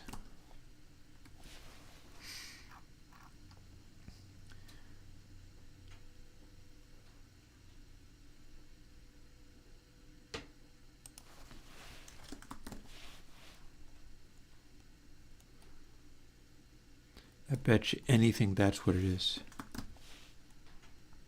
Because I also changed that just now. I just didn't notice I was doing all this other stuff.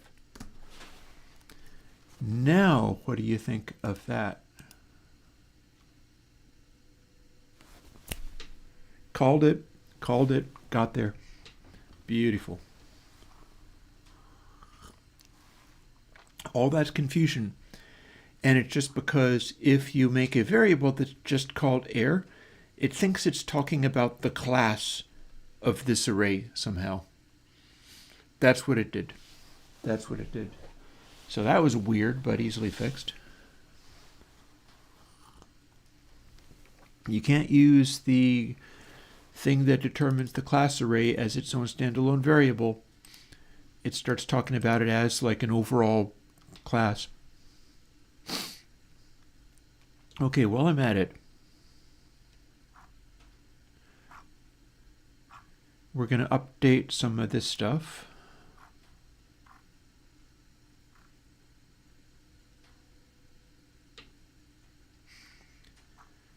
Hopefully it's not too messy having this stuff in here. I hope.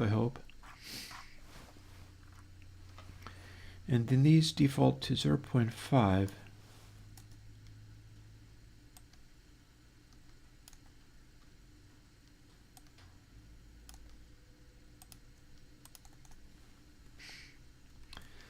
So we got that going on, and that got dinner. Hey, Paul. As a fellow simpleton, yup.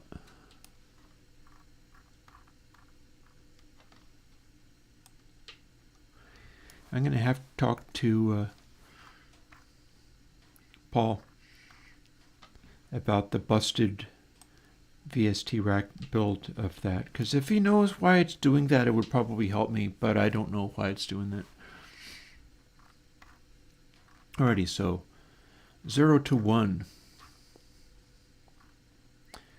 We are going to make a thing where it goes from 0.5 is flat. Are we even using overall scale? I think we're not using overall scale for a damn thing. Mind you, it would be amusing to find out if we could.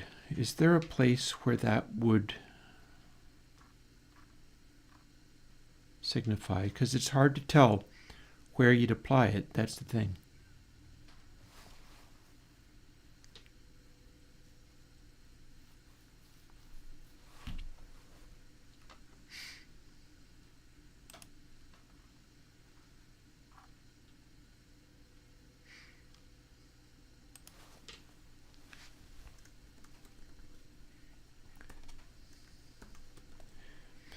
So now that makes them go from 0 to 0.5. 0.5 is unity gain, and 1 is now 6 dB. However, we are going to add a little extra juice to air gain.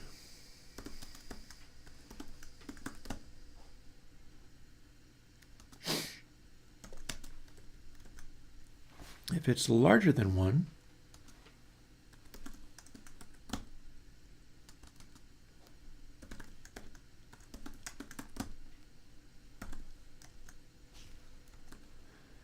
let's tack on a bunch gain.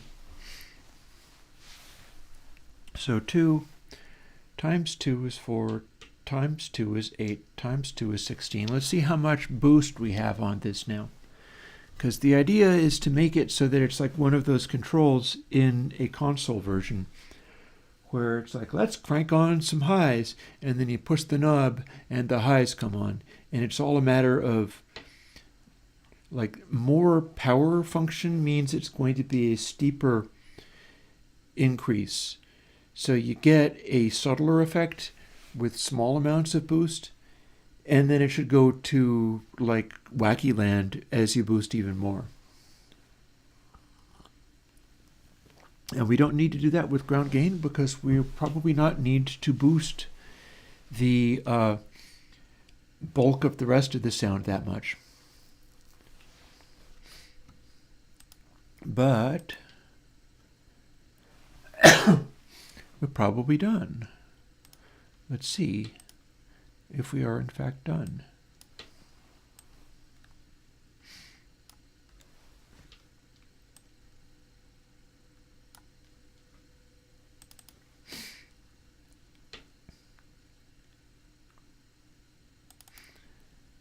One of my old tracks.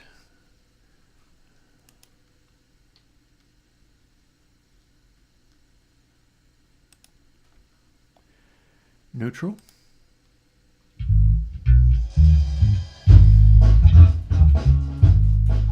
Don't need to be that loud. And this is one that lacks highs, but not anymore. Oh God.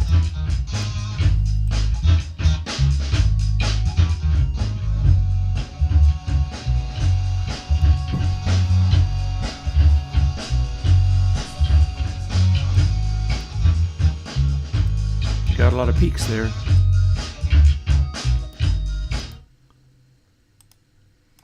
And now let's play with some versions of Alien Kittens at different speeds. Firstly, normal speed.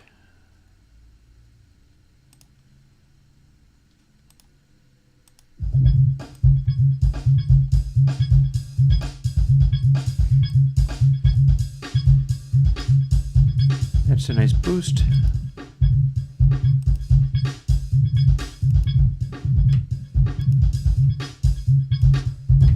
Very bright.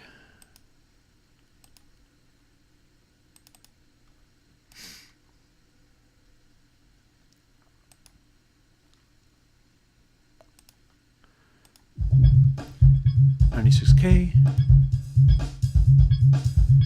Sounds and feels about the same, honestly.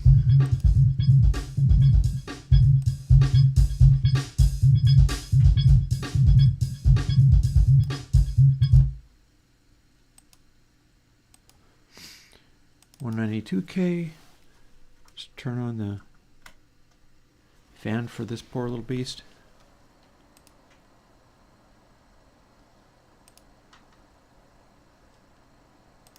Bypass.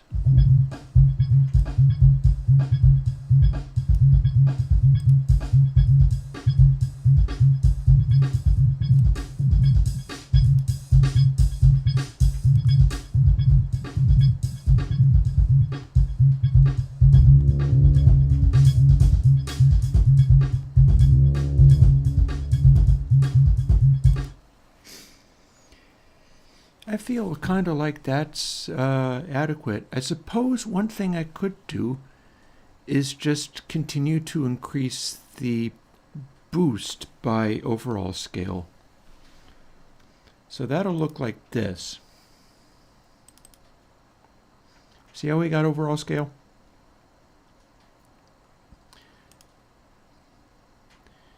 We could have the additional amplitude be part of the power factor.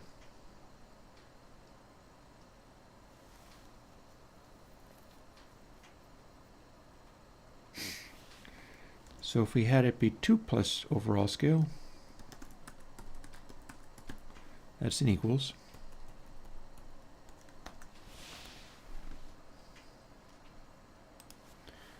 Overall scale is a float, but we can do that in powers.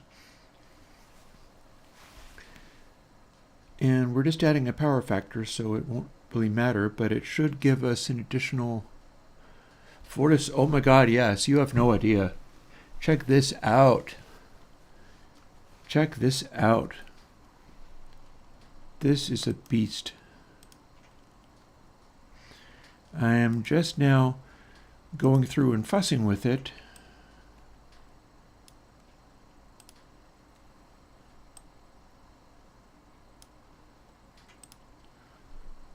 To see how it handles different sample rates. But man, this one's a beast. If you like the air processing stuff, man, this kicks the crap out of Hull too.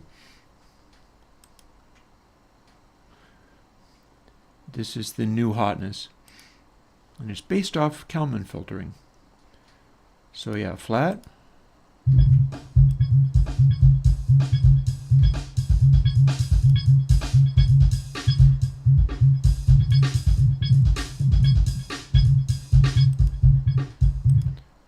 Cool. I could do with making it more extreme, but maybe it'll be fine. Same deal.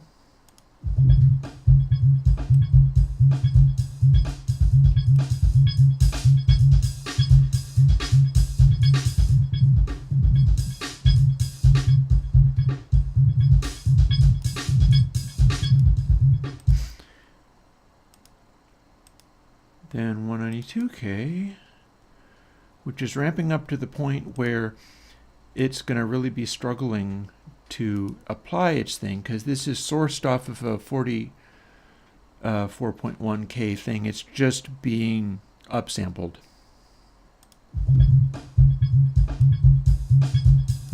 And there we are.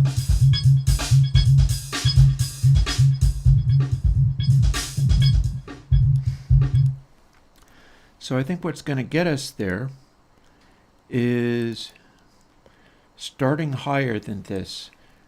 Like, that's going to boost everything, but it's going to boost the lower sample rates more. So I think 3 is a good starting point there, and then just adding the overscale. And I think that's going to give us what we need.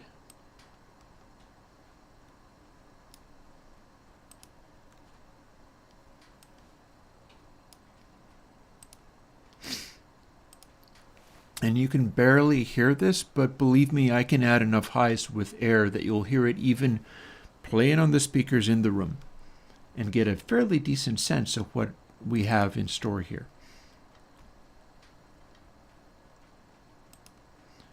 Back to my testing.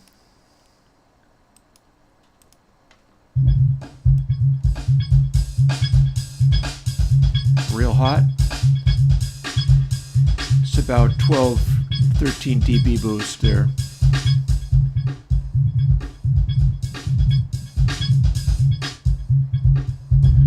And then 1 is flat. 96K should be giving me about the same amount of boost, but we'll see.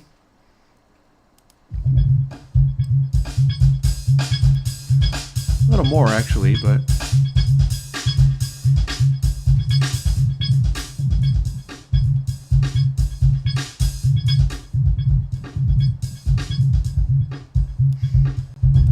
the flavor is different, but that's correct. There's nothing wrong with that. And then our 192, which I don't honestly advise people use, but I want to test on it.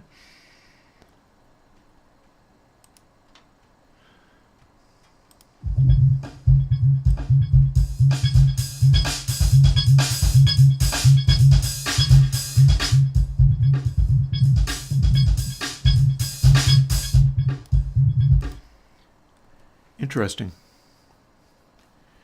So what I'm seeing there is that now it is getting louder and louder as I keep going past. So I feel like I want to dial it back a bit. So how about we dial it back to 2.5 and see whether that's any?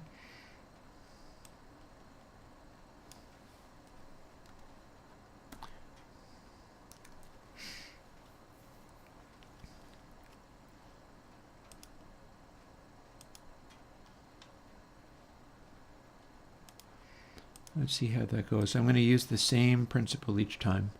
I probably don't need to keep copying it up there, but I'm at the point where I'm like, it's done. No, it's not. It's done. No, it's not. It's done. Same deal. We'll start at 192 this time.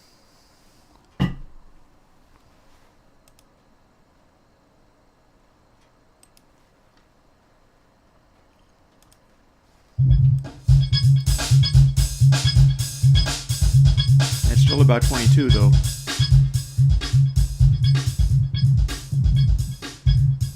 Maybe I'll evaluate dialing in like 12 dB and see how close I can come.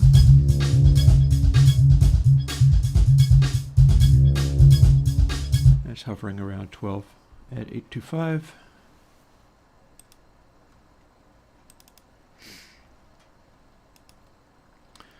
So now is 825 also going to give me about 12 dB? No, not really.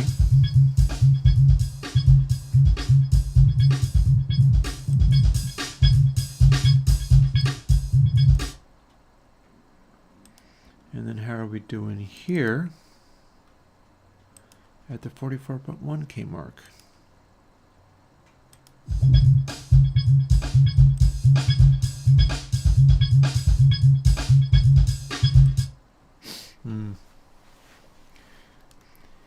Maybe I wasn't so far off to start with.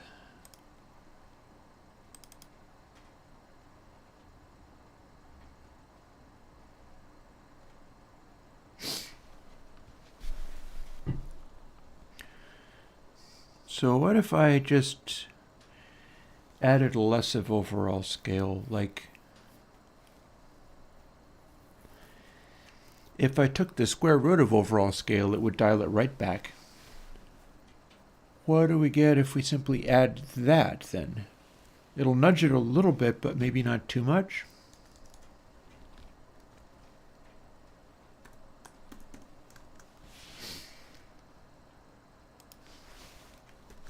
That's that. And I seem to remember 4 being far too much. So let's see what we get. Because there's the thing, is it's starting to ramp up way too hard on the super bright stuff. And this is all from 44.1K, so the oversampling is not actually, it shouldn't be giving me anything else. It should track.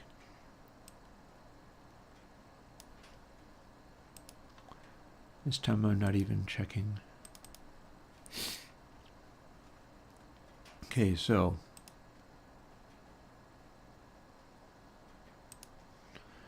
Air 3, full boost.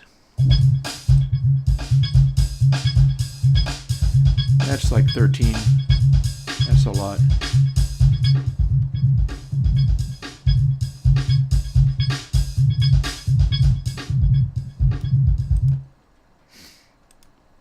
Then 96K, are we getting to 13 or are we getting to something smaller?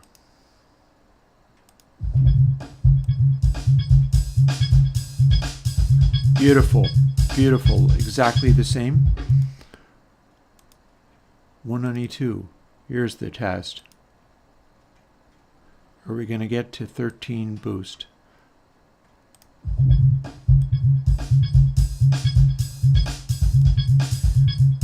Beautiful, pretty close. I think it's about there.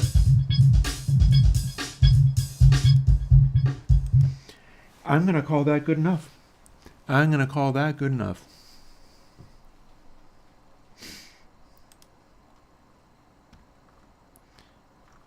So yeah,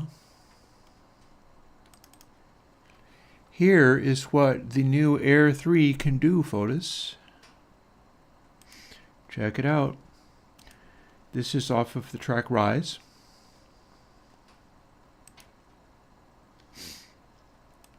And it's my drums. And there's that ride cymbal. We can dial it back to have it sound more a clear distance effect going on, or we can do this.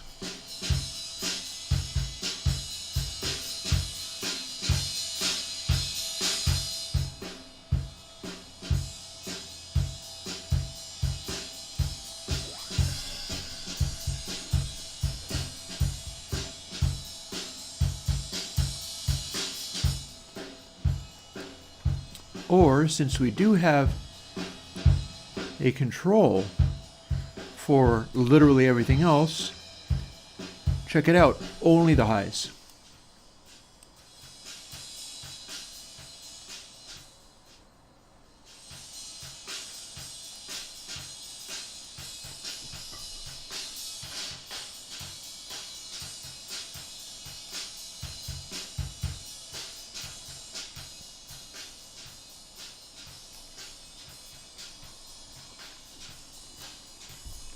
Air 3.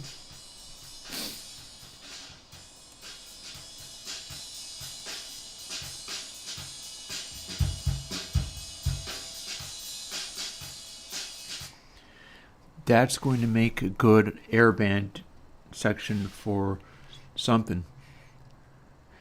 I'm going to need to do some listening tests and work out which upcoming version of console suits this one best, because honestly, with the immediacy that it's got, this could be something that finds its way into like the EMI Red. This could be something that finds its way into a old tube console sound, because the deal with it is it does not sound that much like transistors. There's a real aura, there's a real energy coming off of it.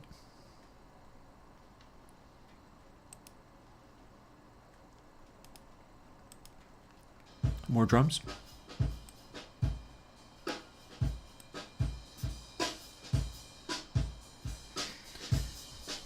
And there's just this presence that's attainable.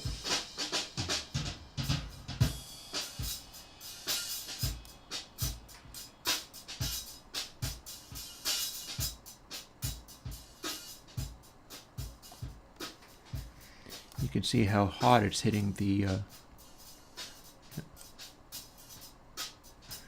There's your hats. And this is a true 96K, so this is giving you that sense of what the highs are really doing. Also, I have a nice crash cymbal hit over here.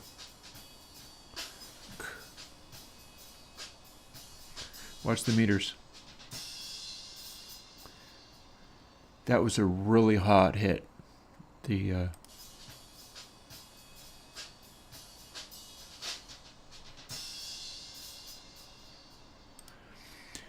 just an extremely hot peak way up there. Yeah.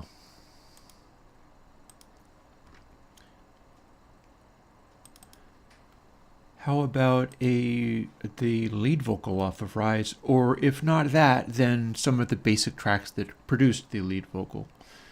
Because this has not been edited. The real track has pitch correction and stuff, but this would be more of the realistic version. Surely it's a little bit unfair. Ask the dead of heart to walk and live. Ask too much from one who cannot dare. Little gloss in there, so let's make a effect stack and throw some de-essing on that, because we'll have to.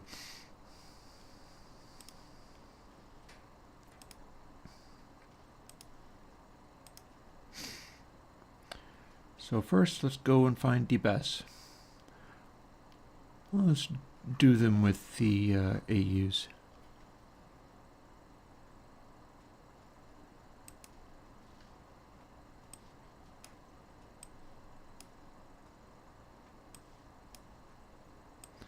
And let's make that work. And then let's hype those vocals after we've done that thing. But first, let's dial it in.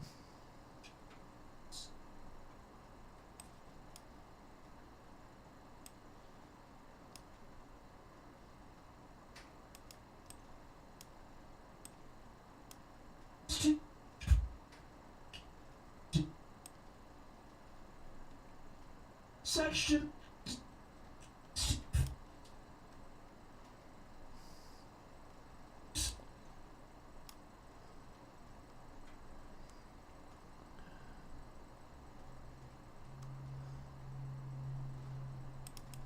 Try again.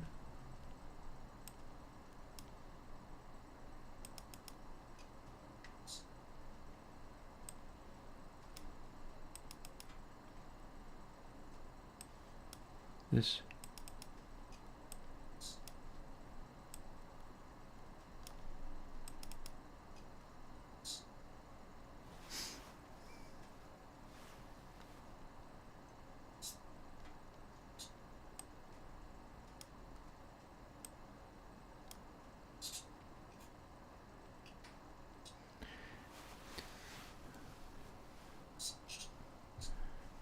DS is in fact hitting before Air 3, unless you are asking a separate question. So now we got... Surely it's a little bit unfair. Ask the dead of heart to walk and live. Ask too much from... Well, I'd be able to make it engage super easily if I put Air 3 before, but what I'm doing is putting it after because I'm hitting the DS first on the rawest possible signal.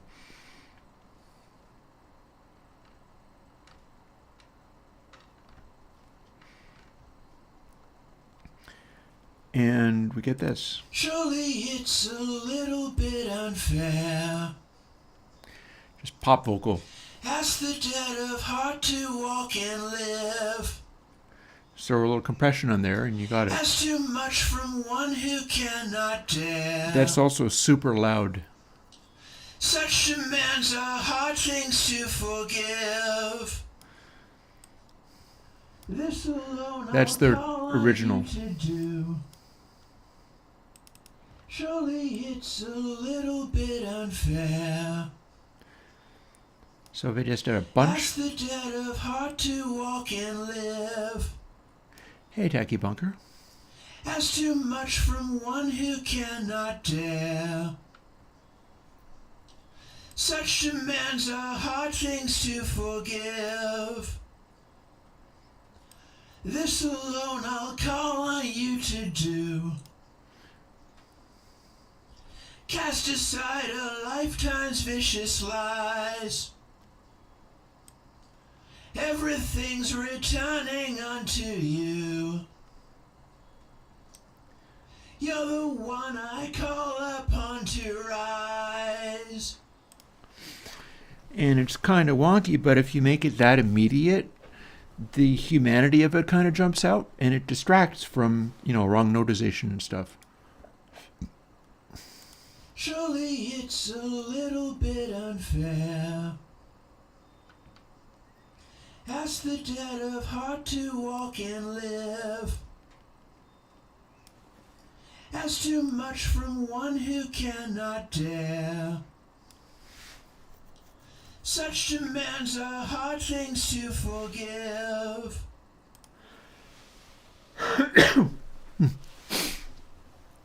And yeah, we got a thing. We got Air 3. For laughs, I could actually do the thing that you said. Swap them.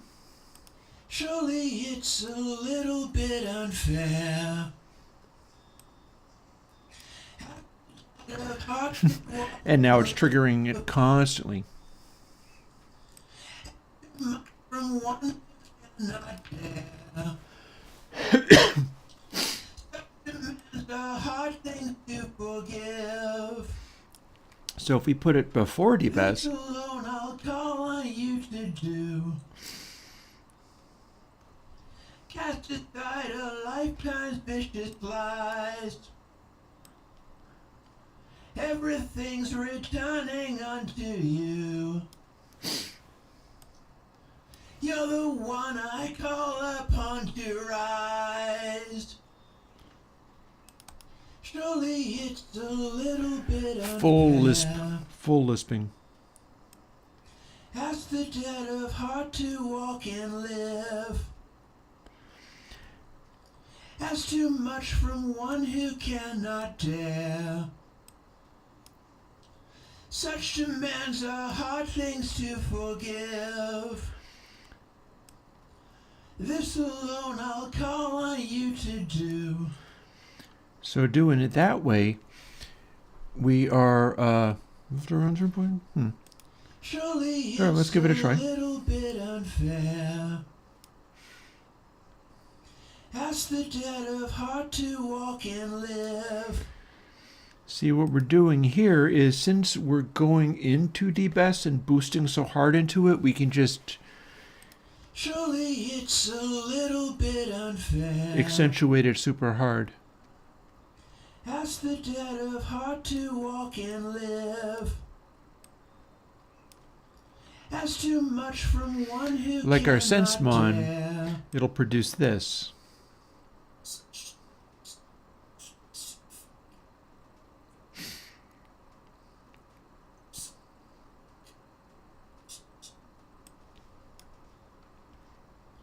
Cast aside a lifetime's vicious lies. One thing about it, it does make dialing in debest easier. So, I don't know, man. Might actually be a win. I can toggle the debest on and off. Here. Surely it's Without? a little bit unfair.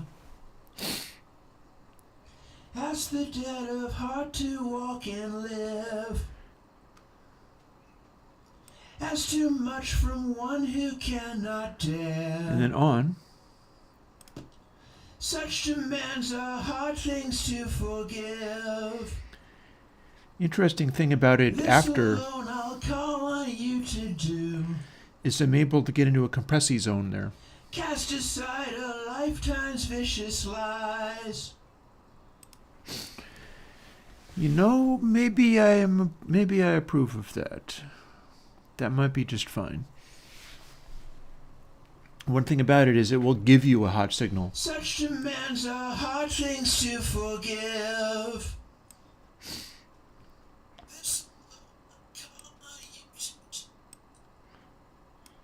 Just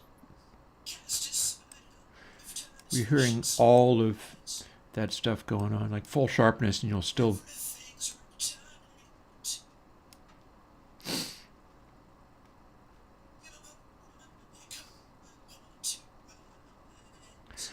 We're hearing lots of it.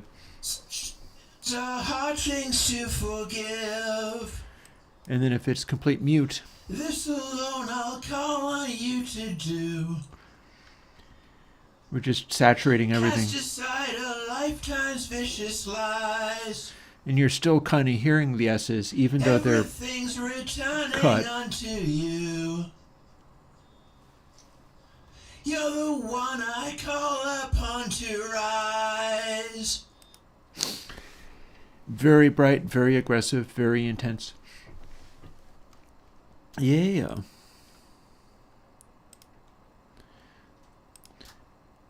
So we're now going to build that one final time because it looks like it got there. And drag it into the correct places because we're ready to go.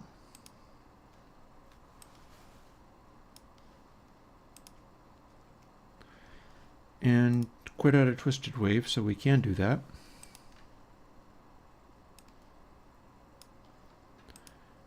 It's not a significant change, but it's fine.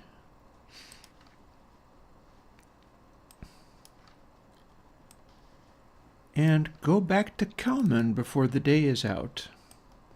I got about 3 more hours for my live streaming day. And we never quite finished this. We went on this tangent. Air 3 came out of a tangent that doesn't actually belong in Kalman. And that has to do with these ACC2 calculations. I can take all of them out in order to start doing what this algorithm is really designed to do. Because the idea was to get it to where I could use this as a base function.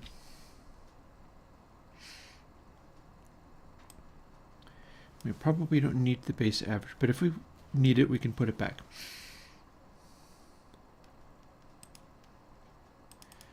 So now we go in and deconstruct some of the stuff that we had done.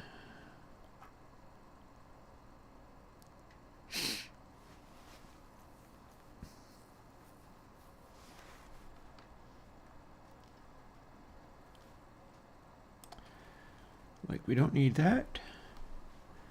We don't need that. We don't need that. Let's just fool with literally input sample and see where we can get with it. As we're not using this either.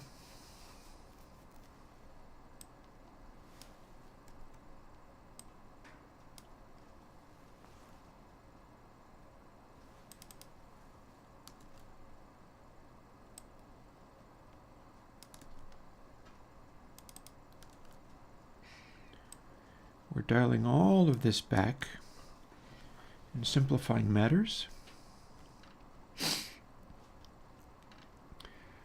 These are no longer a thing. Go away now. And this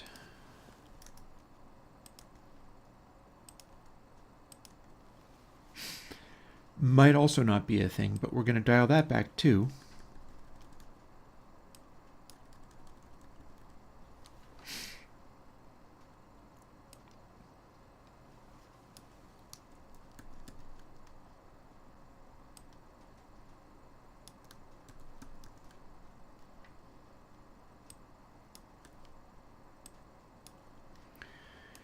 And this is now a previous phase of the process, and we are not, in fact, needing this paren or this negative.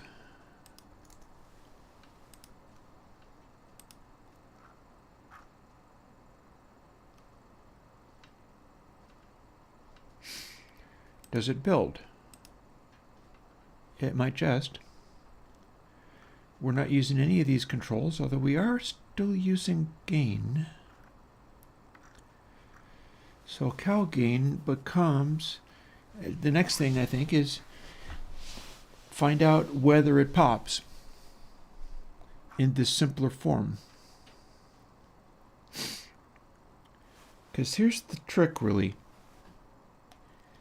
We don't need this many levels of it. It's not meant to have this many levels of it.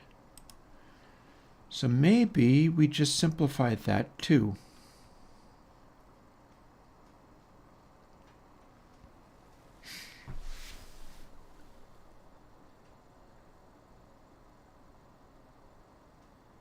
Well, first let's see what we've got.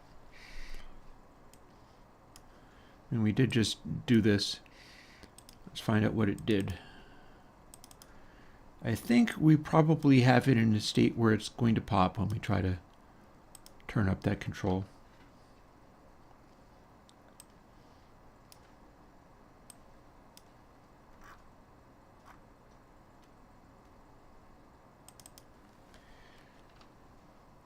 Back we go in a noise. Same routine. Same effect stack.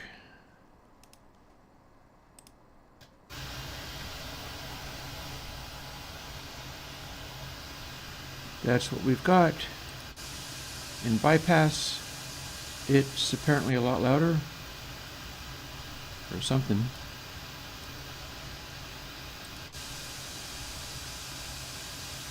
Oh, well, we can't bypass the whole thing. Let's bypass just that. Alrighty. So that is now what it does. And then if we start nudging this, that's definitely going to pop. The high frequencies are going up. That is maybe not the thing that we want, however.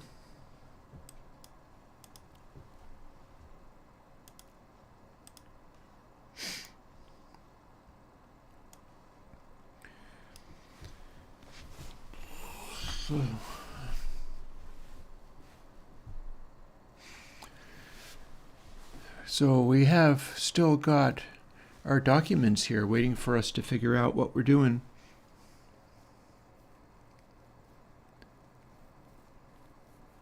So the whole point of this exercise is not the number of stages I have in it. The whole point of this exercise is be able to set it up so that it has got an expected next result.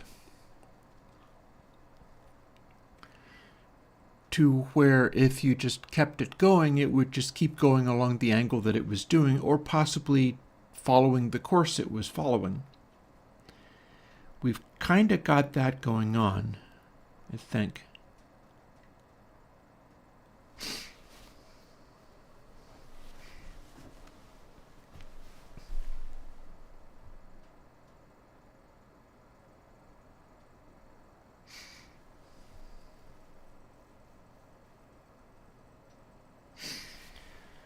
So let's see what I get if I simplify matters a little bit.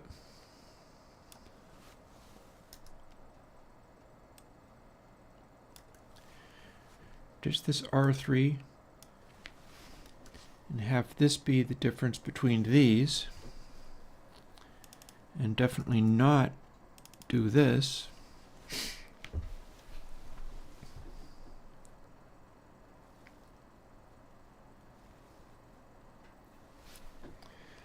Let's straighten some of these out or simply remove them.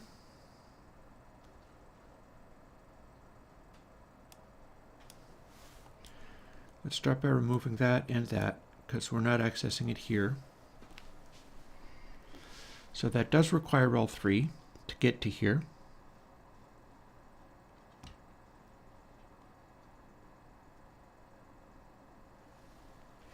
I think I could do with a little more firewood. Hang on.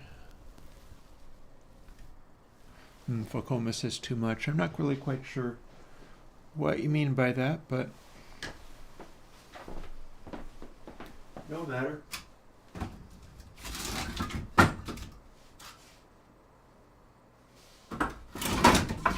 One of my pieces of wood fell over.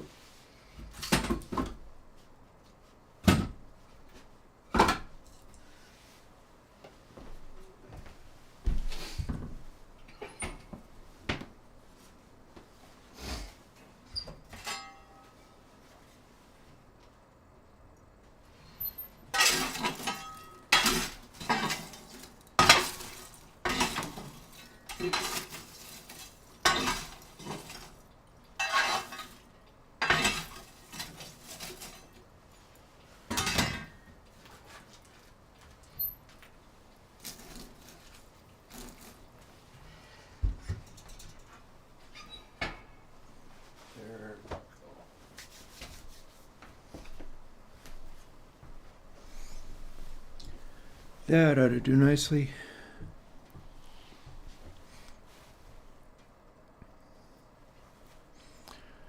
Alrighty.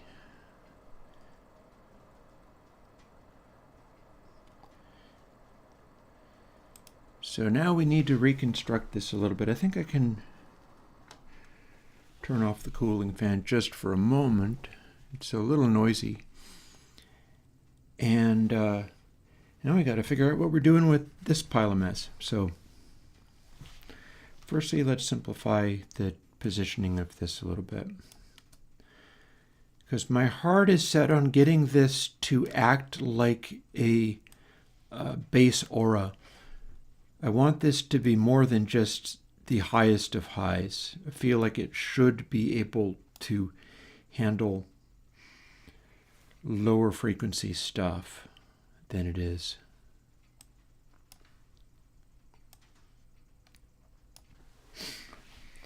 So we got these things.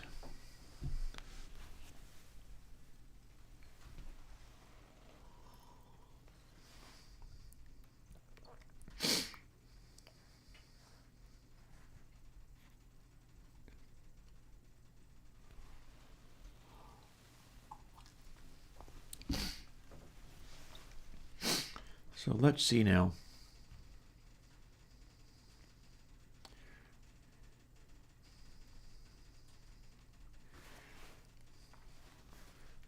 So if we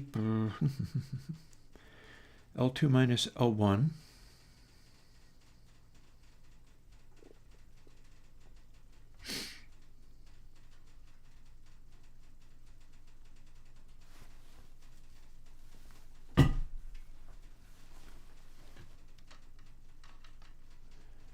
well, I mean, that was initially the hope.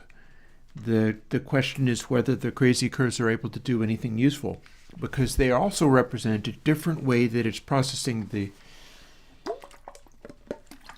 the samples. It's doing things that I can't do otherwise. The curves are a side effect of that.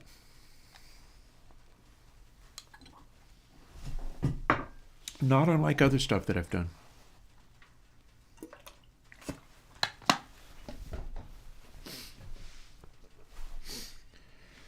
So now what I'm trying to do is figuring out whether, like, so prev slew L1, sample minus input sample equals plus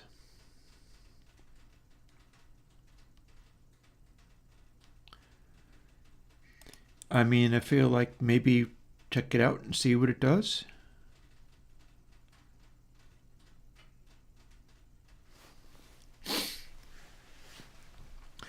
We could throw in another level, though. Like, we don't need that either. We got cal gain. We can start using it for something.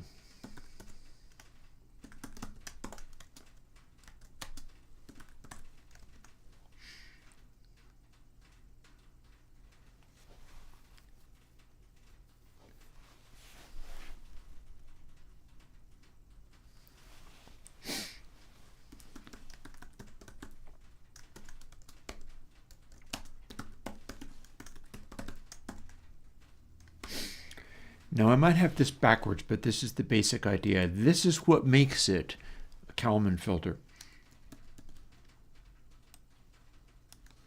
I'll see whether I have to reverse anything, which I may. And the idea is that if it is very close, or if it is not a big departure, dry sample representing what we started with, and if we suddenly have a spike out of nowhere, then dry sample is going to be very different from what it thinks it's going to be. It's busily calculating that. So the question becomes, what is it going to contain as it puts back into the algorithm? If cal gain is a large number, it's going to stick with what it knows. If cal gain is almost nothing, it will put in a dry sample. So this now becomes the point at which I try and see what it does under this circumstance.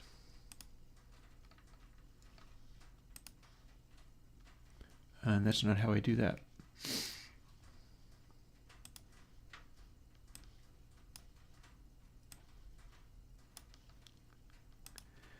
Because ideally, we would like to make it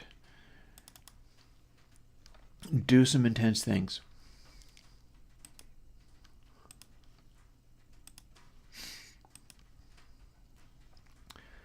Effect stack and Here goes nothing. Nope, it died. Whatever that is, it is too much.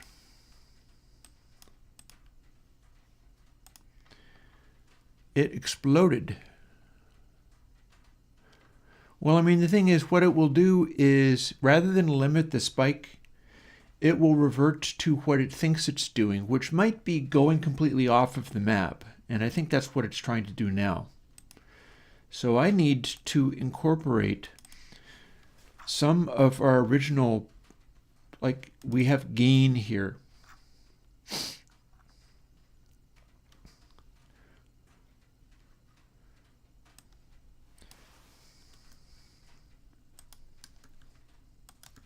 So rather than defining that there, because we're now ignoring what it does, remembering, of course, that if we have a 0, that means we keep only dry sample and we're not feeding the input back in.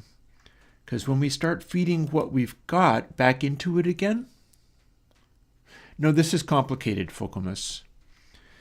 This is a bit of a bear. This is complicated. If it was as simple as that, I would have it working. We have a weird nonlinear system which is capable of exploding into crazy feedback. But what it's meant to do is, if the output is significantly different from what it's trying to do, then it sticks with what it's trying to do, but is able to return to what it thinks is happening. That said, the way that it's implemented gets a little messy. We have 2 layers of indirection here, and that might be what is causing the problem. But now we have a control in. It's doing gain now. So the hope is to make it so that not only are we cutting out highs, but we're returning to something where it's trying to do extremely low frequencies, but that might be a lot to ask. It might be entirely too much to ask. So we can but try. We have updated it. We're trying it with white noise, which is one of the most challenging things. And we're cutting it down so that we can see what it does. And we're doing the filter there. So now it should not do anything, except for we're listening to the raw output. And we do have a big peak here. So what happens when we start sneaking it back in?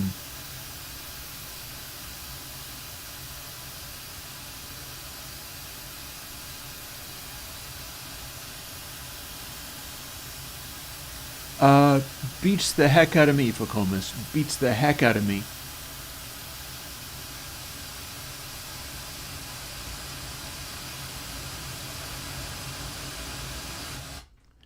And that's it. Died.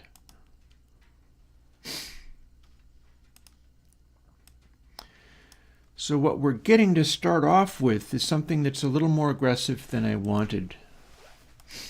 So maybe fussing with this is going to be relevant. I mean, bear in mind, I'm doing the acceleration calculation, and that might be a step too far. So one thing we could do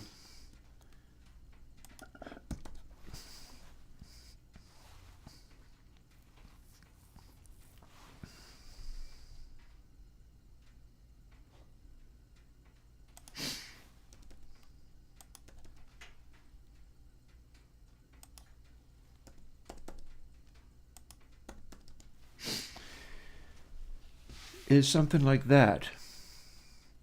Well, except for, no, not really. Spoke too soon. No. We got prev sample 1, prev slew L2. Maybe I should have been starting from L3 last time. In any case, I'm just commenting stuff. So prev slew L2 plus accelerated slew.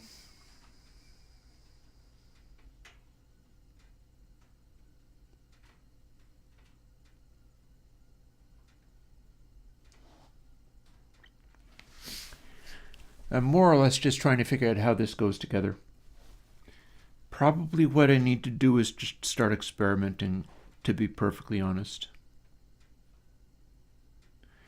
It's a little bit late in the day and I've done a lot, and I'm starting to lose the ability to do useful things with this. So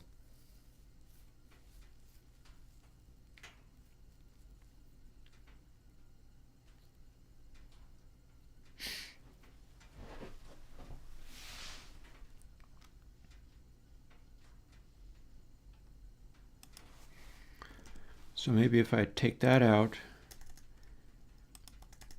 keep this, but instead use what I had here.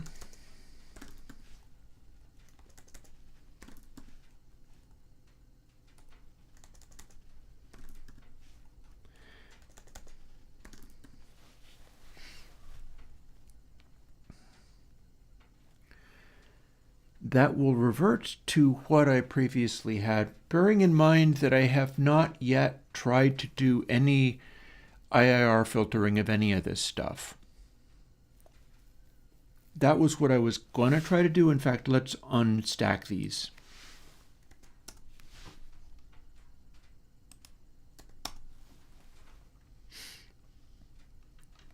I was going to be IIR filtering this stuff throughout, and we're not doing that right now.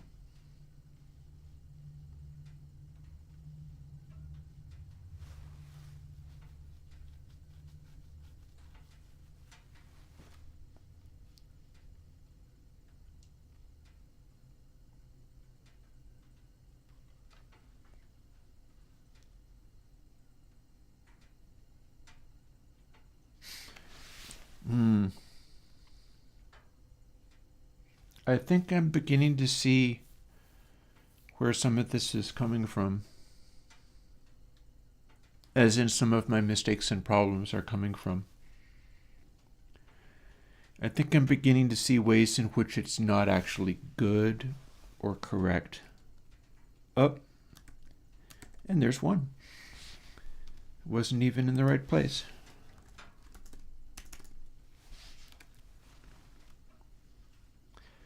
So if I was to do this, then do I get something that's not actually a roll-off or a weird thing? We're about to find out.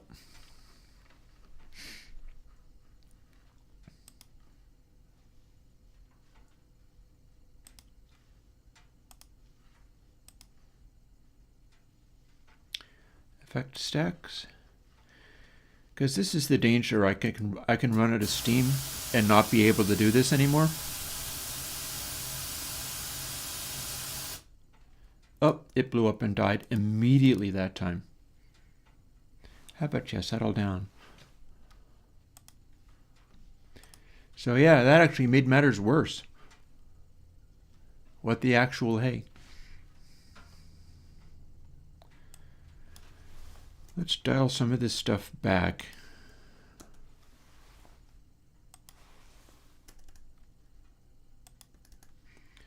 See whether I can get to something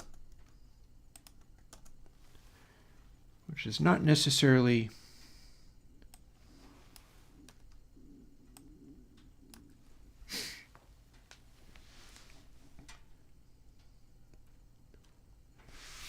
so yeah, we got 3 levels of this and 2 levels of that and 1 level of the other. It's all kind of inverting upon itself. The slew is samples that are divided by other samples. We can IIR it.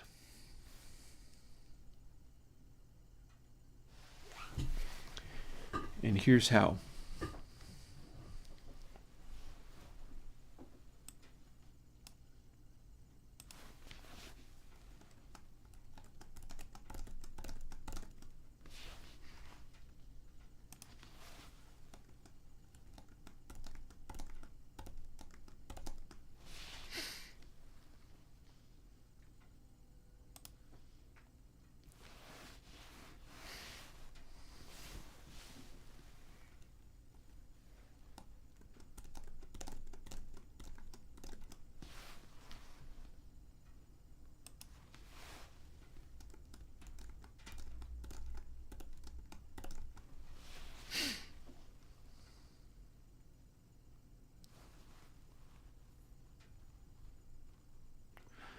Wait. Doesn't have to be that hard. Doesn't have to be that hard at all, does it?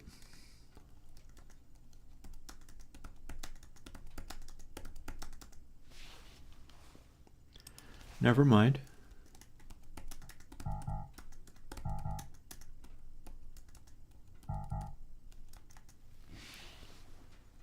Oh, we're still on the... Well, it's good that you can't see the screen because the screen's all messed up. Let me update some of these things. There we go.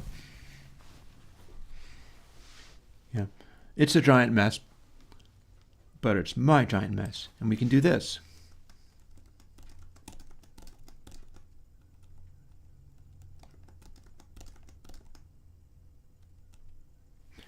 However, I can't do double pred slew that way. But maybe I won't need to.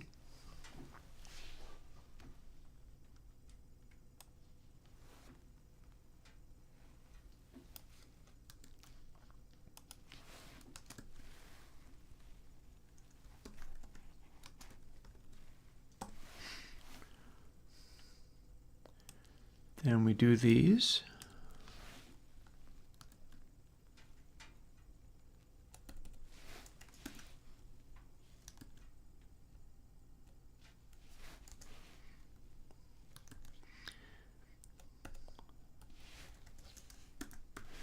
And what we get back is an IIR filter.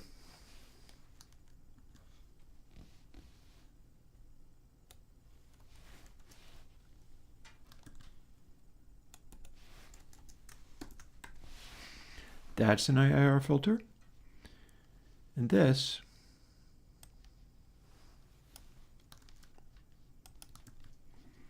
also gets to be an IIR filter.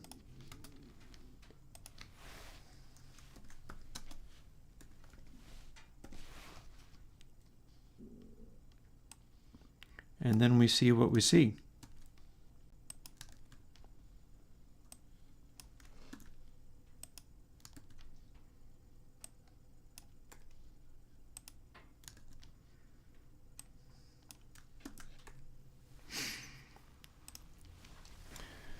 And then that presumably stays what it is, maybe?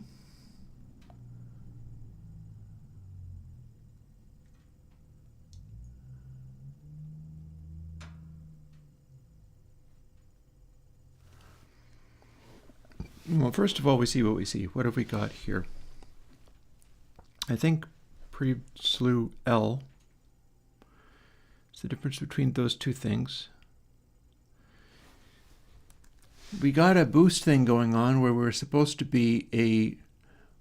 Well, it's supposed to be, and it's totally not working. So instead, we're seeing what happens. Stop with the build and analyze. I didn't ask you to analyze.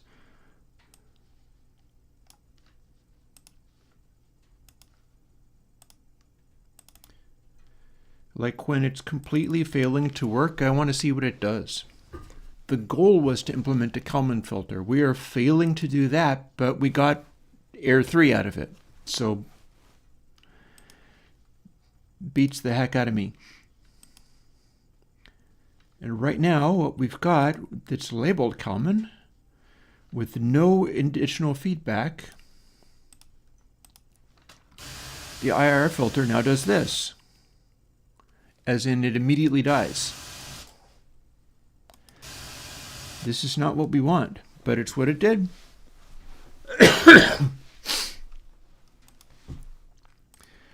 Now the question is, why did it do that?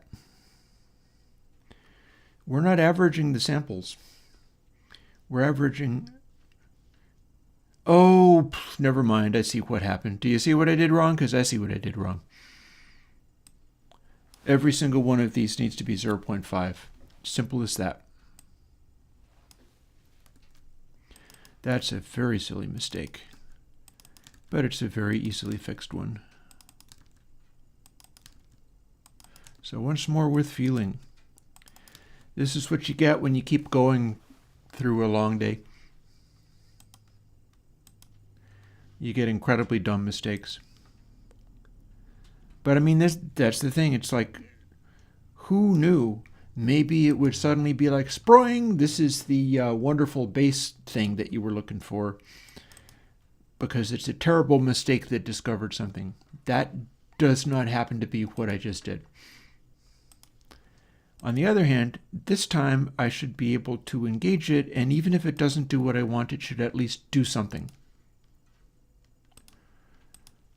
Signs point to, yep, it did something. The IIR filter is making a really sharp cut at 7K this time. Now if I feed it back into itself,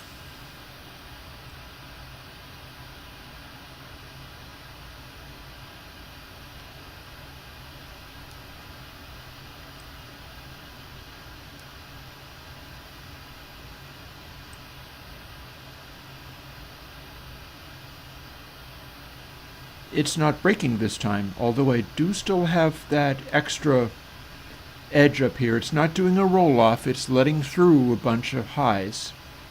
We had that happening before.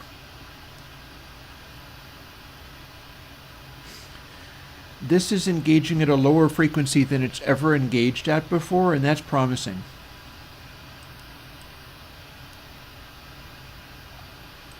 And it's stubbornly refusing to break, and that's also promising.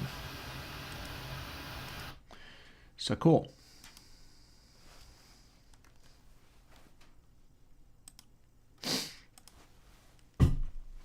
Neat.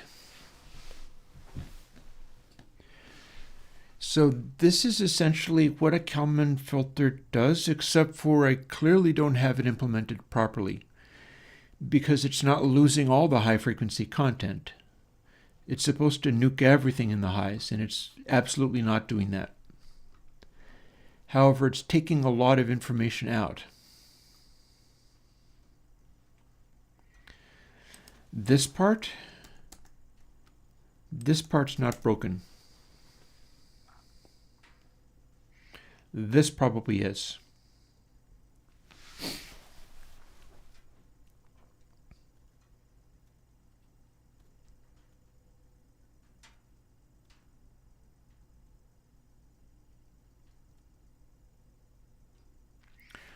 So I could make that be an IIR filter too, by adding it to the stuff we have hanging around, namely all of this, some of which I'm not using any longer.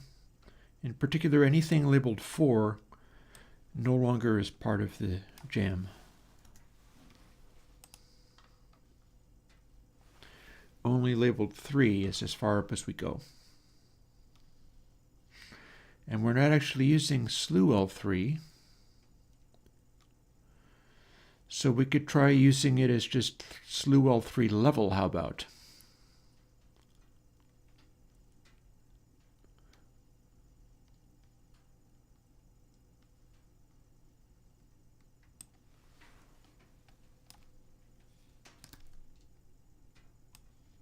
And it works like this. Boop. And boop. 3 and 3. It's the third stage. And then we do this. Same deal. Let's IIR filter that as well. That gave us good results last time. See what we get. And then we start finding out whether we can push it to the point where it blows up and dies.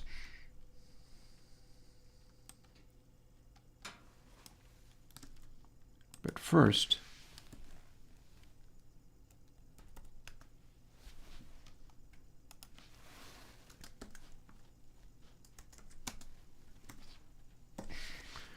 our little average filter.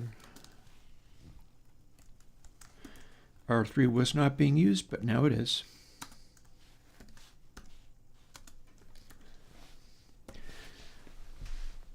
And so now we have got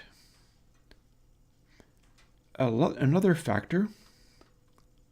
Hang on. We dialed that back, didn't we? Now we don't have to dial it back anymore. Let's see what it does.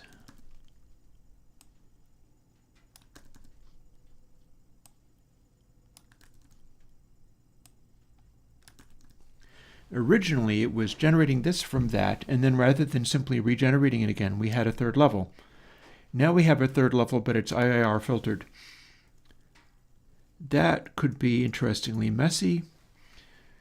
Let's not have them all stacked together like this just yet. Now we can kind of see how they work. And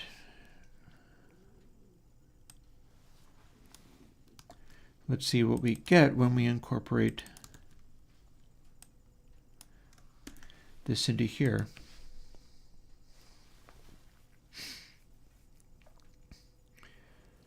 And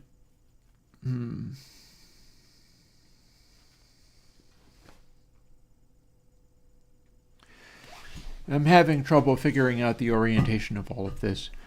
The notch may or may not. I don't know. I don't know whether the notch relates to Nyquist. Let's see what we've got here. We've just made a thing. It's going to do something, but we don't know what it is yet.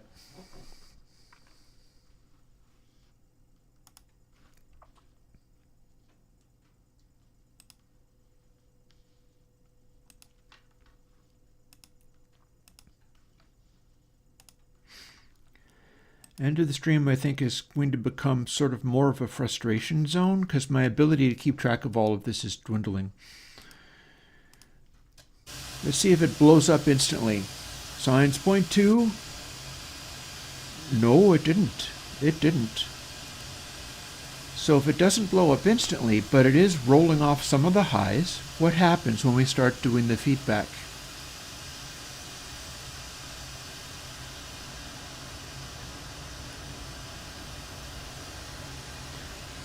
Starting to act like what the Kalman filter is supposed to do. Without and with.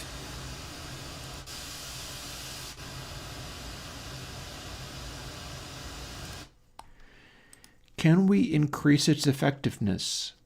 We apparently can turn it up to 1 and it's not exploding.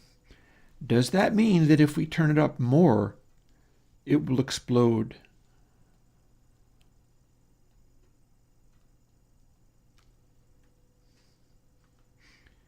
Because our effectiveness keeps being smaller. And the absolute value, of course, is how different it was.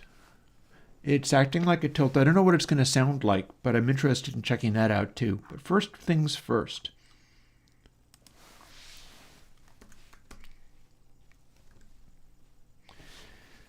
Let's make it blow up and die if it can blow up and die.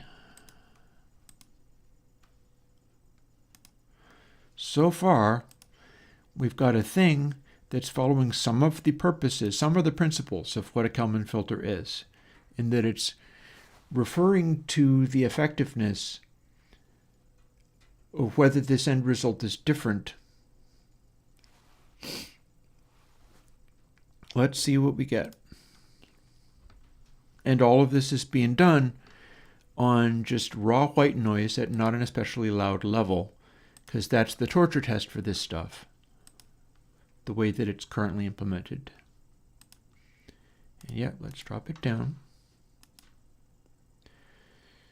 So the only thing I have changed is now if I go to 0.1, it's what it had before. So now we find out whether we can make it explode by pushing it farther.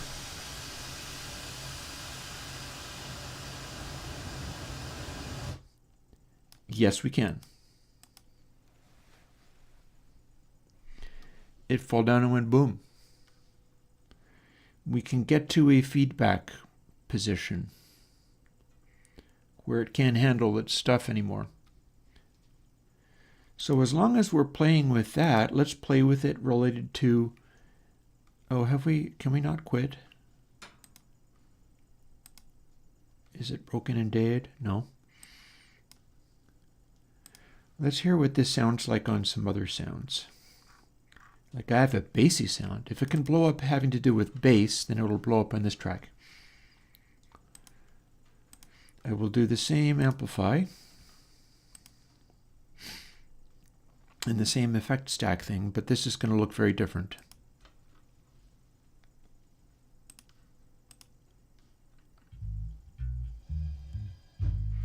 And this is all BASE.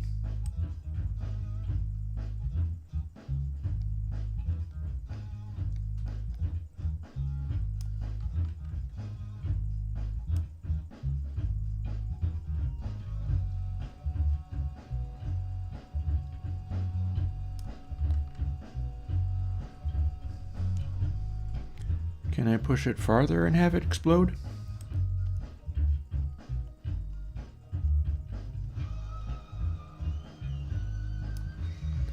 It's definitely sensitive to how much highs are going in to make it blow up.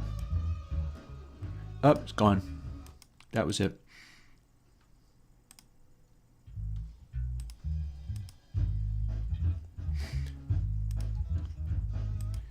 So the next question is, how hot is that explode point that makes it snap over into unable to work? And can I maybe make it keep some of it? Because here's the deal. I can already tell kind of what some of this is doing. If cal gain is literally up to the point of being 1, it permanently dies. It is putting in 100% feedback on itself. So it can never go fully to 1. It always has to have some of the dry coming in. The question becomes how much. So there, we can put in a threshold. Let's make that go away.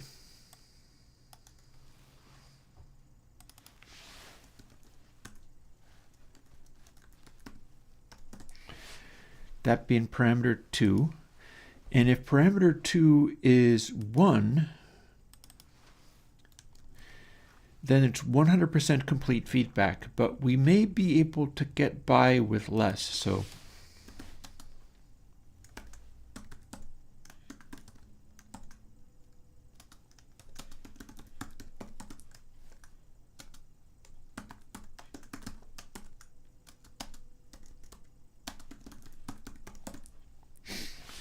this is our bailout.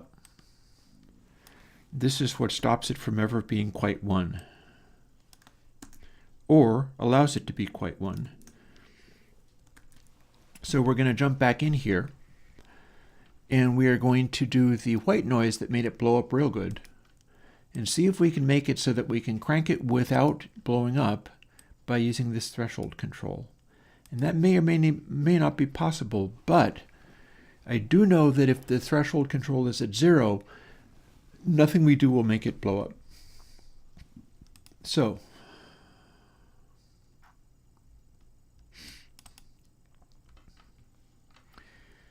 I believe I've copied it over.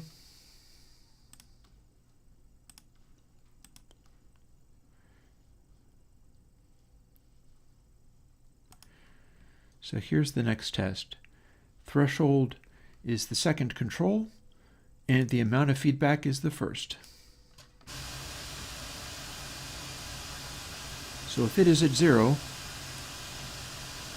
nothing we do will make it crash. If it is at 1, it's sensitive to crashing, but it doesn't automatically crash.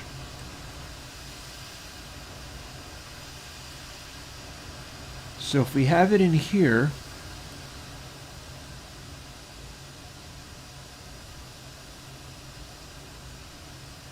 nothing we do makes it crash, and it starts going lower. Then as we raise this, the closer we get to 1, the more likely we're going to get to a feedback condition.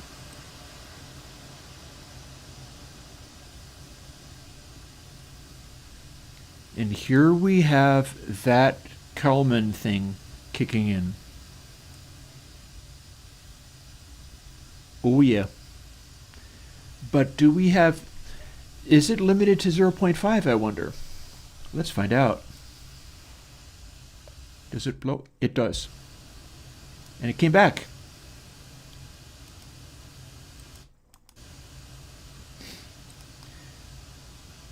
At the position of 0.5 exactly on this, that's when it loses its stuff.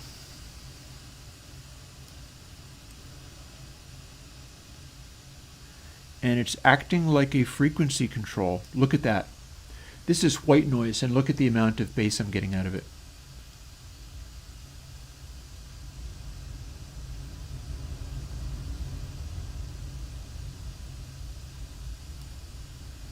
Check that out. White noise this far down. It's acting like this can be the same. Oh, my speakers are fine, but am I blowing you up? Yeah, my volume level is fairly low. This is only peaking at like 12 dB or so. It's actually fine. Interesting.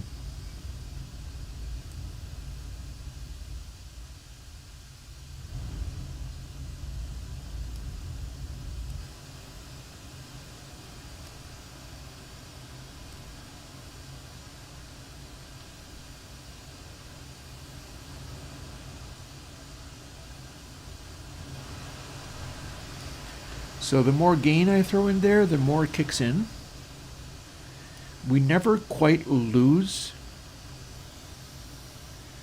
that noise, that hiss, but we can get pretty close to a result. Interesting.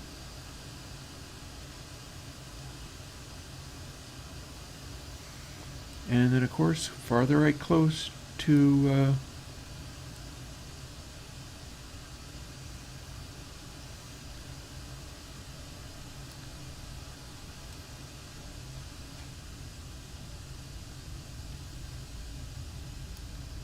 down it goes. That's pretty steep. That's really pretty steep, although I never get away from hearing the highs out of it. That's a roll-off.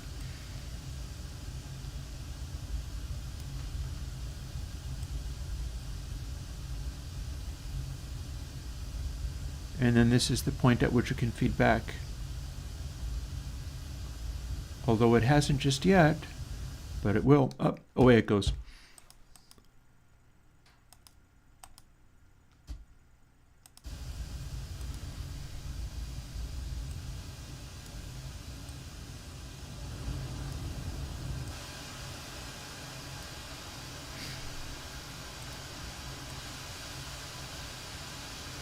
I feel like these can tie together. Although it's always a little bit of a roll-off.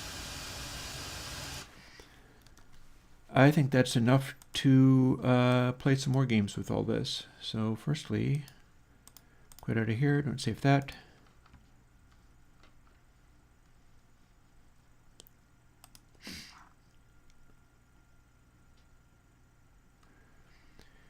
Gains a factor of 10.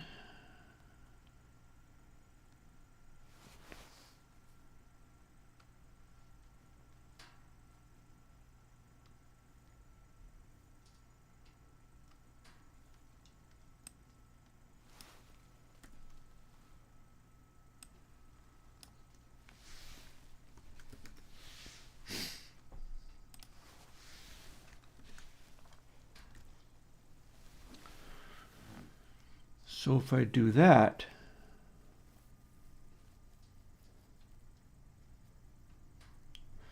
then full crank becomes 0.5 on threshold and times 5 on gain, which was what was previously doing it. I wonder whether I can continue pumping it up, or whether we can do it all with threshold. For now, that's what seemed to make sense before, so I'll try to do it again. Then we'll try it on some audio and see what that does. Because one of the challenges here is also getting the audio like we have all that highs there, but it was acting like a massive bass boost. And if that's true, then reaching unity gain means cutting back on the end result. Enough. Back into the noise.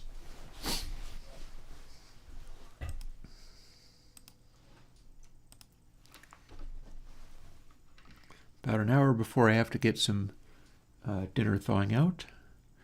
I will try to remember that as I bash away at this more. Kalman. So it already has an effect.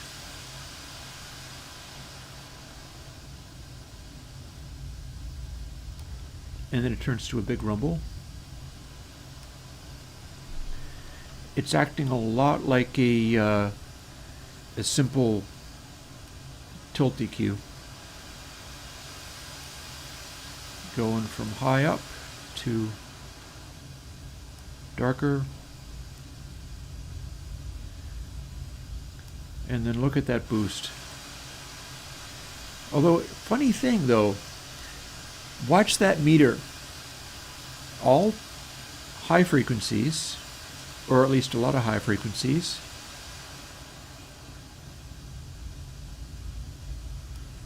All low frequencies. Same level. However, the source audio did not have bass at this level. It shouldn't be balancing out like that.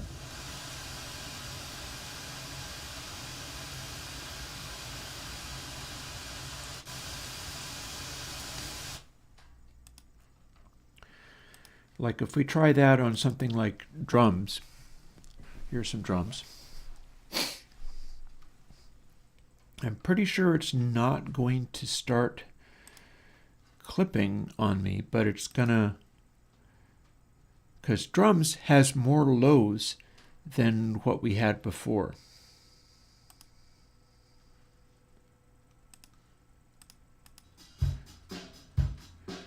So we start with this.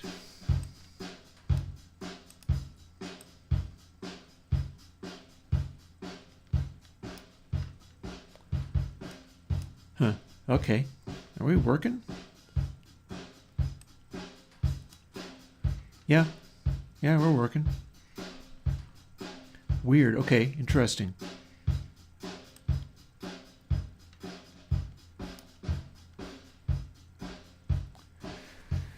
I mean, this is not really sub-lows coming off of these microphones.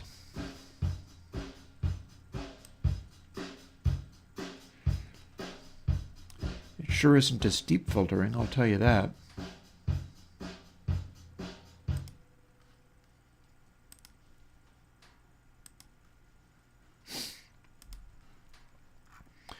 What if we do this classic too much bass track? And don't even turn it down this time.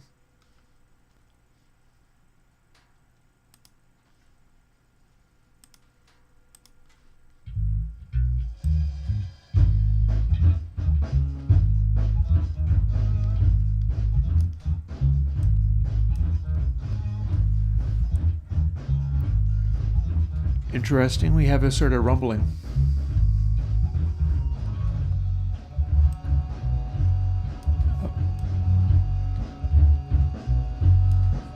With enough of a crunch, we have a ability to bust it, but we're not getting different levels significantly.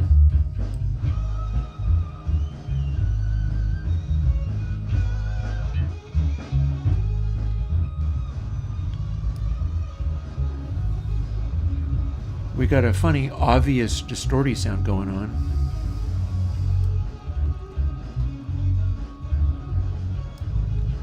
So keeping it just off of 1 should stop it from flipping out.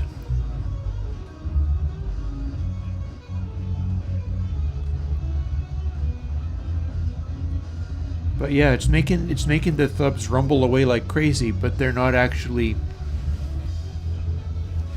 This is weird.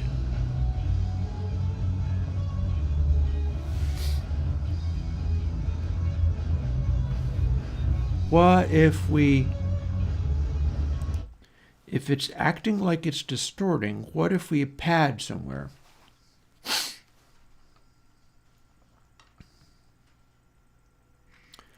Threshold has to stop at this point. Gain might not be necessary.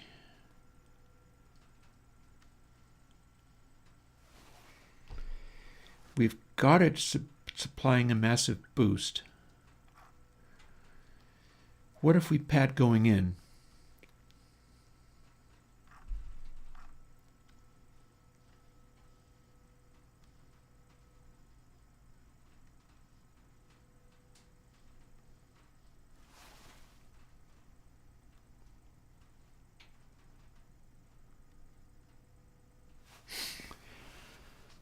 Okay, just trying to figure this one out, I guess. So it has to be restricted to this. And it's this. Boosting it does stuff, but not necessarily anything useful. And here's what we're working with.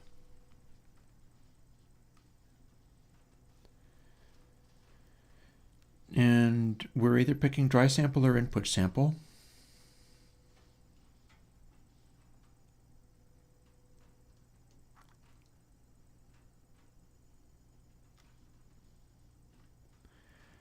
That's the amount of difference between the two. Here's our reconstruction. Do we have this assembled correctly? We got previous sample L1 plus L2, L3. So what would happen if I didn't have that assembled correctly?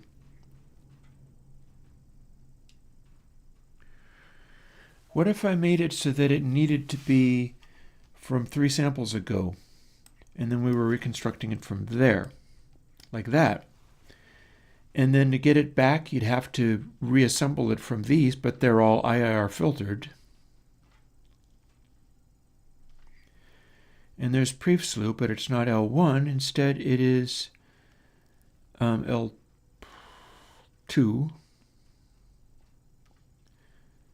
And then L3.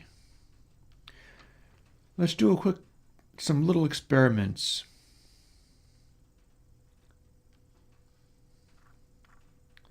See what happens when we do that. Firstly, let's just rebuild it in this context. Whether or not I've got the polarities of these other things working right. And we'll do it on the music. It will not be about a longer window. I kind of dialed back the window a little bit. It no longer goes out to 4.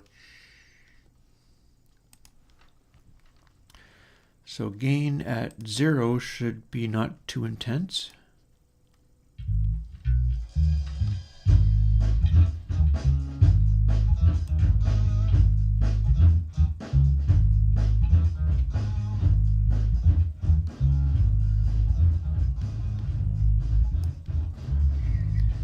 And it's getting louder and more distorted.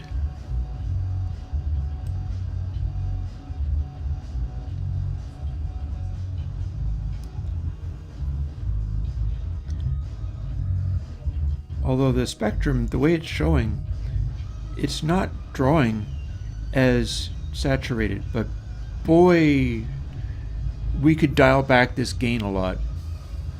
Listen to how much it's seeming to distort.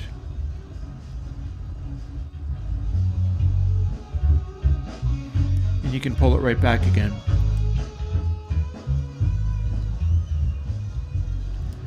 It's like we're pushing into it. And as we're pushing into it, everything else saturates.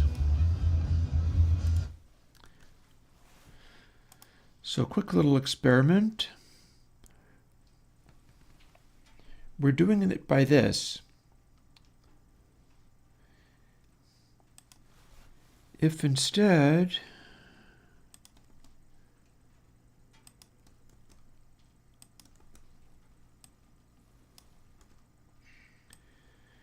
we subtracted this other one, then what happens? And that's being smoothed too.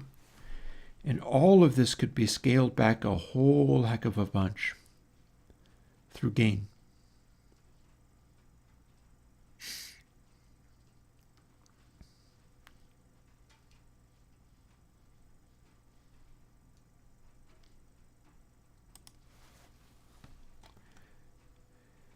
In fact, I'm so certain that that's relevant that we're going to do it. I know that gain does not actually end up becoming 0, I think. Does it? Does it? It could.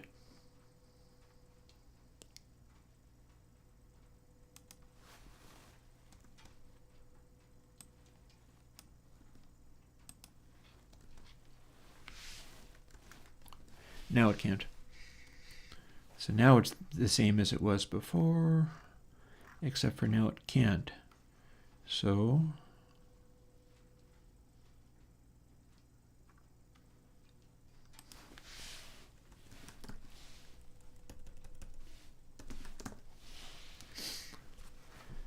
now what do we got? I've made 2 changes. I might have only needed to make 1. One of the changes is we're subtracting ACC slew L3 and so on. The other change is that we have it padded now. So the distortion part might independently be going away.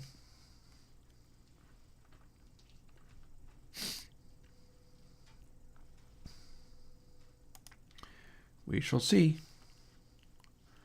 First of all, does it work or does it blow up?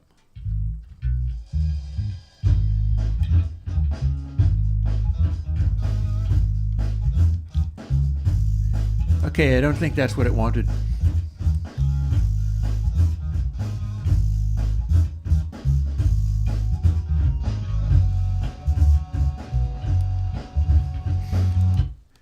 Let's assume I had the one thing correct, as in plus here. That probably will do it. Maybe, perhaps. Well, I mean, notice how it's able to focus down to the deepest of bass even without doing that. So, oh, I have an even better idea.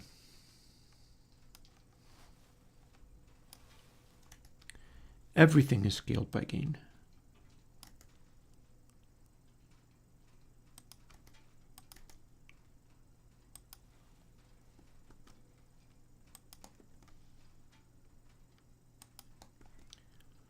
Including dry.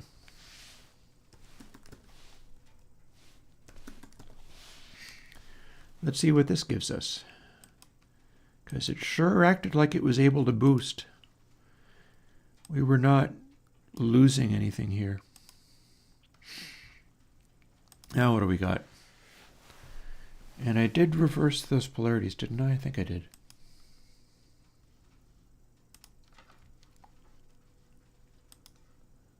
Again, nothing yet.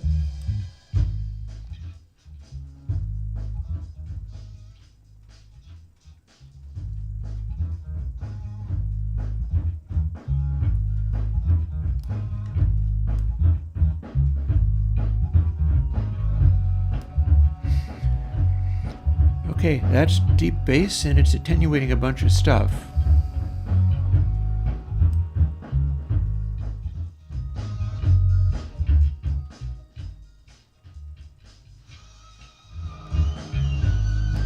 Oh, I see what's going on.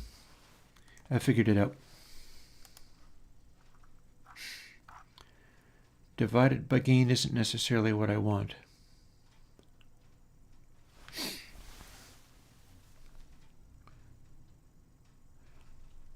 It's a little tricky, this. This is a little tricky.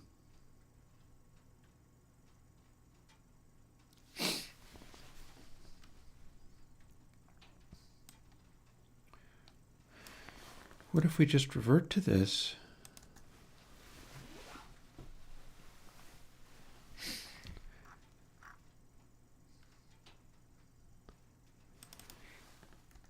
Stop applying it here. but we are still clamping it, because that seems to be the limit as far as what that's willing to do. So it needs to be halvesies in order to function. Then stop that, so we're actually not doing any of that fancy stuff anymore.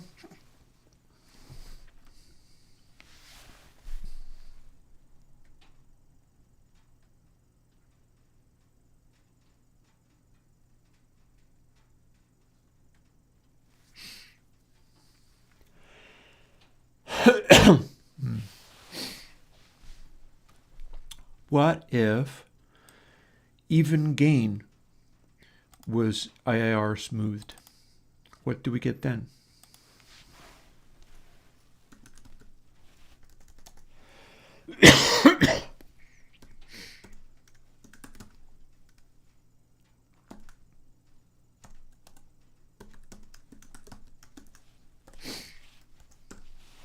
Whoops. There. Also, I'm feeling a need for more firewood.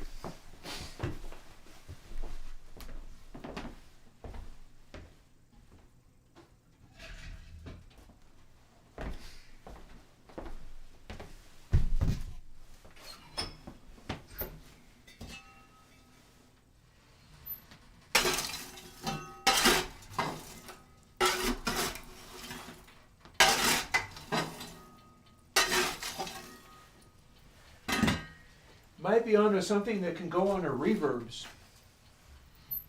We got to figure out whether this sounds like it's distant. There we are.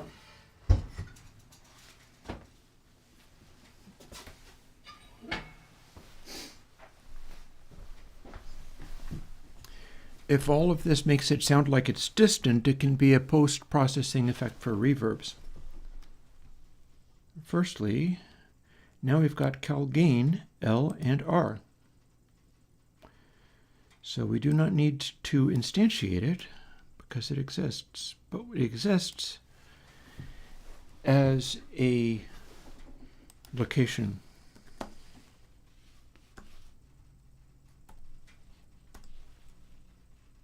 Cal gain is an address.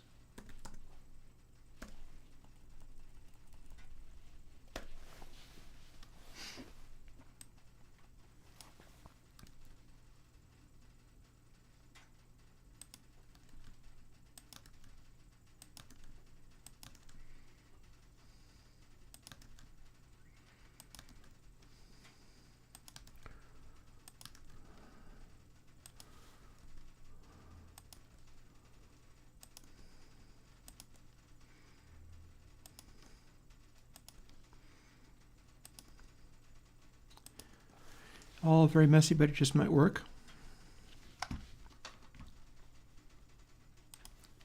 And it's an absolute value, so it, in theory, should work as a IIR filter.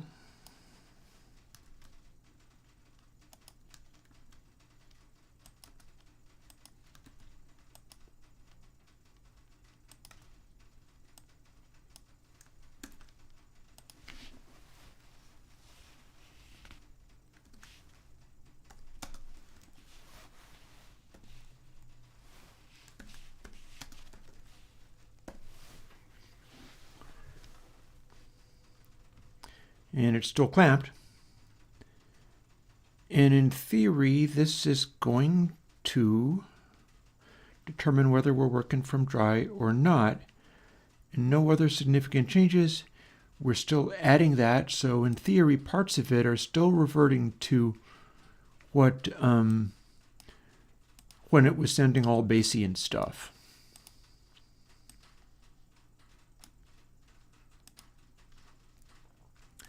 Let's see what happens.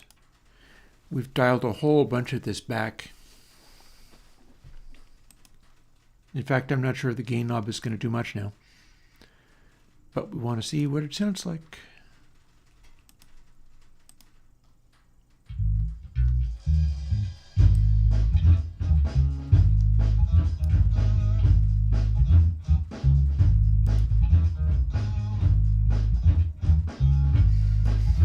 have much in the way of additional gain.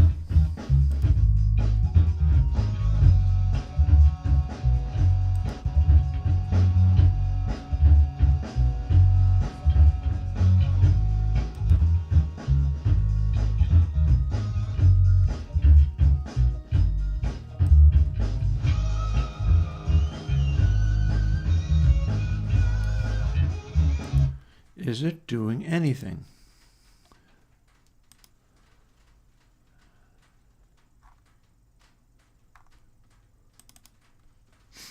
Let's find out.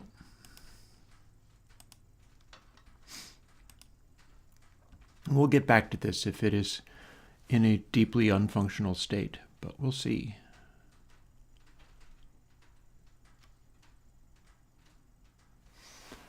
So I do know that the boost, we're going to find out. Focomus, you say, what do you want to reach sound-wise? I don't know. This is an exploration. I'm trying to see what this sound processing technique is trying to do. I won't know without trying it. And this CalGain business is what's making it do its thing. So let me see. I was in the middle of seeing whether it does anything to noise.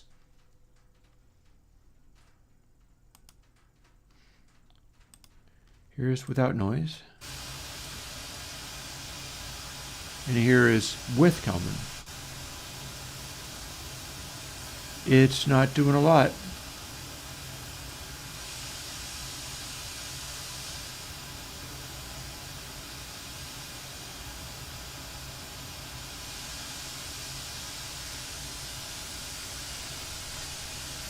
Odd behaviors, I'll just say.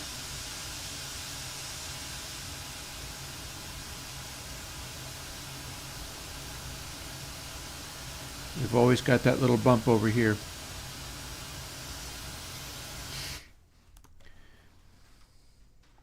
Don't save. Time to start boosting this stuff again, I think.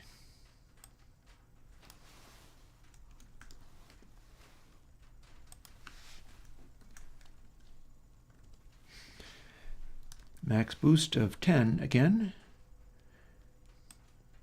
Threshold of up to 1 again. Let's see if we can get it to break and explode.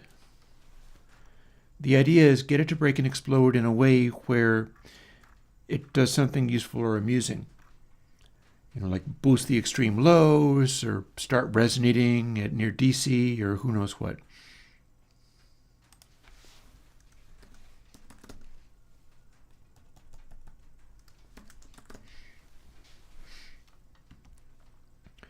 So here's what we put in, and then it's being divided by 0.5. That's still going to hover around what it's going to be. There's our threshold. We already know that the threshold could be needing to be 0.5, or we could just make it freak out, see what happens.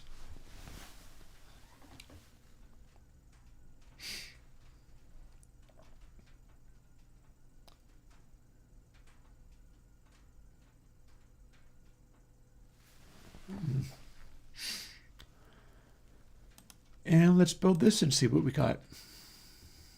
Bits of it have been working in different ways at different times. I'm very curious to see what this does. Because it's sort of basically just hinting at what a Kalman filter would normally be. But I'm okay with that because maybe I've got something else. I thought I was going to get a certain thing out of this. Shall we say it has been not forthcoming? Okay, so that's going to be 0.5.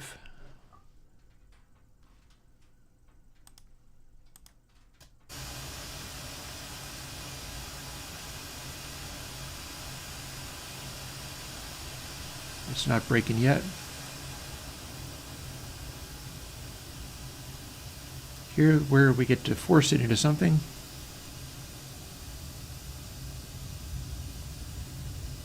Here's where the lows start to predominate. Or escape, which it just did, but we can put it back.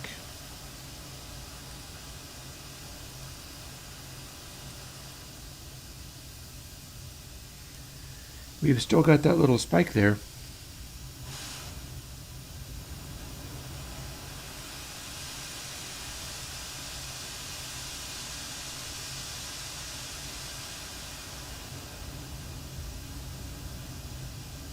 Hi there.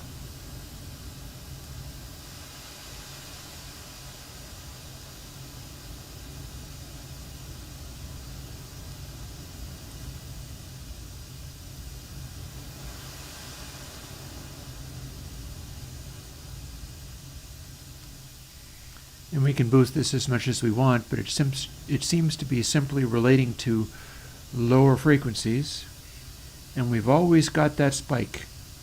I don't know what that spike means.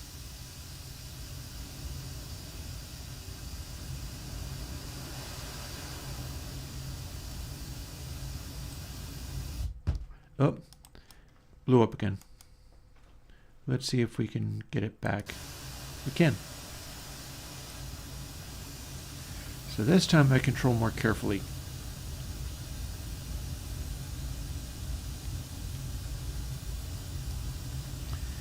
If I've got it at 499, it shouldn't actually blow up at any point.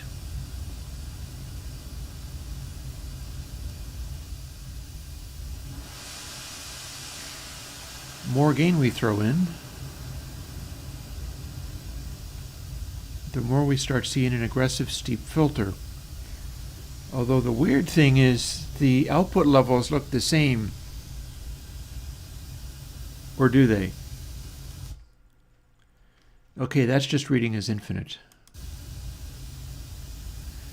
I want to see whether the output of this looks like what it's showing on span.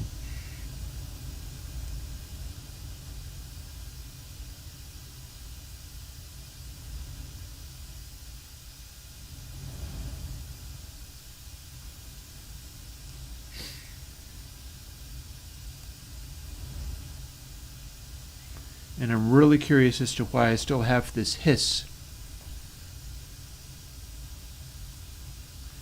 That feels a little frustrating to me. Maybe I'm monitoring the wrong thing.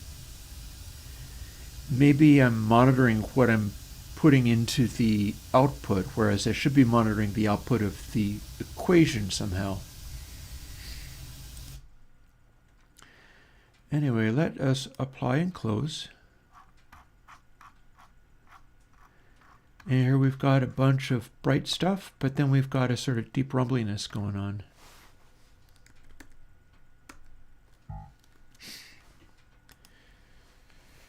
So here's the deal then.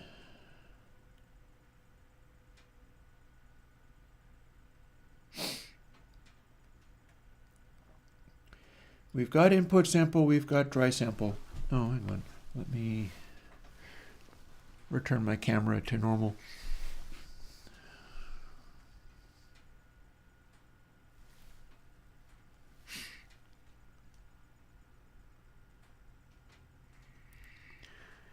Could I throw in one more IIR filter just to get rid of that spike?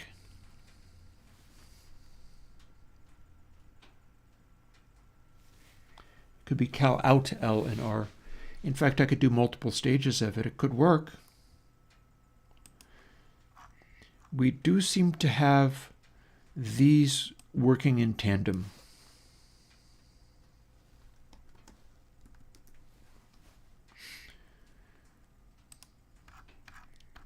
We're not dividing by gain, so far so good. So what do we get if we start combining this with a little simple IIR filtering on the output, because we have it doing other stuff very effectively? Times 0.5 stops it from going too extreme. Times 5 makes that wait. Yeah. So now these two things are acting the way it was before. We can go up to that point that seems to be boosting the extreme lows as hard as they can go. What we're not doing is hearing the output properly because it's still letting through a lot of highs. So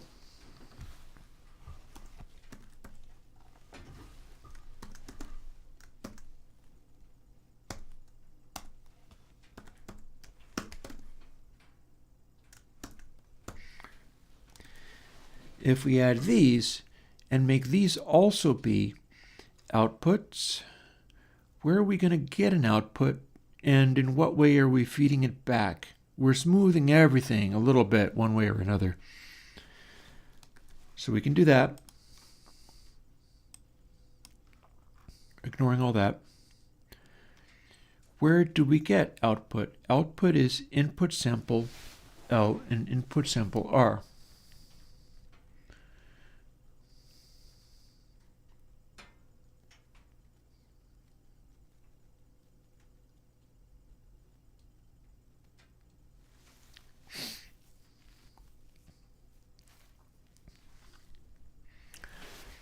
So we can smooth it right here.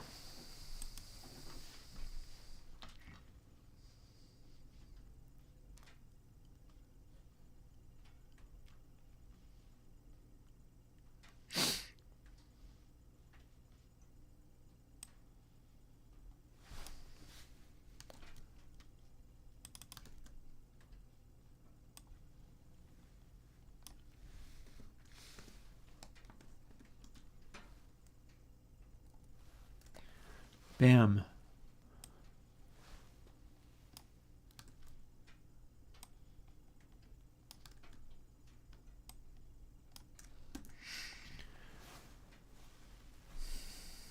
Same deal. Smoothing.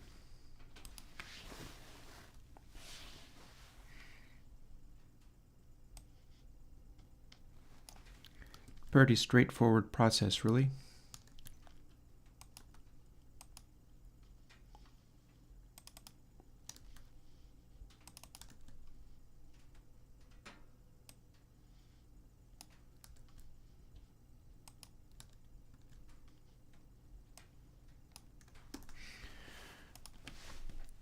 Alrighty, now we do not actually have input sample L, but we're not actually talking about it at this stage.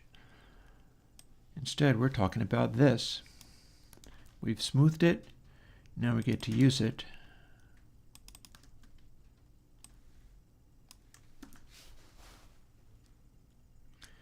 Anywhere we'd use input sample.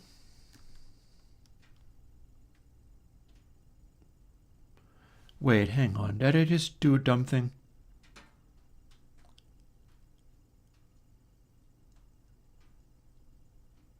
Slow down.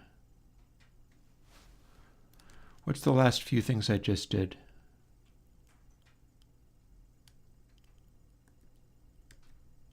Ha. So that was not how it was supposed to be. We're supposed to be using this. I thought I had it wrong. I thought there was something wrong there.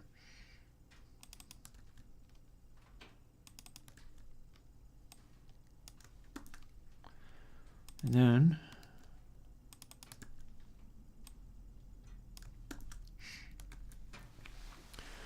okay. Now let's see what we have here. Except for we're not going to have anything because we haven't assigned it yet. We're just going to hear the output immediately.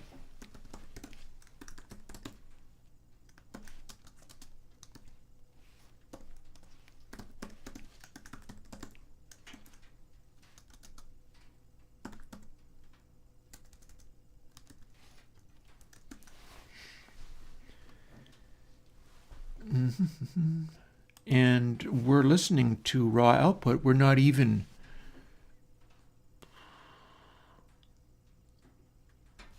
but should we be? Shall we sneak in a wet dry?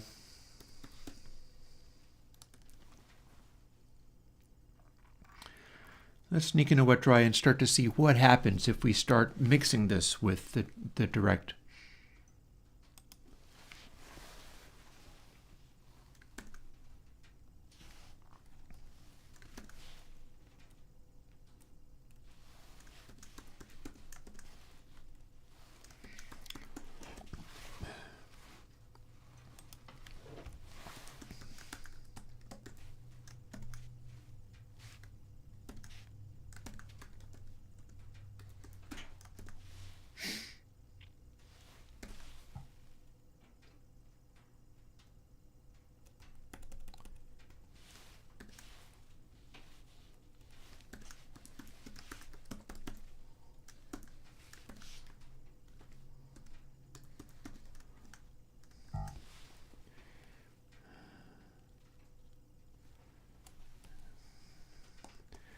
Went a little bit too fast for myself for a second there.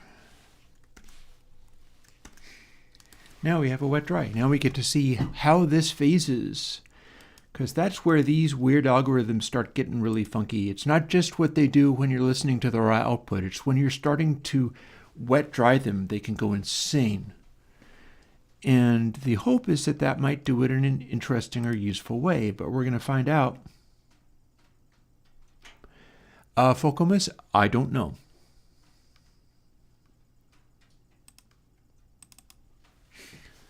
I don't know. We're going to maybe find out a little bit by experimenting with it and seeing what it starts to do. He loves it. You love that because that's like, it's like Mythbusters being like, this is science, and then blow something up. It's like, this is science because I don't really know what this is doing. My hope is that it will do something nice. Here is dry, wet,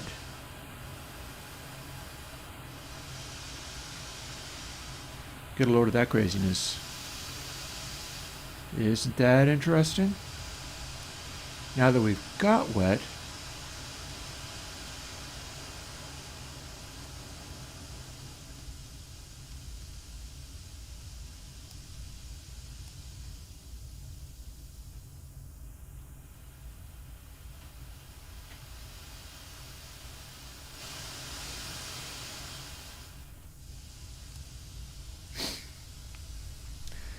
we sure do still have a lot of bright sparkliness there.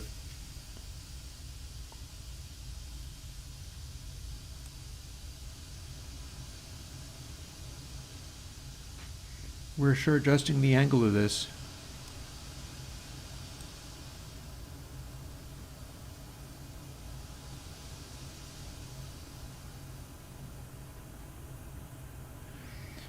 We're sure able to define a steep notch in here somewhere.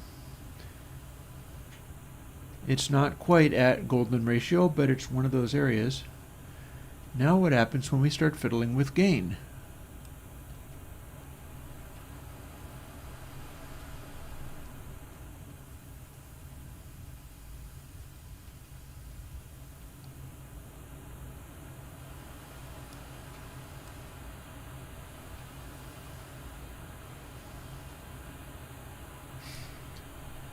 We're getting some funky cancellations.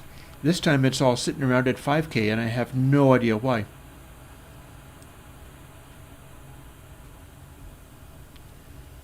Can we move it?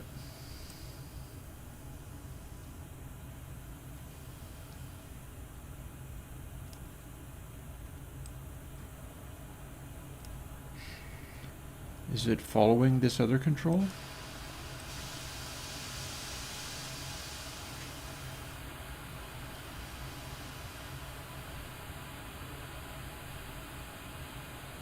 A little bit.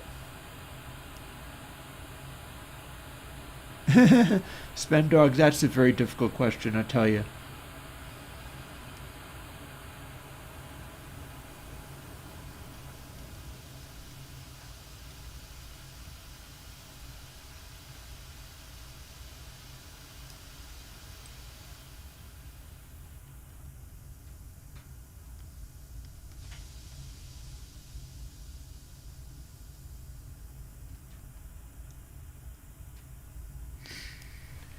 There's an interesting curve. Look, it's almost exactly 4.4K. This hole was made for you. You need to get into it and squish yourself into this notch. Are you familiar with the Japanese horror guy, Junji Ito? If so, I apologize for hitting you with that one.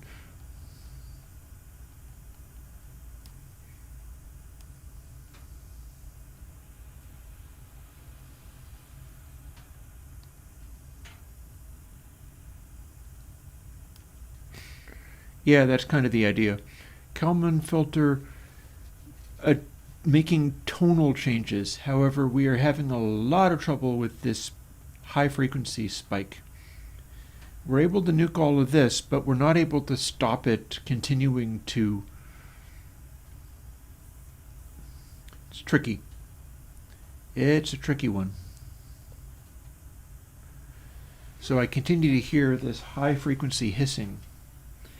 And I'd like to not. I'd like to make it so that it's trying to chase frequencies in some way.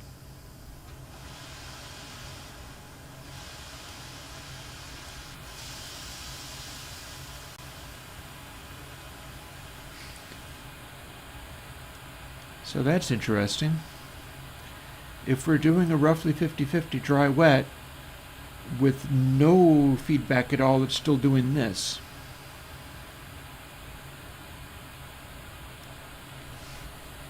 Maybe the next thing is to figure out why that's happening.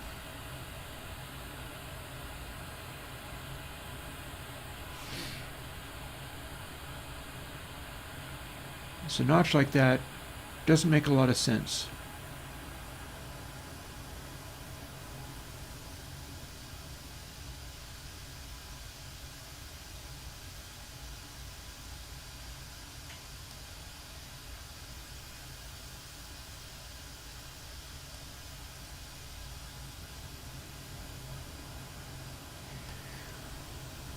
I mean, we do have a nice sort of tilt. So it starts at this. And that is fairly gratifying sounding, although I don't know what it's going to do tonally.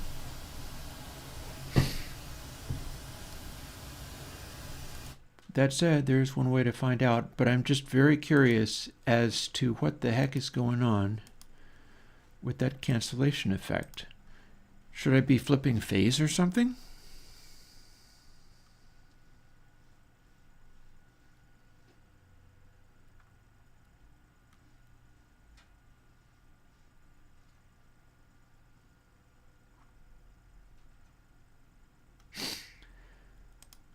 There's my output.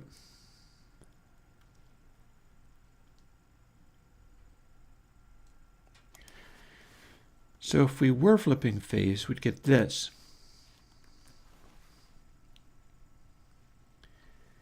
That is multiple polarity.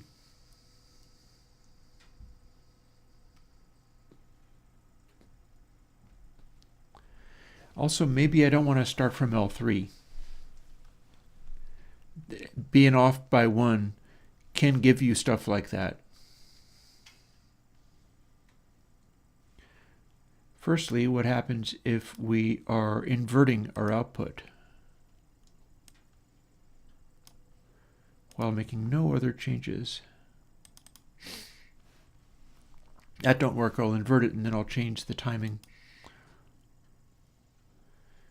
Because the behavior I'm getting is not that inconsistent with simple delay cancellation. Like maybe I'm just reconstructing it wrong.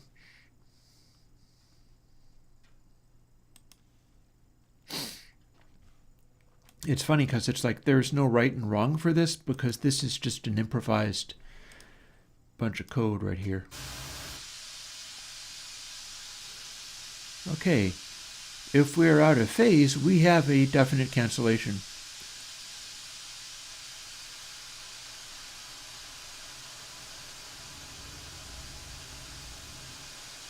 Okay, that's fun. Fun but unhelpful. So that was definitely not the answer.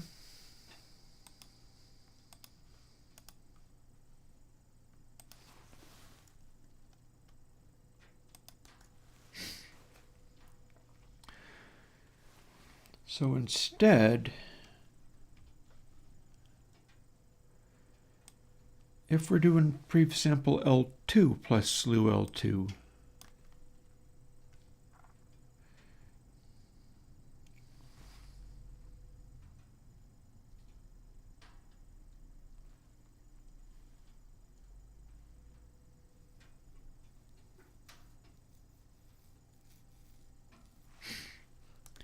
I believe we still need to use all of these, but we will try and see what happens when it does this. Yeah, because small delays and cancellations will produce those notches.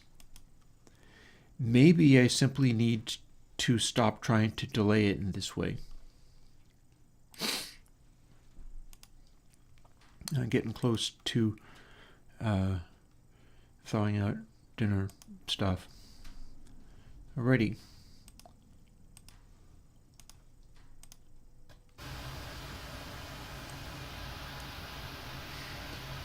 So no gain.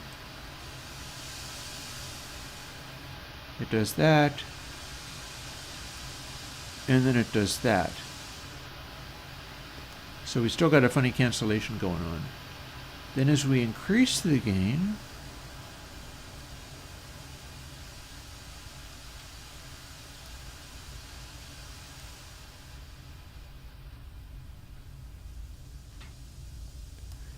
hello, interesting. So that's distinctly different. Maybe that's getting me in the right direction.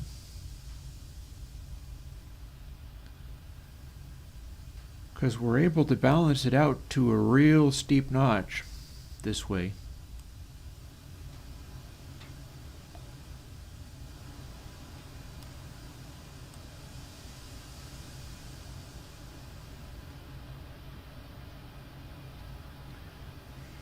We still got Cancellationville though.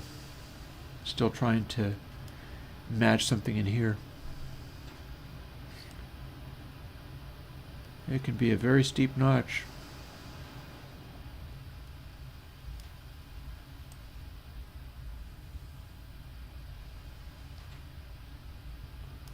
It's all around 0.8.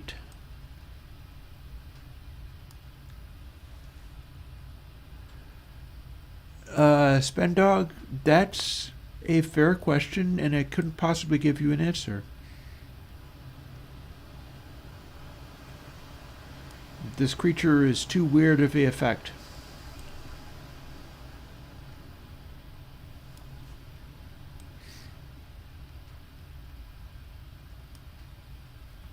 And now it's doing a huge subs boost, which however will not actually make the actual subs in real sound become excessive, weirdly.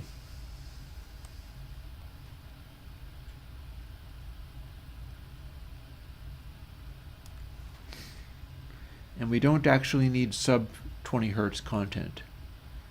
So again, it's acting like it's trying to be a Kalman filter, and yet it's also not. Here's the next experiment. Let's just work from the previous sample and go from there. We might be able to make this work through abandoning this additional level.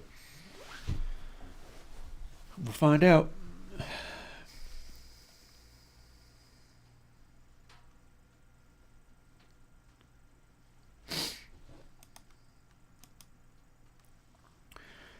So we're applying all of this stuff that has to do with previous samples.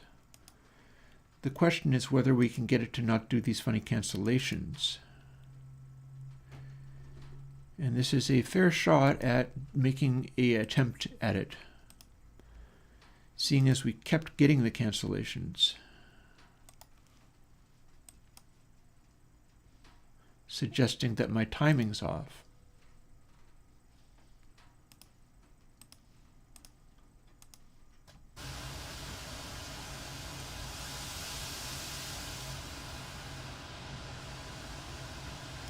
Okay, now in full dry, we can make it go darker, and it's not producing a weird cancellation. Pull gain back, and it's kicking it at a higher frequency, but that's still a good solid cut, like compared to this.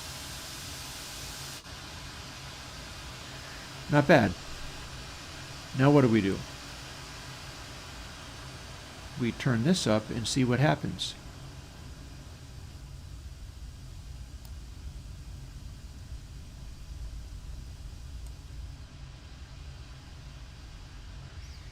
But we still have an area of increased sensitivity. Dry-wet doesn't actually correlate to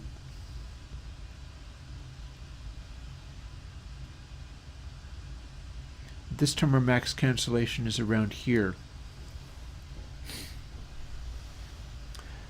That's a roll-off. That's absolutely a big roll-off. That's like 60 dB down. That's impressive. Now what happens if when we start pulling gain back?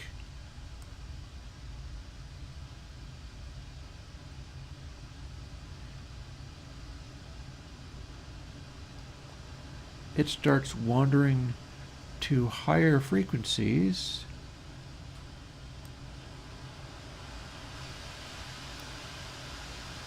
While still kind of rolling off. So if I put it to full wet, is it still going to be as down as that? It's at 66 dB down. Nope, goes up again.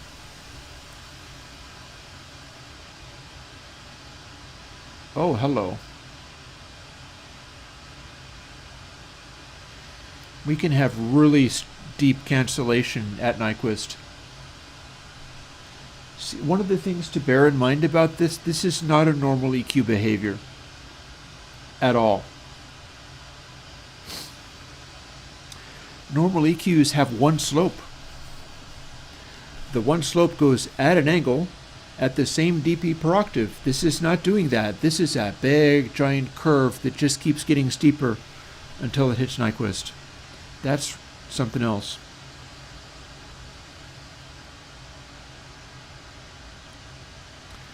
And then as we add this, yeah, I like it too. And again, we're starting from this.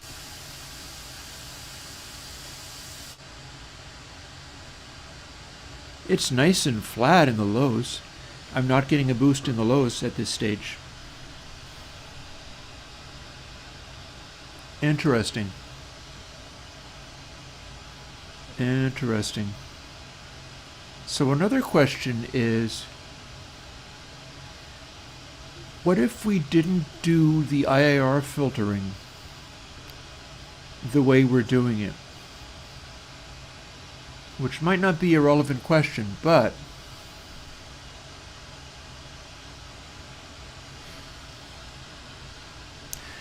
while we're listening to this nice soothing noise, I am going to throw another log on the fire. And it is getting on towards, it's time for me to get food out of the fridge. Give me a second.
Alrighty. I'm back. So, here's what we got going forward. We've got a dry-wet blend that can only go so much, so it needs to be attenuated somewhat.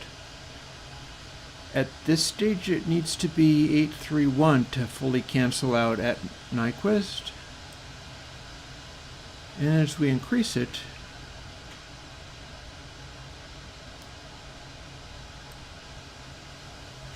wait.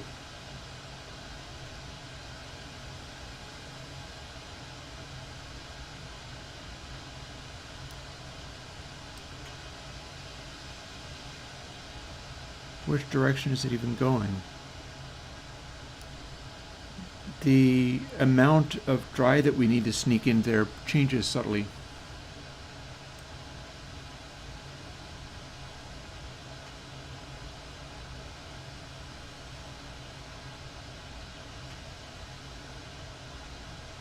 I'd sure like to be able to calculate what that is. I'd like it to just cancel unreasonably far. Like that.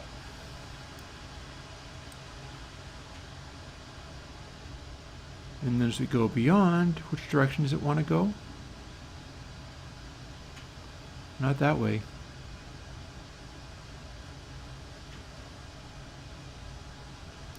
Eight, 7, 5.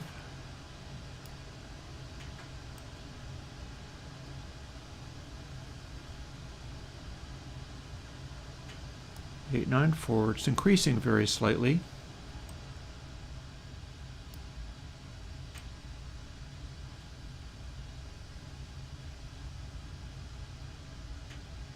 Nine, 04.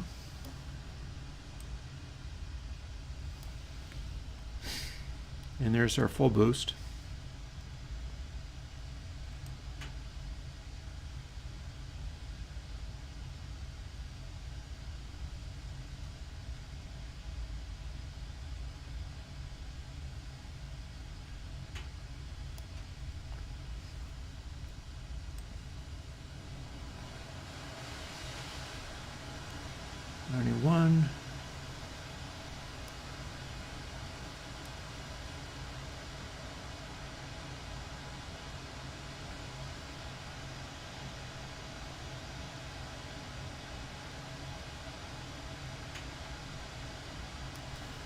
I'm going to want to dial this in with an additional fader.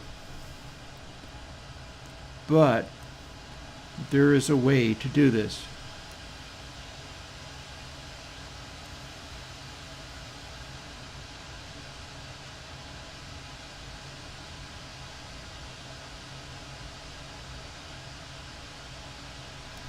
Start around here and then start adding a proportion of what the first fader is.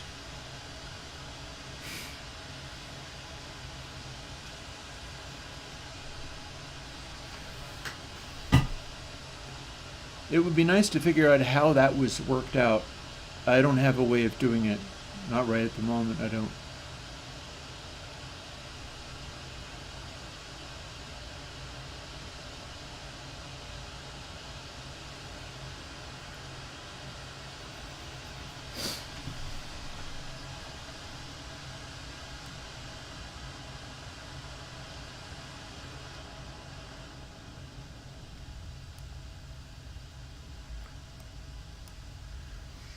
So we can lose the total cancellation as we go up there. What about this hump here? Does that answer to?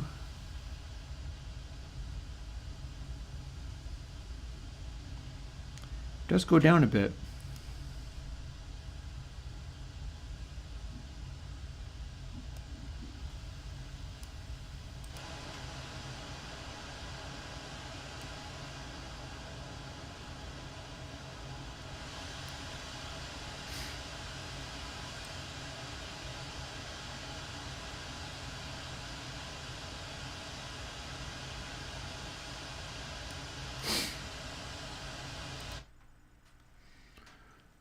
.825 roughly, or 3.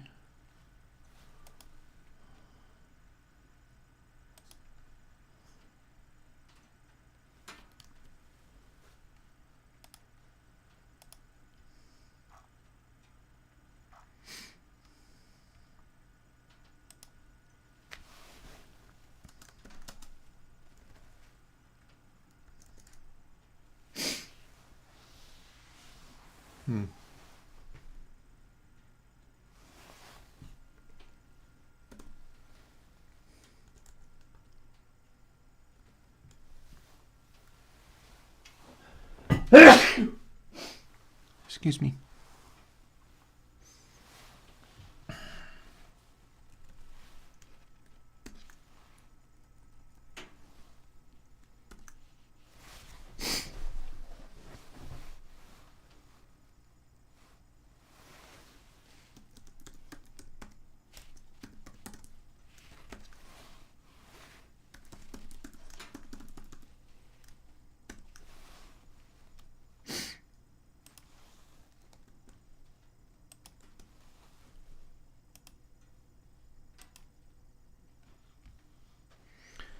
There we go. Now, we've got the whole thing dialed back, so we always have a certain amount of the dry in there. Although it's weird that it needs to do that, but it does. It needs to sneak in a little tiny bit of dry, apparently, to cancel properly. And let's see what we got, I guess. So now I crank wet, and then manipulate slider 3 to have it stay canceling out as much as possible, and we'll find out what that number is. And just for fun, let's give it a lot more gain and see what happens then. We may have just changed two things at once. In fact, I know we did, but I don't care. See what happens.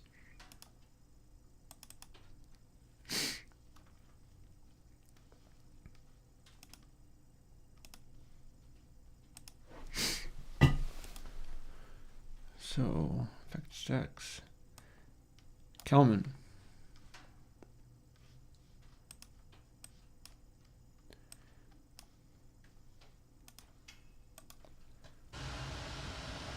And away we go. That should be good. And deep cancellation. And we sneak that up a little bit. And it will begin. I said it will begin, and it's not listening to me. What, hey? What are you doing?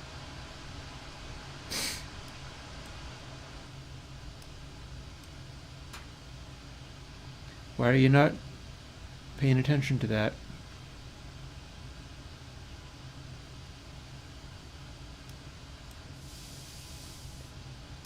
Oh, look at you. It's the third one, apparently. I must have canceled the other one. That's the one I want. Alrighty. Here's the one.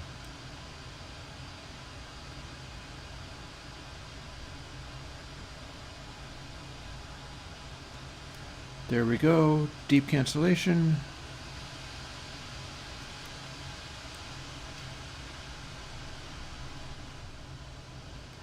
We keep boosting it until we still have a deep cancellation, which is going to be here.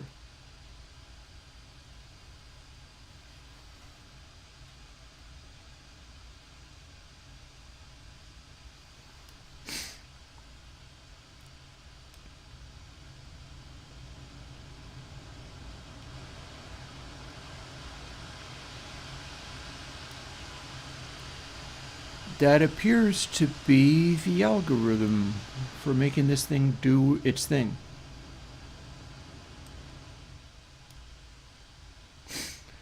It sure is willing to throw in a big bass boost at the end.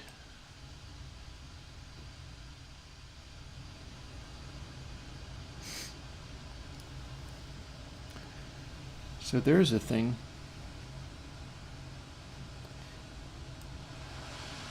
I really wonder what it is that I've got. Like if we have this here being about like 50 dB down at around 5K, and then at 5K we are 63 dB down. Oh, look at you doing a giant spike down here.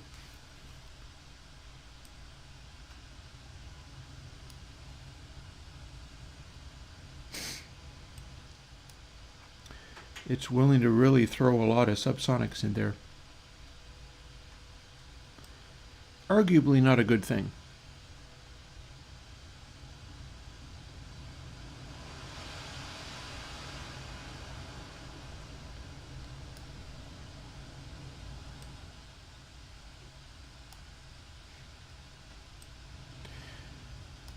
I will. This is simply noise. It's not even a sample. I'm going to try it on something and see what it sounds like now that I have this dialed in, because that appears to be what it wants.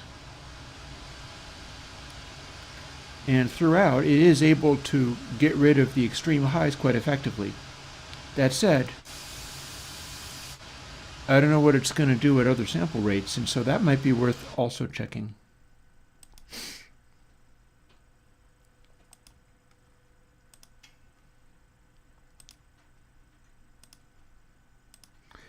$96K, we just made it shorter without changing a thing. Now what does it do in this circuit? Oh, for heaven's sake. Why for you undo that? Well, I do remember that it was 151. And that is 0, so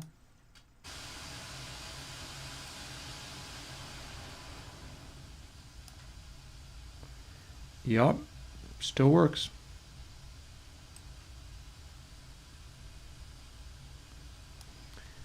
It does not like being boosted to full crank. It's making all the subs go crazy. And you don't want that.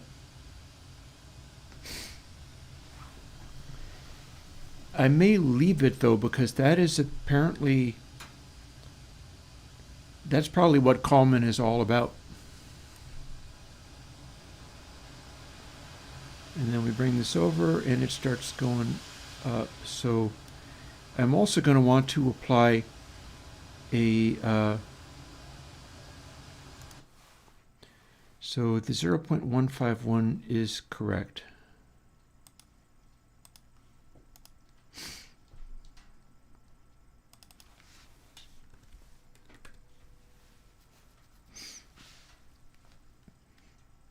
So we get to use that. And that ought to work. It's a little weird, but it ought to work.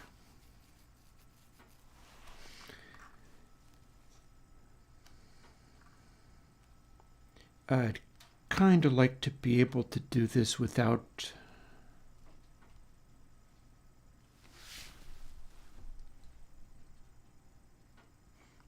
it shouldn't have to work that way.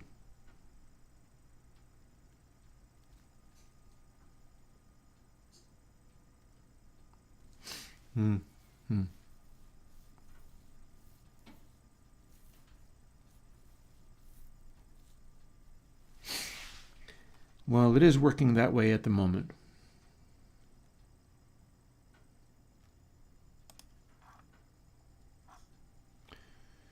One thing I could do is just invert it.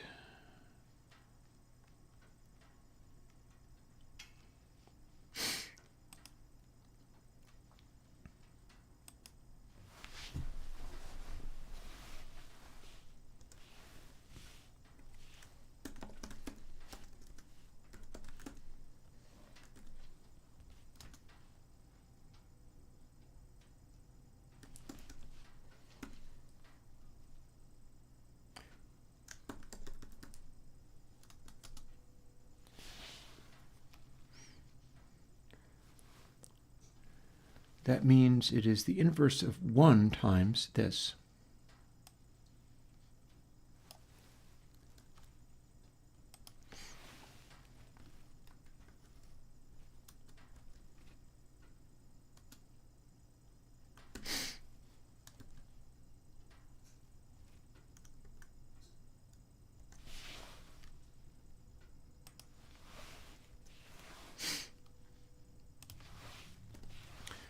That means,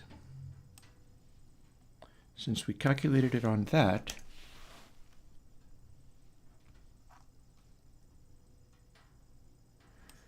I feel like making a different name for that.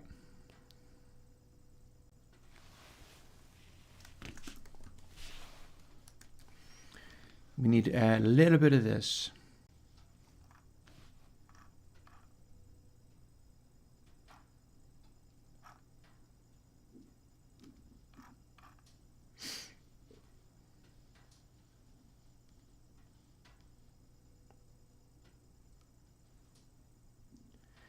If I did that, what would happen to this algorithm?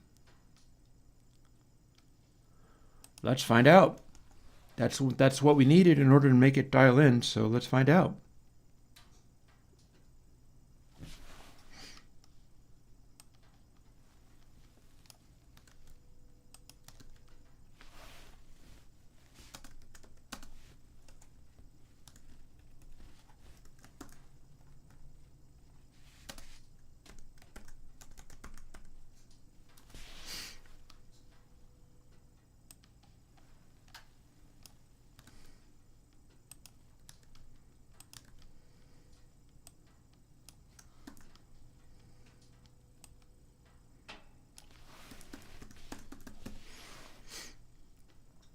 We're going to see whether it's still locked in.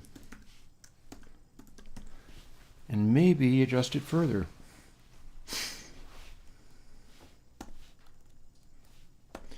Because doing that means feeding into the sample chain what was currently giving me the best cancellation. And now I don't need to be concerned about this because this just reverts to simple dry wet. And should work normally if it's correct.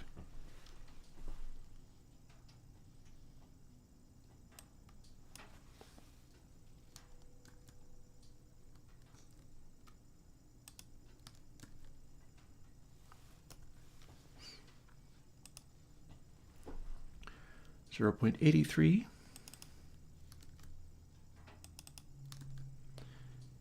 And 0.151.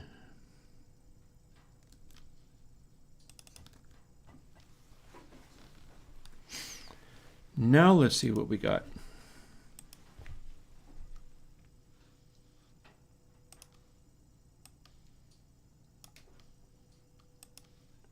Sorry, no new sample just yet. We'll get there.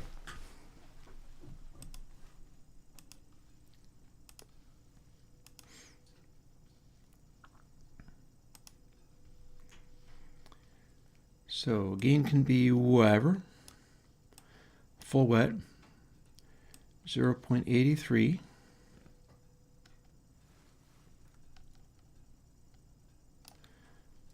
And 0.151 is where we left off.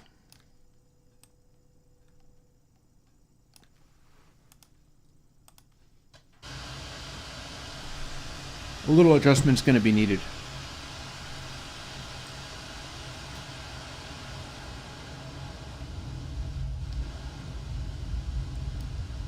That's a lot of rumble. Oh, it blows up. That's actually a good sign. So now,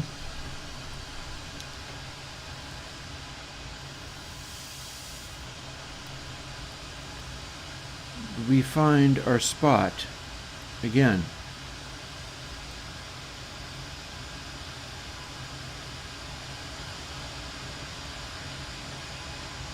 More this way.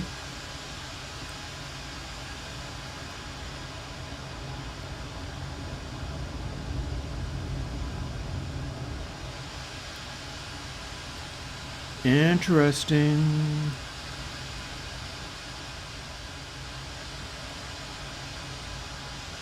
Let's see how deep of a notch we can make.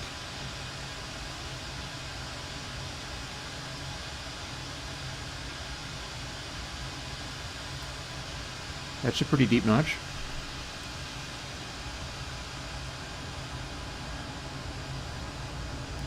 Now, which way does this need to go? this way.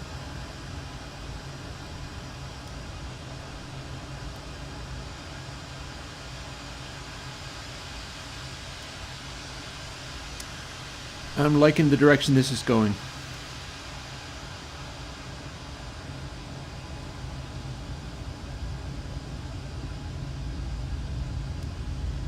We're in deep rumble town.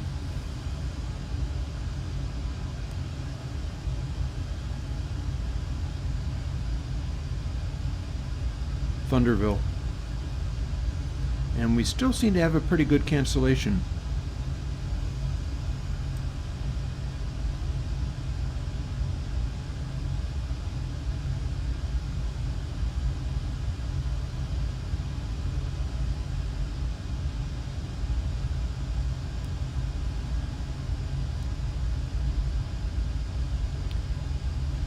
You hear that?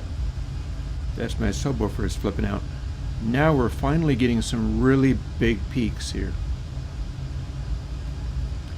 And we can pull them right back. That's what the Kalman system is supposed to be doing. It's trying to find the offset for like unreasonable amounts of not actually there gain. And it's doing it from this. So minus 45 is the place that the base is supposed to be cutting off. We can see it's like minus 12 or so.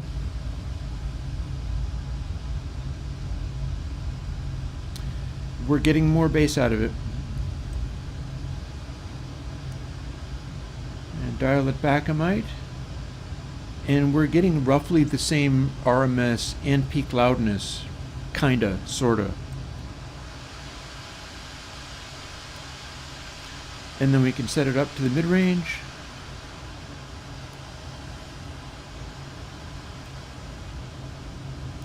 And now what happens with our dry-wet? Nothing unusual. Well, I don't know if it's a more musical, vibey sound. I like the sort of noise quality of it.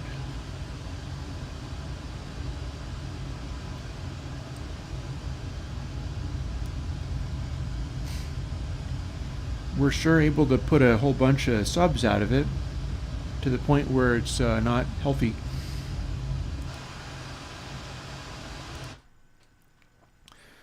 So 0.68 and 314.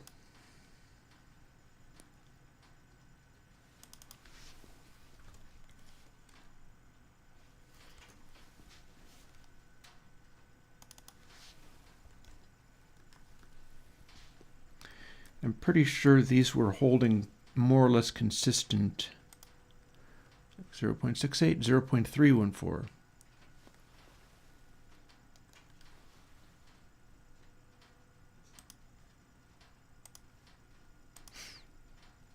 Good.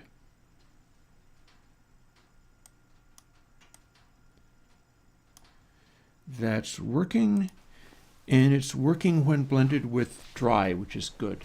I'm doing the correct adjustment to dial in the cancellation that it needs. And that other stuff that I was doing about like starting from a different position seems to be correct. I don't know why, but we seem to be getting there.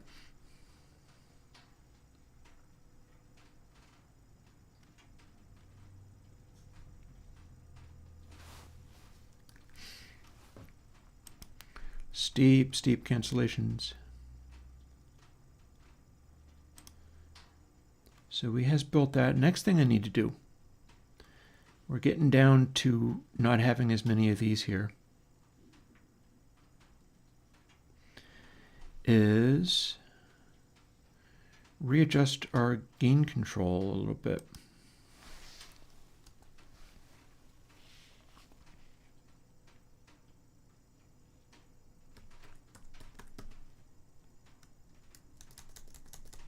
Let's make these things double while we're at it. Float 64 is just for Apple. I don't think I really need to use that. Nor do I need these, do I?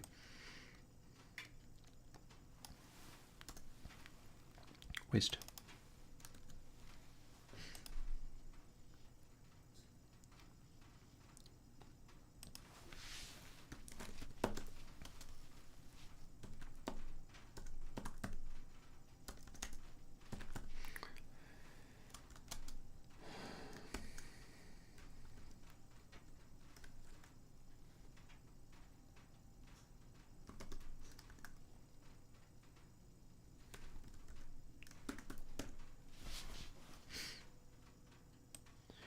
We're going to do an inverse taper because we need one.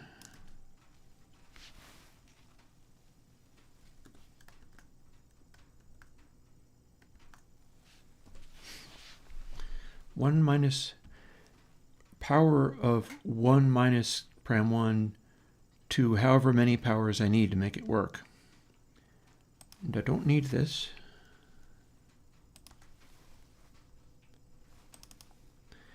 And all that does is scales it.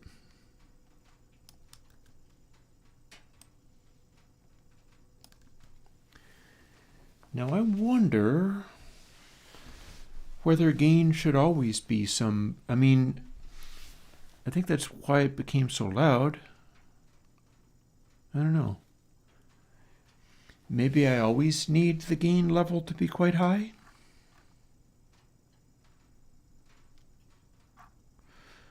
Well, we do still have other params here, so could be worth fooling with. I don't know, though. I think I've already tried that. Hey, Jess.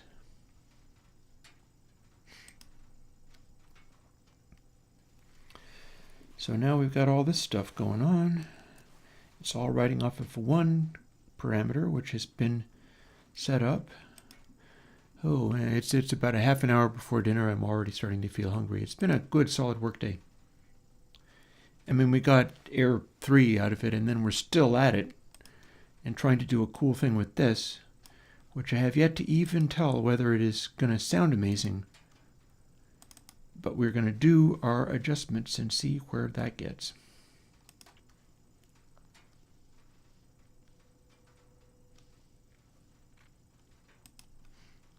Methodically, one thing at a time.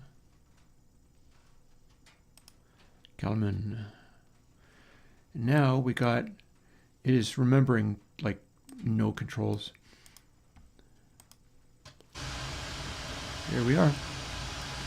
So now it's going to start heading up way faster.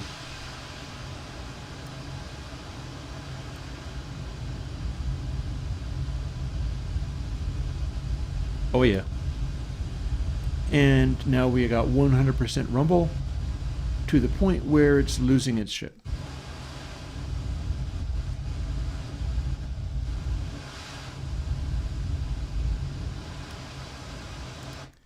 And that's interesting. Let's see what happens if we cut it way the heck back and then synthesize subs out of it. And what do we get? Because I believe we could also scale the input. What's the time in Vermont? 4:26 p.m. It's getting on towards 5. Now there's almost nothing there. Let's pull subs out of it anyway. Effect stack. Kalman stack. Full wet.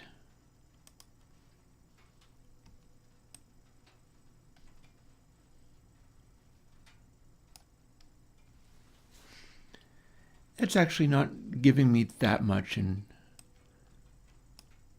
craziness.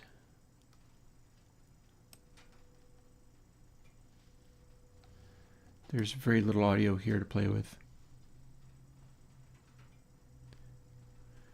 I guess that's good. Like, I'd rather it not just explode. It's okay if it explodes because you're feeding lows into it, which technically this is, but we sure do seem to be not. Yeah, like, that's a lot of dB down. But if I just take it another 12 dB down, then go after it. My stomach is rumbling and stuff. Here's our dry. There's Kalman. And we're doing a nice job of canceling, which is good. That's what it's supposed to do. And then as we go farther, we start seeing that boost.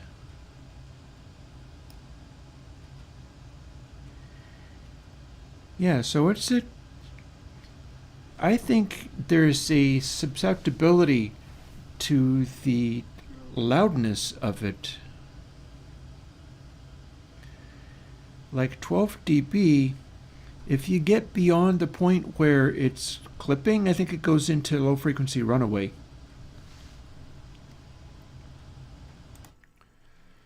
So let's stop that. We'll save it as itself, just 'cause. So 12 dB was too much.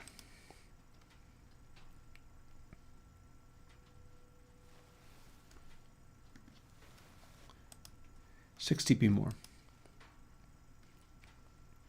I'm thinking I can get it to show me that once the level goes beyond a certain point, it loses its crap and freaks out. And there it goes. There it goes. My channels are out of control. If they go too far, they flip out.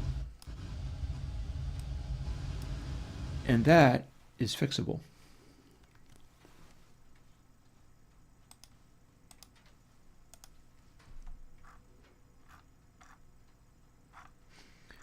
Where do we start feeding this back in? Here.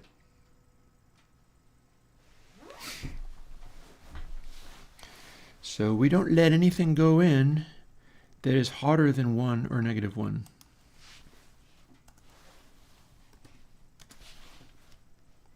We'll clamp it. We'll clip it.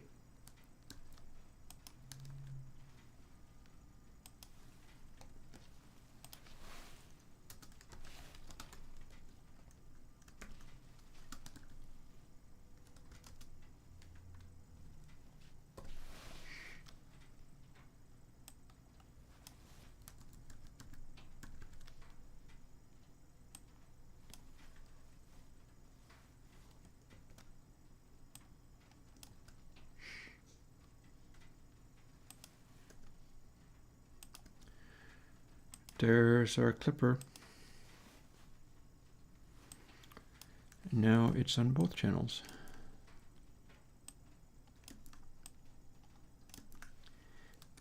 If I'm correct, this is going to stop it from flipping out. If I'm not correct, it won't help at all. We shall see. It's sensitive. It's sensitive to hitting that point where it runs away. Hi, go ahead and put that thing there, please. Very good. It's tired. It's overheating. Let me turn on its little fan. There we go.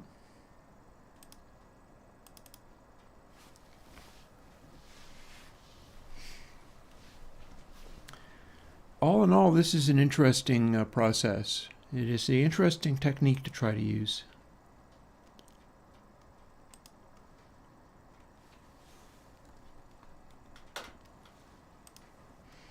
Here we are at the level that previously went into runaway. Let's see what we get now.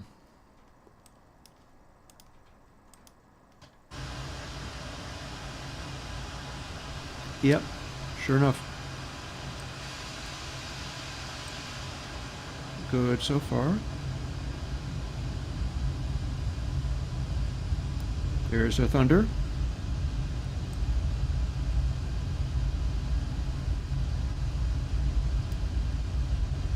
It's struggling a little bit.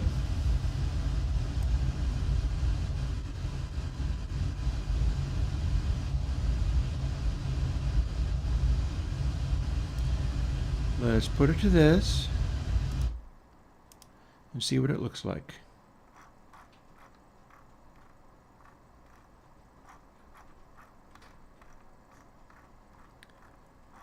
Looks thundery to me.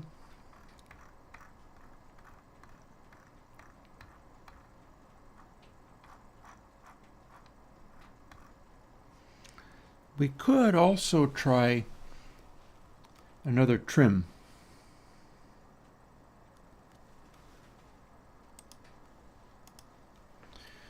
Seeing as this process is, I kind of am. That is the information that's going into the feedback loop. Clipping the lows is not going to help at all. It's all being generated by this. So we're clipping the bit that goes into the whole process. And when it's like coughing and sputtering, that's because it is going beyond. So maybe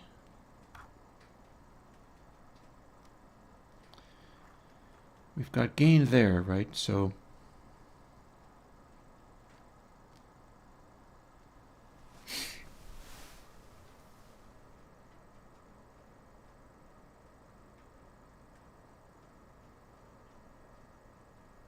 I'm just thinking.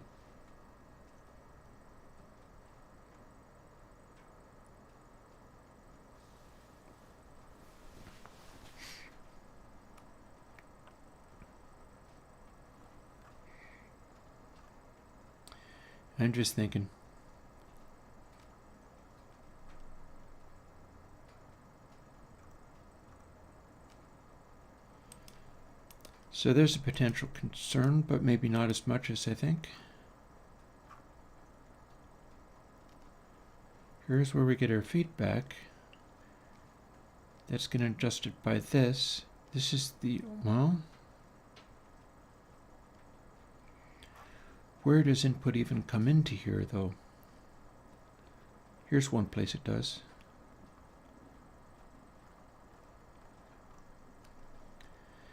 Yeah, it's barely putting input in.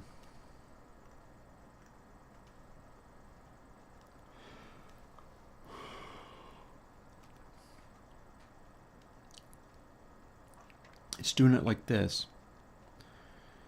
So this is where we're putting all of our input in.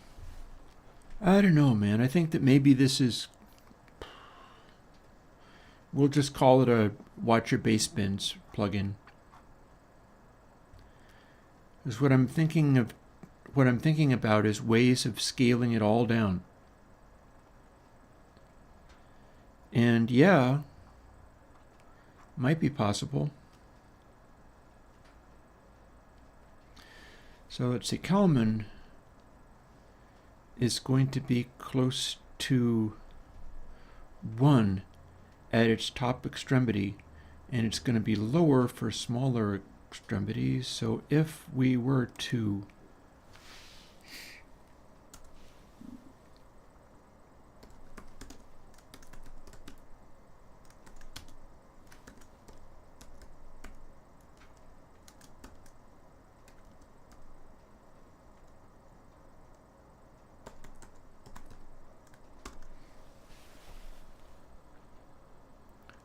I'm not sure that's right, though.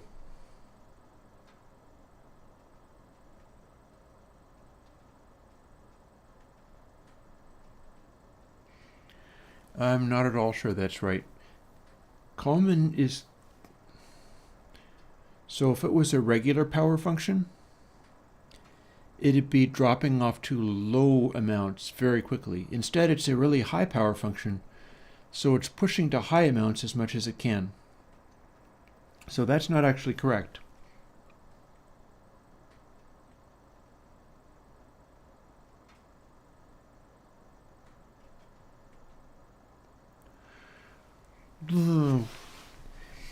I don't know, though.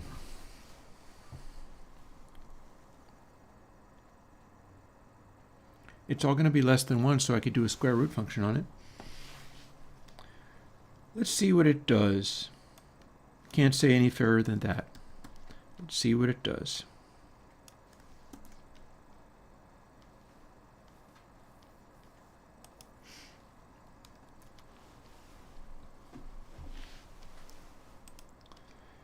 It's going to be cutting back level very aggressively if I've done this wrong. On our noise calculation, we're not yet doing audio because we're still fooling with this stuff. Now, if we've done this, what does it then do to my levels?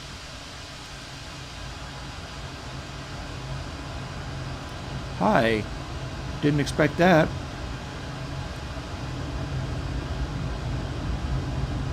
OMG.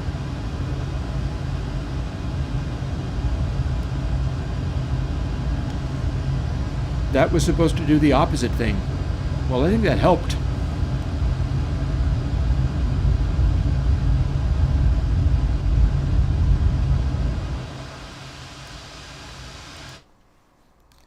Wow.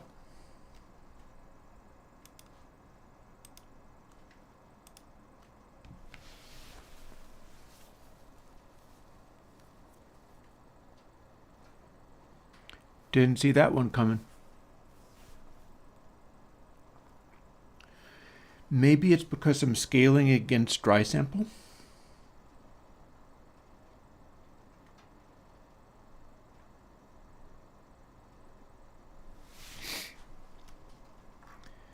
That sure did a thing. Boy, did that ever do a thing.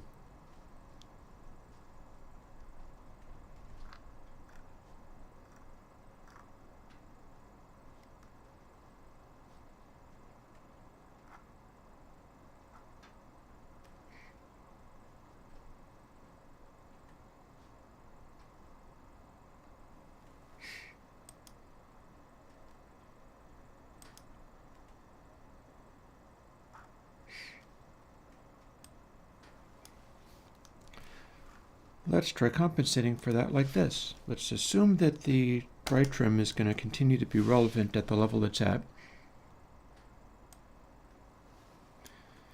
But if we're going to just boost like that, let's attenuate here as well and see whether that's going to do anything useful, because we know that we need to tone it the heck down. Although this is before putting it in. Yeah, maybe let's not do that. Let's move this down to right about where we're going to apply it.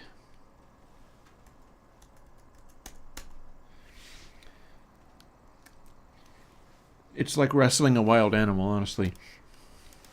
Now what do we got? Because who boy did that ever do us something. Also, if we lose control of the cancellation, that's a problem. It needs to stay canceling at like 90 dB down and more. Back into the breach. Now what have we got? Let's see what it did. In theory, oh, it just died. How about try again?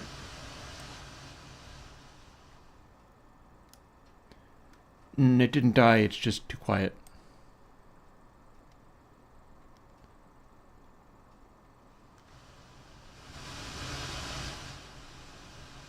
Cancellation position is still the same.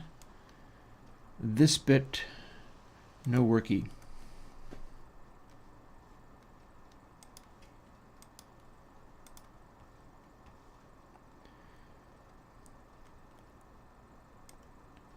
So if we do relocate it to before it gets into the feedback section, this whole thing might actually be a dead loss. Maybe this part, the bit that I did, could be fine. You just have to be careful of it, and I'll just like clip the outputs only. I'll just make it so that it can't give you 100 dB DC boost.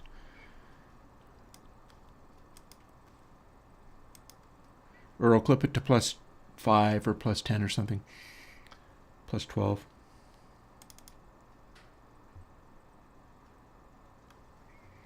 So, readjusted position for additional cutback. In 3, up 2, 1. Nope, that's even worse. Okay, close everything out and undo that bit. Because what we had before was unmanageable, but by God, it was cool.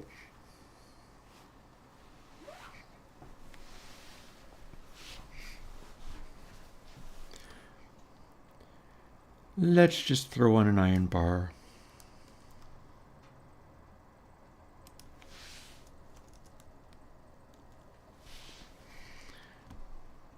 It'll be a pretty lenient iron bar too. This is here because the device can go insane and explode. We're going to try to keep the explosions from breaking anything. So we're going to put in the iron bar, which is just straight up clipping, at higher than 0, but enough to control severe nonsense. Let's call it 2 and -2. That's 6 dB.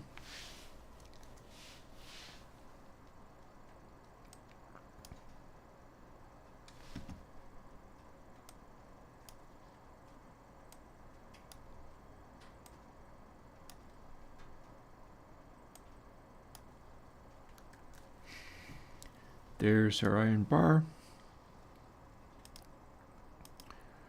We're going to build again, and then we're going to try it on some audio because it's like 4:43 already. I'm not going to make you just listen to noise for the entire end of everything. Let's listen to something nice after we listen to noise a little tiny bit more, just to reconfirm that what I did functions still.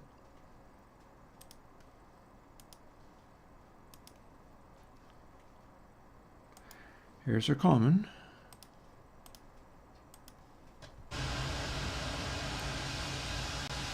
And then as we start pushing it this direction, it goes a little crazy.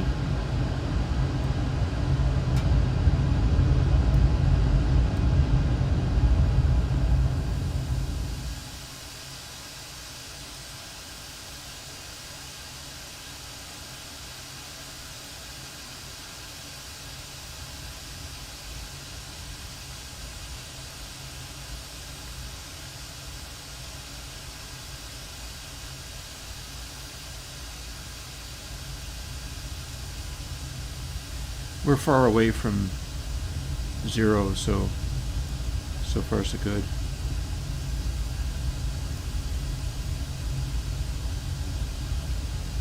And now it's making that out of white noise. We can take it right up to the point of clipping. Apply that, have a look. Sure enough, it's not quite clipping, but it's generating boy amounts of flows, and that's what the Kalman thing tries to do, is it tries to find what the subs are out of this. So we'll take that away, and let's see what this makes out of a drum kit.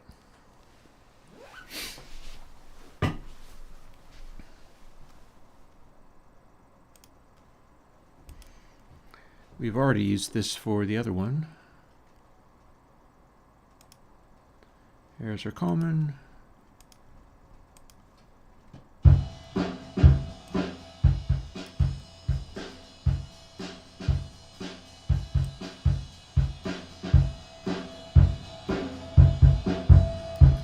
Okay, both of those changes are actually not helpful.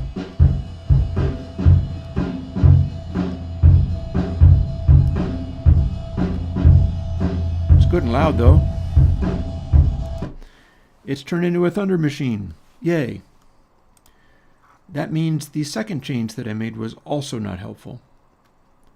And it was modifying input sample in this way. That was always meant to just dial it back, but it did the opposite thing by making it drift relative to what dry sample is doing. So instead, a quick rebuild.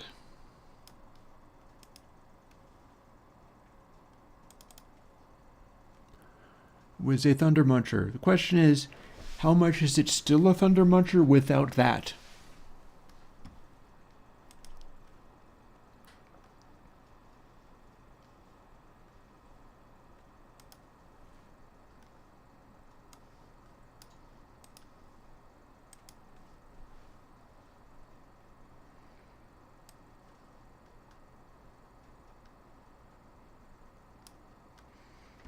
We got a little low-level energy here. That's funny. Kalman is trying to find an offset level and exaggerate it. It's not awesome.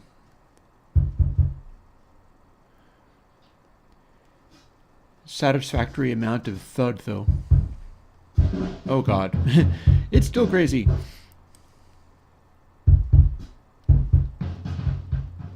Full-on Thunder Muncher. That's all it can do.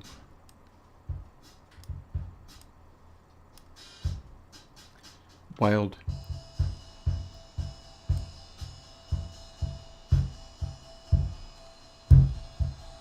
Yeah. That's loud, loud, loud.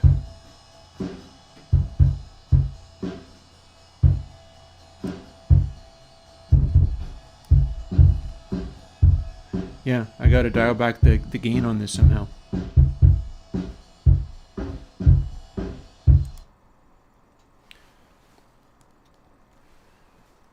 So hang on one second.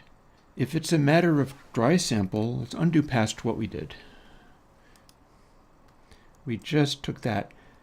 Let's also apply it to the dry sample.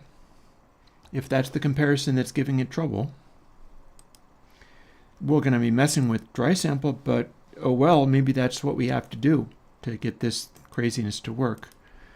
Let's see what happens now, because it was the difference between dry and what it's working with that was giving it fits. And we got to pad this somehow. And I want to pad it going in. Like, we should be able to have it so that it starts to do this stuff, and then as you keep boosting it, the subs remain rather than becoming super loud. Well, I mean, the whole thing, it's a complicated beast. I can't just scale the amount of feedback. It's all tied together in complicated ways. Kind of formidable. Here's what we got. I'm going to dial that right back. Again, we see that, but then we should be able to make that be smaller by dialing that in.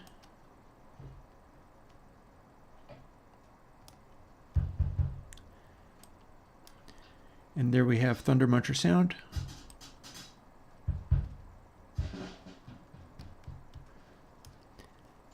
Now we're starting to, that's starting to look more useful.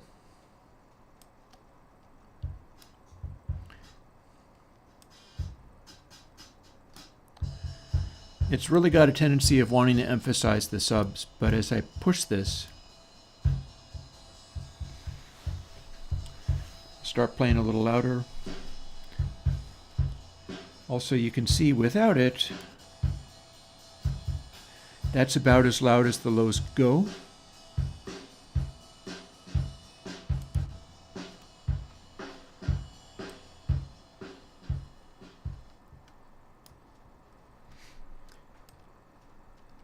And the Thunder Muncher has been munched. Right on. We can really scale this part back. But I think that's been munched so effectively that I don't have to worry about the feedback as much now.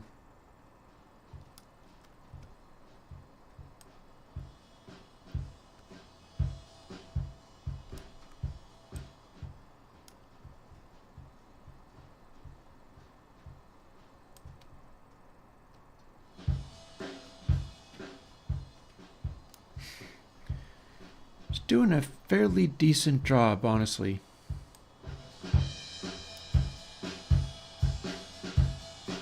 Not perfect, fairly decent.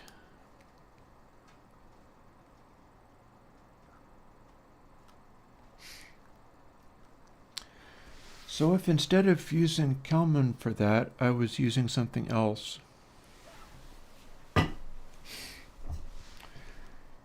One thing for sure, I can dial this back to 2. So we're not going to be hitting that amount nearly as much. But this scaling is what does the trick.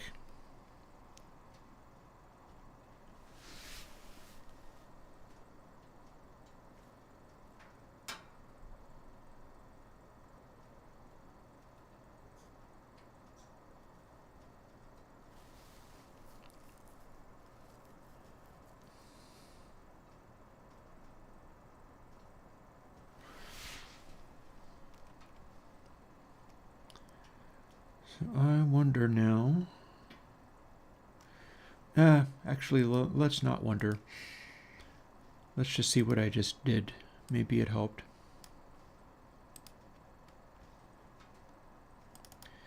I feel like the whole thing needs to scale again in a different way. And I'm running out of time, but at least we're not listening to that noise anymore. I'm picking the wrong things to play with, but we're not listening to the noise anymore, so there's that.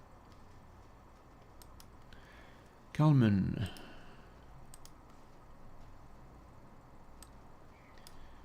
Tends to bring up, I really need to measure that. I got to see whether it's throwing a big DC offset on there. It's not a runaway DC offset, but boy howdy are we getting a lot of more.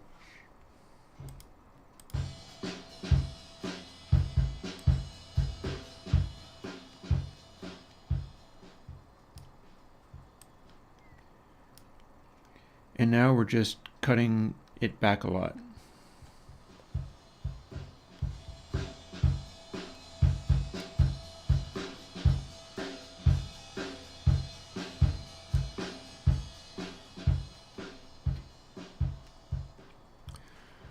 Well, before it was freaking out when I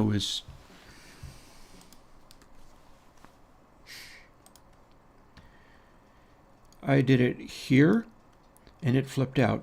I do it here and it invertedly flips out. So what happens if I split the difference and do it twice? Double pad.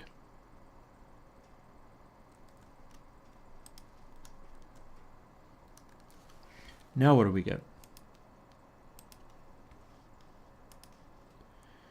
Are we going to go insane or behave or what?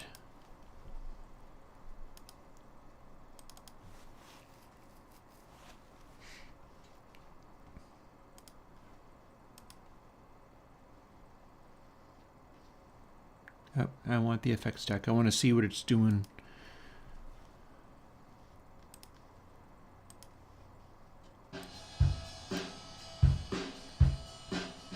Where we got that? That's about the right level.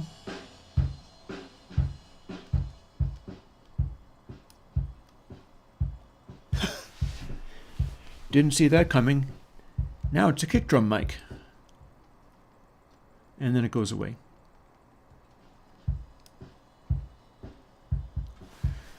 It's literally a kick drum mic. It's taken the whole thing away and now it only has kick drum. Is that coming across? Probably coming across a little bit. Here, I'll turn it up. So check this out. It's doing a bit of an extra boost. Shouldn't be going as loud as that, I don't think. But then I do this.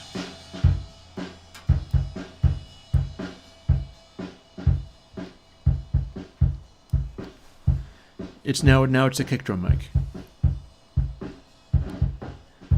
That's crazy.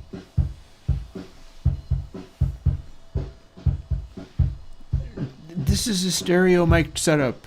There's no reason why it should be able to do this.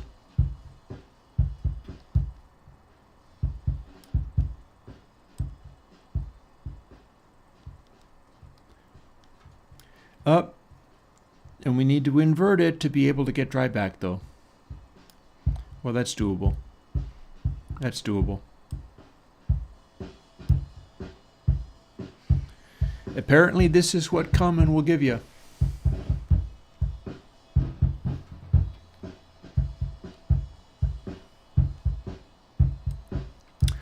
One more thing, and then I'm done for the day. That one more thing is dividing by 1.0 minus Kalman.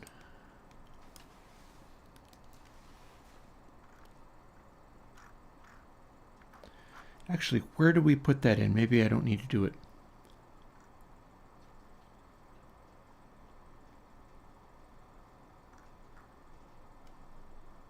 We put it in here. We put it in here in the output, and we put it in here.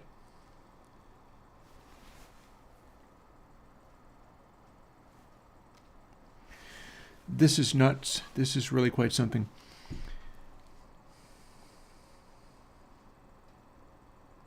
Makes it so I don't need to run a kick mic. This is a kick mic.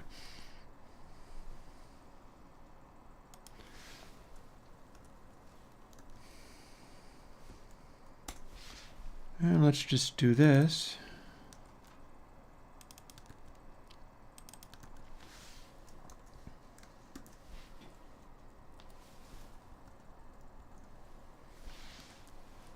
For now.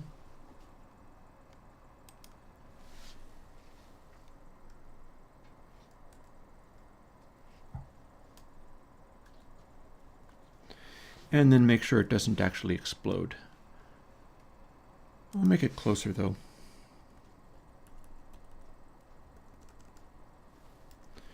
Just making sure we don't divide by 0.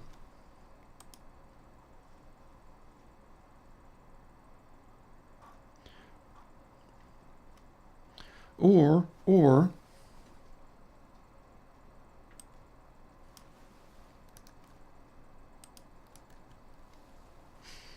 twice.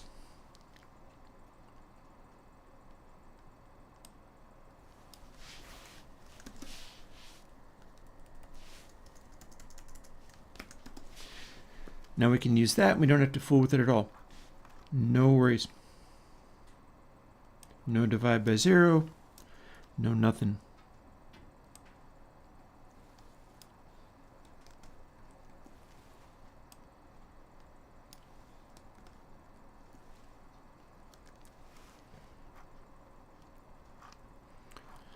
And we don't even need to scale this by this.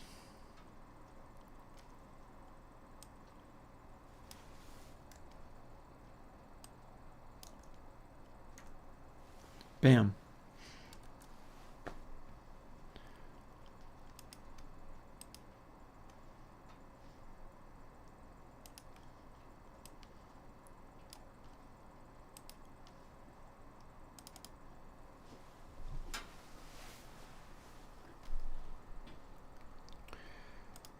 Crazy, who knew?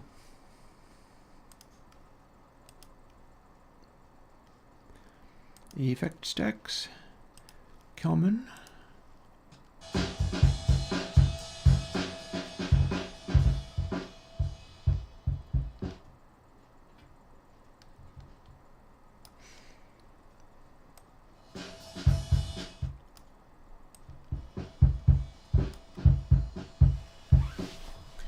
Voila.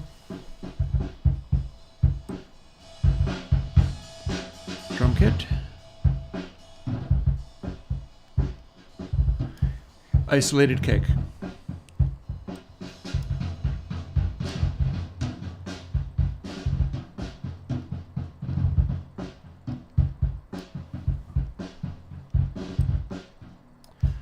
That's dumb, mind you. I'm playing dumb things, but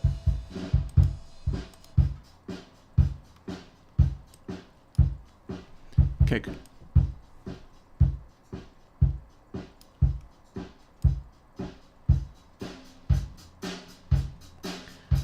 Dry.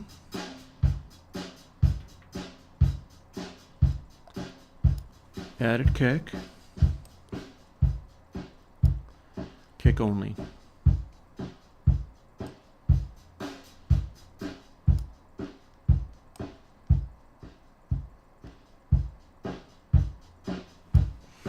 This is crazy, but it worked.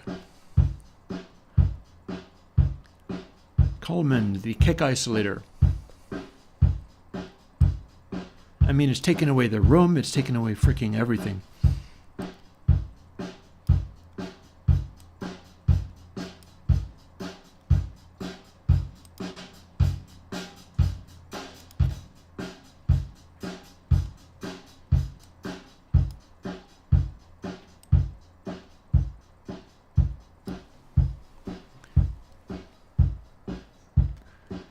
there you have it.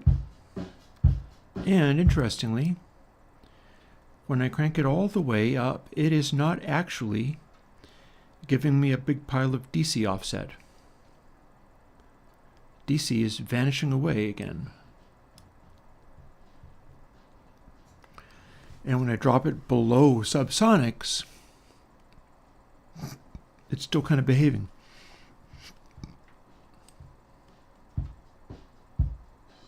Oh God, look at what it's doing now.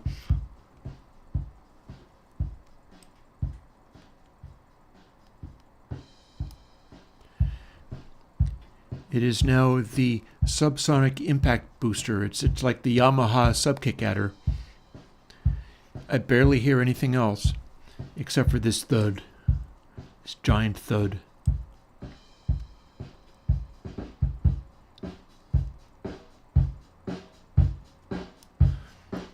And then we can boost it until it's a clear little kick, but also the snare is getting a bunch of added beef to it.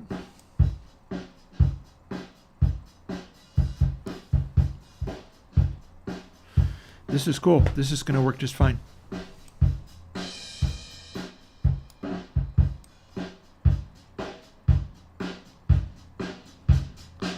And then you roll it off real high like this, and it's kind of just boosting and adding.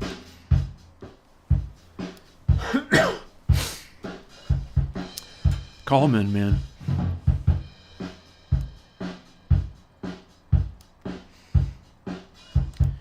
And let's apply and close and see what that looks like on the screen.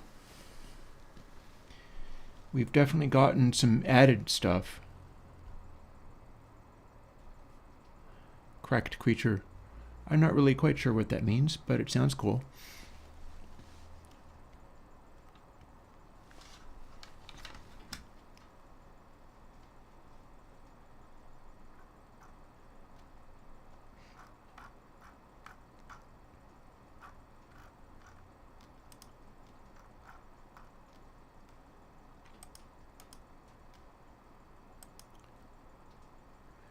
I think we're still processing. Oh, it's trying to do this.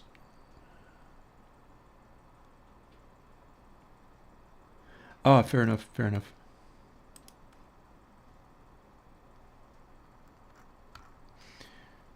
So we end up with stuff like this.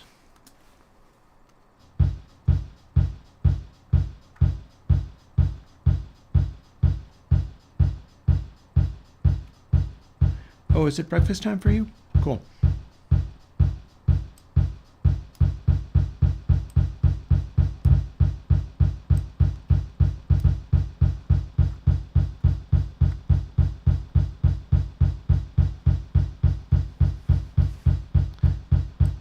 Little gabber.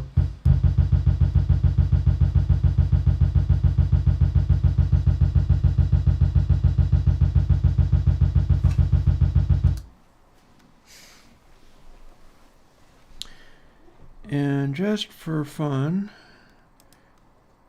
and before I go, because it's time for me to go, the track that has too much bass with more bass. Let's see what it does to this one. I'll just play it directly.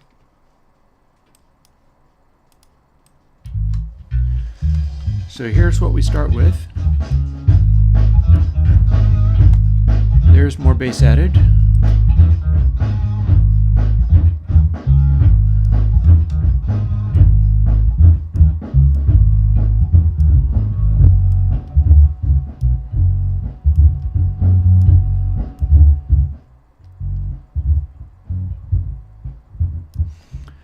Oh, look, we can pull out the kick drum, even though that kick drum is a very weird scenario.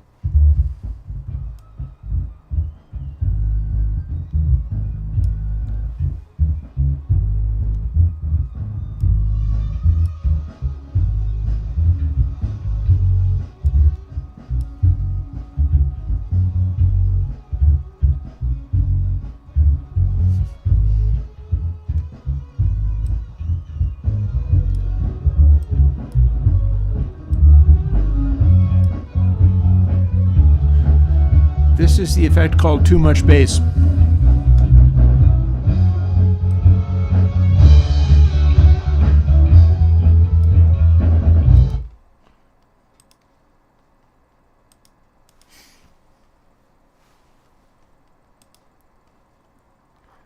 What else can we play with before I go? Oh. Alien kittens. This is going to be loud and messy. Kalman.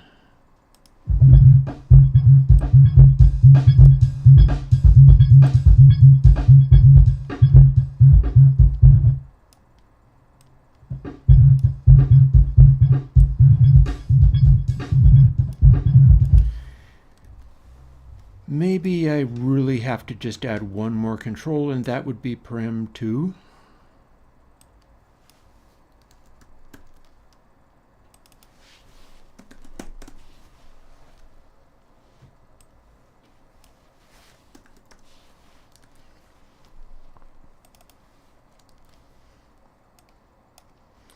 And we're just going to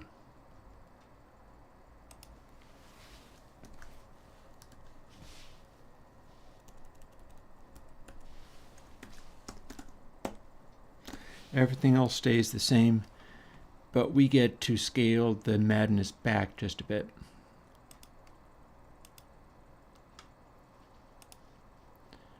That way we can play something like Alien Kittens.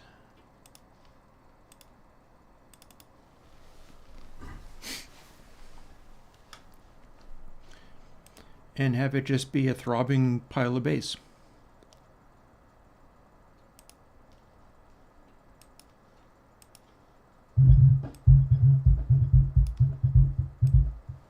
Quiet, loud.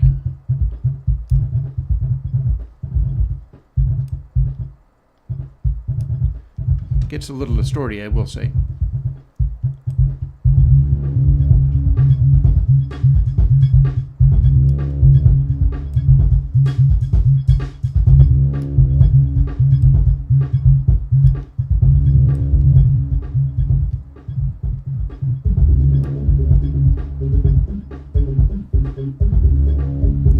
That's some deep thumping right there.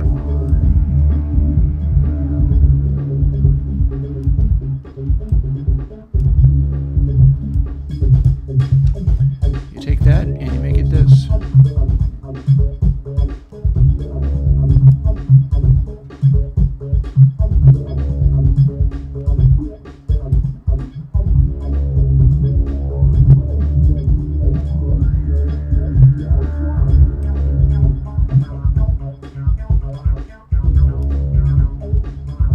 Bypass. Make it bassier.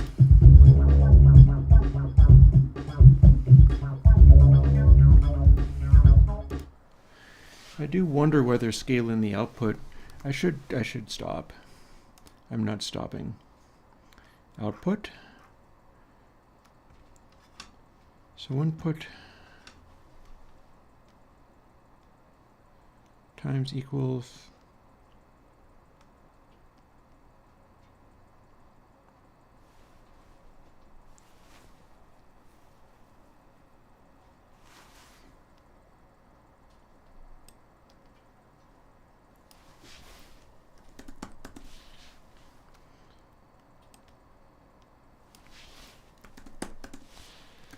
let's see if we can make it behave itself in this way and have it actually be worth something.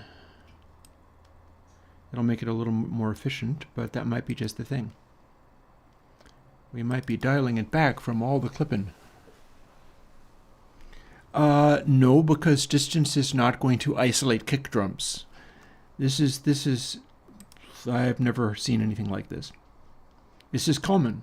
This is a Kalman filter. Calm or uncalm though it may be. Oh God. Oh no.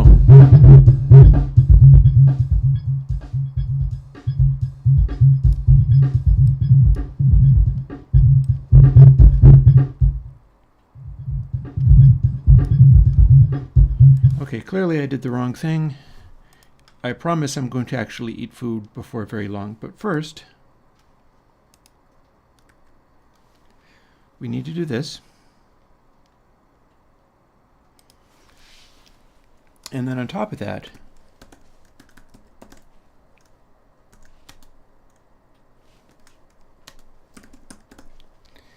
we trim it here.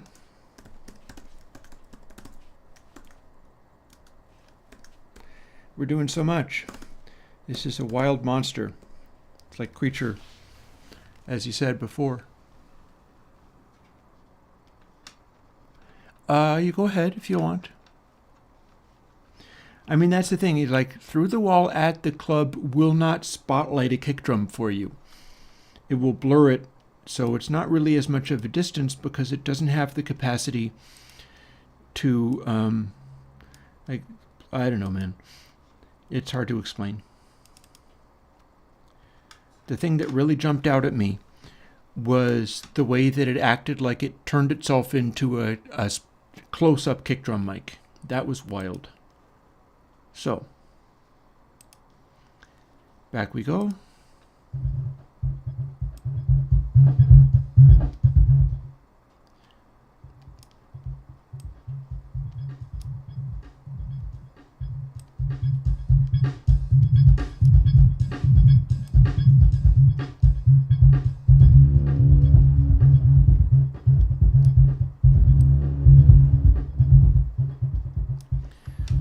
Well, it still gets a little grimy. But that's part of the sound it's dealing with, so I'm not going to fault it for that.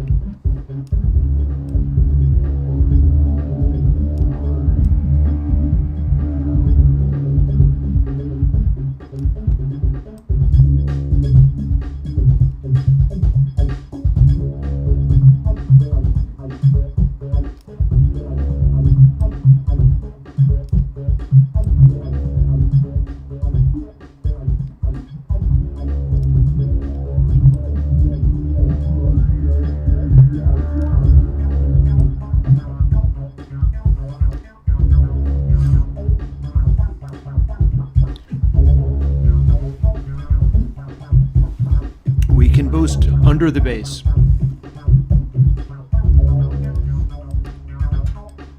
You can boost at the bass.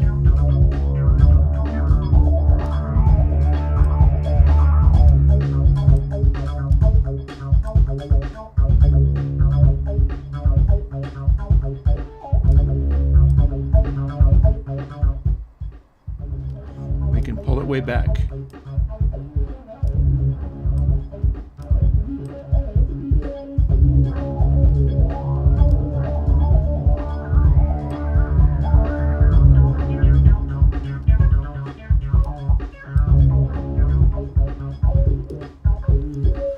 Thumpity thumpity.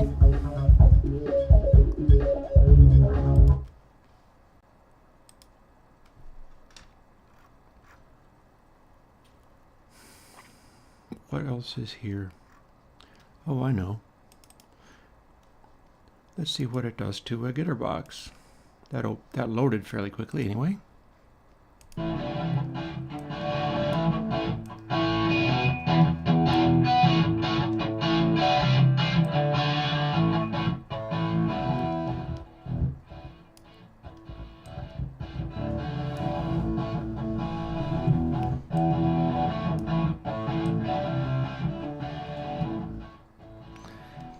You do this and it doesn't stop being distorty.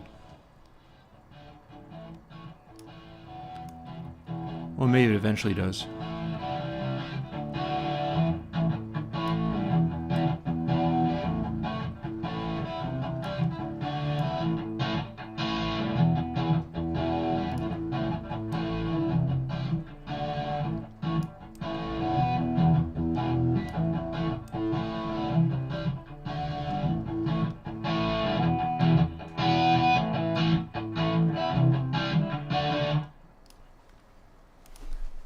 You know what? Good enough.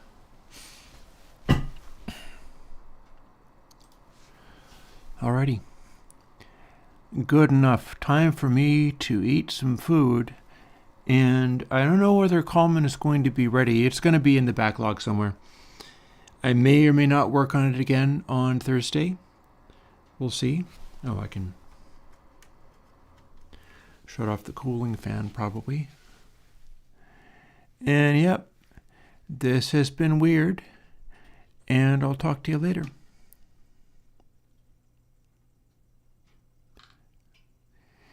Bye-bye.